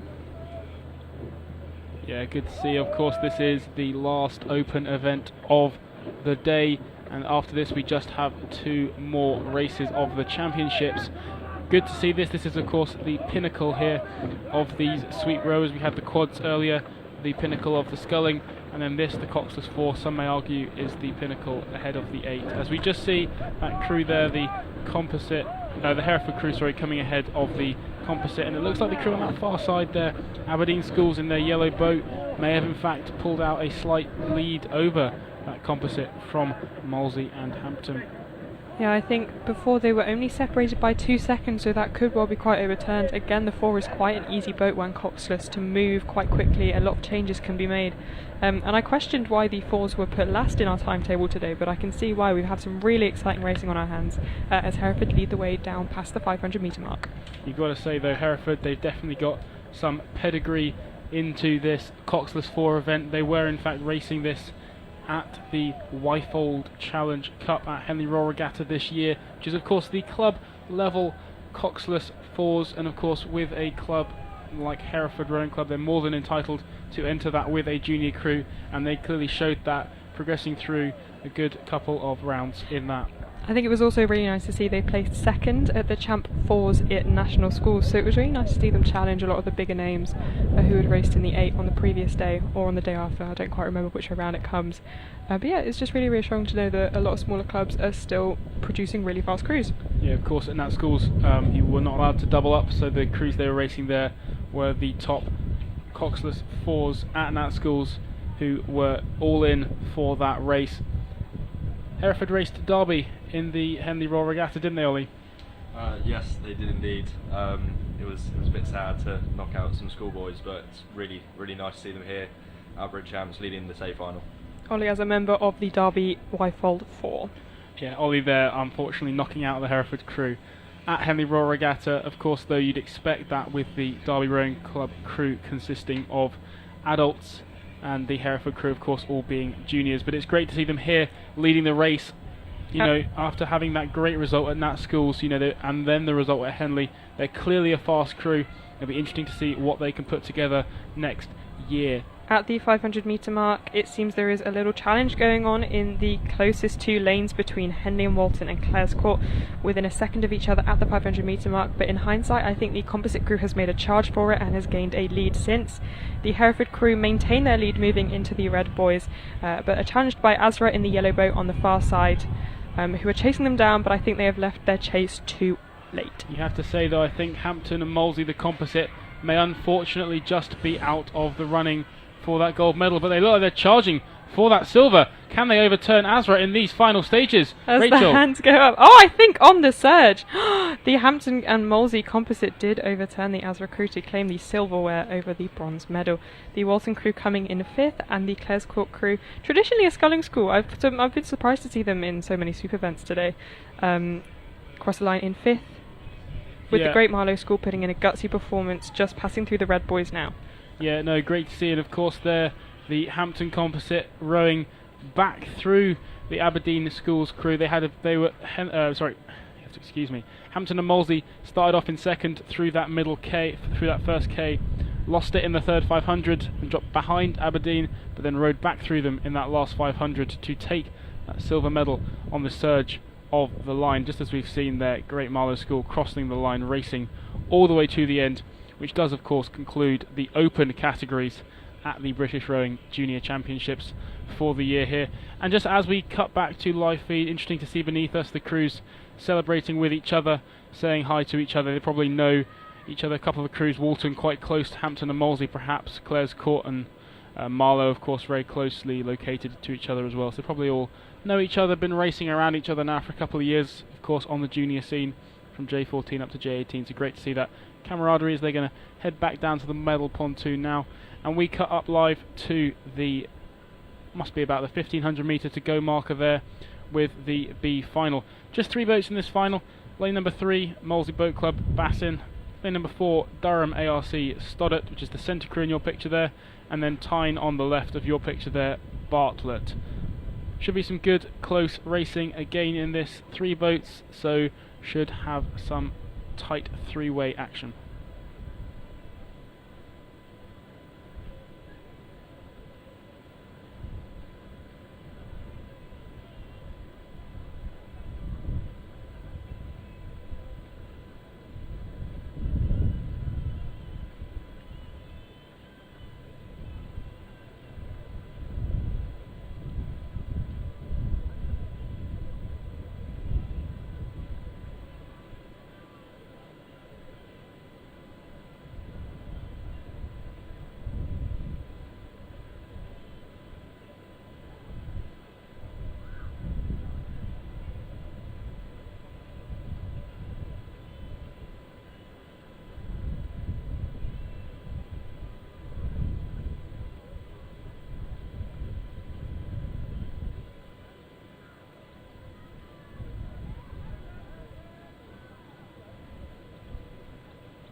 as we look at the images just after they've come through that 1,000 metre marker on the course. Molesey have gone out to a reasonable lead here over Durham ARC. Molesey, of course, closest to your pictures, the white M on the black Racing all-in-one there, visible on your pictures. Durham ARC just ahead there, perhaps just over a length ahead of Tyne Rowing Club, sitting in that third spot. So great to see some reasonably close racing, but Molesey there looking to make a statement perhaps and set a faster time than some of the A final crews. Yeah, Molesey looking actually really clean, just really charging, setting a nice rhythm as they move past. I think we're about at the 1,000 metre mark here, just past in fact, where they have made a 6-second lead in front of their opponents, and you can see it on your picture now, just moving out to about 2 lengths. So they'll be semi-comfortable in their strokes, and they could probably take down the rate a few pips and just really sit on that rhythm and send it home. You've got, of course, they're just crossing your picture there, the Tyne Rowing Club crew just coming through as we see here. No steering issues by the looks of things, so that is great to see, although I do wonder about that Tyne crew. They do look a little bit further across in that lane than they need to be, and in fact looking at their bow ball coming almost straight at the camera there shows they maybe are in fact having some issues on their steering, so they need to be careful of that. Just be mindful of it, but I don't think it should affect them too much, as it looks like they've straightened themselves back out.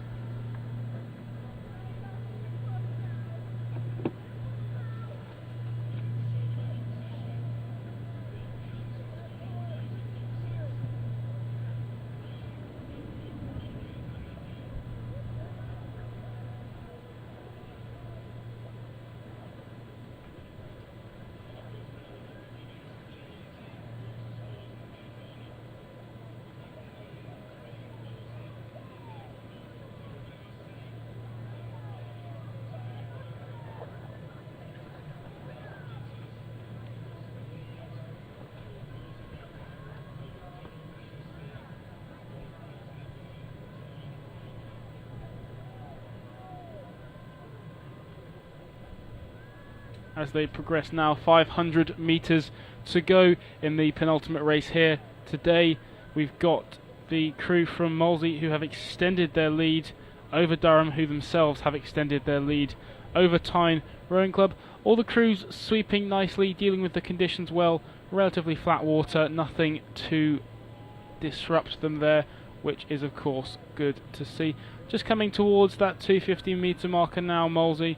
Just that red buoy there you can just see appearing in the bottom left of your picture behind the Hydro logo. That is of course 250 metres to go, which will signify the last minute or so of their race, and will start any final sprint that Molesey feel it necessary to do, although with a lead like this I'm not sure we will see a particularly decisive sprint coming from them.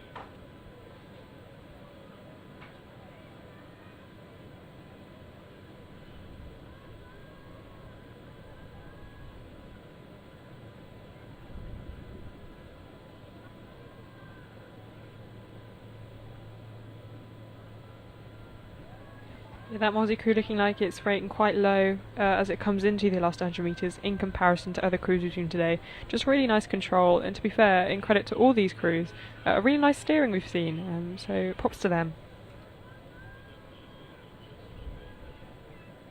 Cheers on the bank there for all the crews as they come past the blue seating just beneath our finish tower in the red buoys here.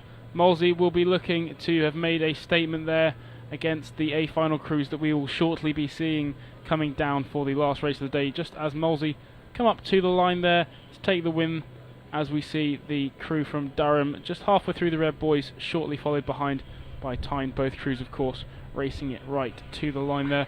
Molesey look pretty tired, which shows they have raced this all the way to the line, which is great to see, as we see here just Durham coming up to and across the line. I think just a very little crab from Tyne may have disrupted their rhythm slightly, but they crossed the line in good time.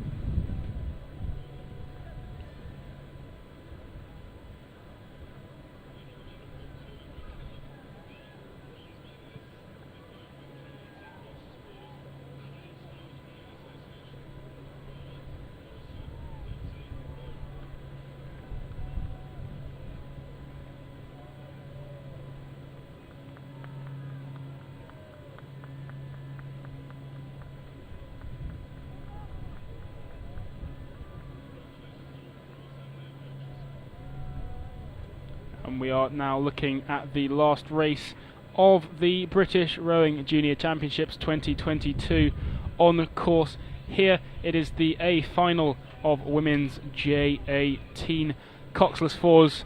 Rachel, who are we looking at and how's it going? To introduce the last race of, well, this event in fact, the WJ18 coxless fours A final.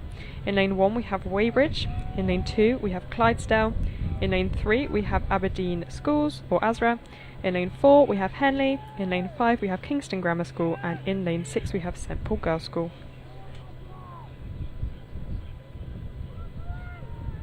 At the 1000 metre mark it was Abingdon School who were maintaining a lead of 4 seconds in front of their counterparts from Weybridge Rowing Club. Of course, Aberdeen Schools have a fantastic pedigree in the women's coxless four and in sweeping events as a whole. But the field's looking pretty close, in fact. We've got 5th and 4th separated by 2 seconds, with the St Paul's Girls' School on the outside lane, only 5 seconds behind them.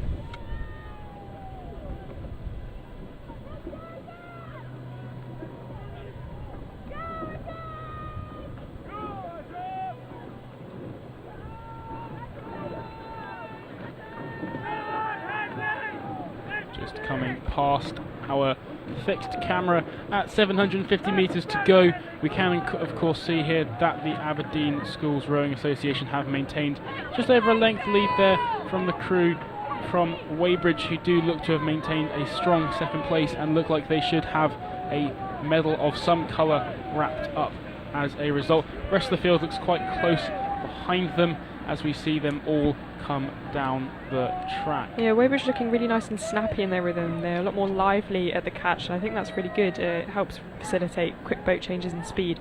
I think the ASRA crew is more reliant on their strength, which of course is nothing wrong with that. Everyone rows differently. Some steering issues there from the Kingston Grammar School crew. Oh, as you say that, yeah, on the TV screen we have in front of us and down the course, it does seem they did take a little bit of an overcorrection there. I think just with their bows hitting the buoy, perhaps. Interesting to see what's going on there. Of course, quite far off in the distance of both the camera and our position here, just could see that they were in fact having a bit of a tussle there with the St Paul's Girls' School crew over in that lane. And I think again they have overcorrected, but the umpire is in their lane. No, the umpire is in the opposite lane. It doesn't appear to have warned them at all. I think the umpire is letting them sort it out. Of course, the umpire running down there between lanes 1 and 2, as you can see on the right of your picture. Looks like Kingston Grammar School have sorted it out and are in fact running straight and true again as they bring down. Looks like they might even be competing now for that silver medal. Not sure they are that far off the pace there. Of course, they haven't got the times from the 500 metre box that they've just gone through, although saying that, they do just come through. Aberdeen Schools, of course, as we said, have got a lead over Weybridge, closely followed by Henley and Clydesdale, just separated by a couple of seconds. I think Kingston Grammar School's steering has cost them slightly because they are just a couple of seconds further back. Henley have actually rowed through from 5th to 3rd, which is really impressive, and they now only chase the Clydesdale crew by 2 seconds. Sorry, not the Clydesdale crew, the Weybridge crew in fact. So that'll be an interesting race as we move into the last 300, last leg of this race. The last race, in fact, of the British Junior Rowing Championships. As we're actually taking a bit of a questionable steering fault, I think. Yeah, interesting steering here in this last race of the day. They're definitely giving the spectators their money's worth as they watch this last race come down. Aberdeen Schools have in fact now corrected and are back into their lane just about.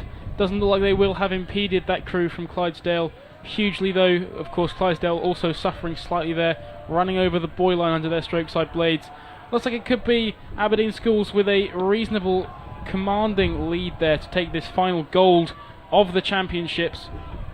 We have a nice crowd running alongside this race to finish off the British Rowing Junior Championships in style, and it will be ASRA who crossed the line. Actually, I think they rose their rate a bit after that mishap with the steering, but nonetheless crossed the line in first, with the Weybridge crew coming in second. A little crab on the finish line, I think, there from the Weybridge crew.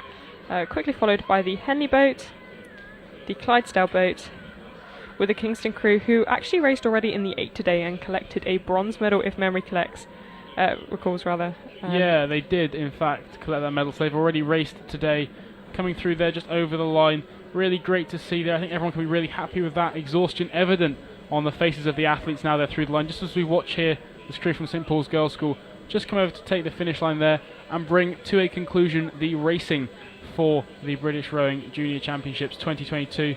Smiles all round in the boats. Of course, Aberdeen Schools there, taking it from Weybridge, taking it from Henley, who of course had a very strong second 1,000 metres to row back through the pack there and sit into third spot. Great to see it, and a thrilling race truly there, Rachel, to end what a wonderful way to finish it. You can see the boat racks at the end of the course now getting rather bare, and the trailers getting rather full in the field adjacent to us. But what a brilliant day of racing. We've had a good day of finals. Before we sign off, Rachel, just before we go, anything particularly to you that has stood out as a highlight of the day for you? I was thinking about this earlier. When we were on our second leg of commentary, I believe, it was the B final of the women's J16 doubles. I thought it was a fantastic race. I can't remember who won now, which sounds rather silly. But I remember there was being a lot of drama and a lot of changes in the field, and I just thought this was a wonderful race to watch. And this is what junior rowing should be, was these really small, low-level clubs against these big schools.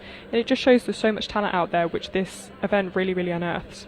Yeah, no, I've got to agree with you there. It's been great to see some of these smaller boats. Of course, the smaller the boat, the more clubs that therefore can field that number of athletes. And I definitely would agree with you. Some of the racing today in those smaller boats has been absolutely electric. Of course, Rachel and I have finished off this last shift of the commentary. As you just see on your pictures, the crew's heading towards the medal pontoon. So on behalf of the entire commentary team that you have heard throughout this regatta, I'd just like to say a thank you to everyone who's been involved with making it happen, be they safety, launches, umpires, volunteers on the organising committee, the camera crew and live team who have been producing these lovely pictures and this live stream for you, as well as the whole British rowing team working behind the scenes on this event. It's been a privilege, I think Rachel will agree with me there, I agree to work entirely on this event, and hopefully they'll have us back next year. We're going to sign off now, so thank you very much for listening, for watching, for letting us lighten up your day with this racing. I've been James. And I've been Rachel. And signing off from British Rowing Junior Championships 2022 for the last time. Goodbye. Goodbye. Thank you very much, everybody.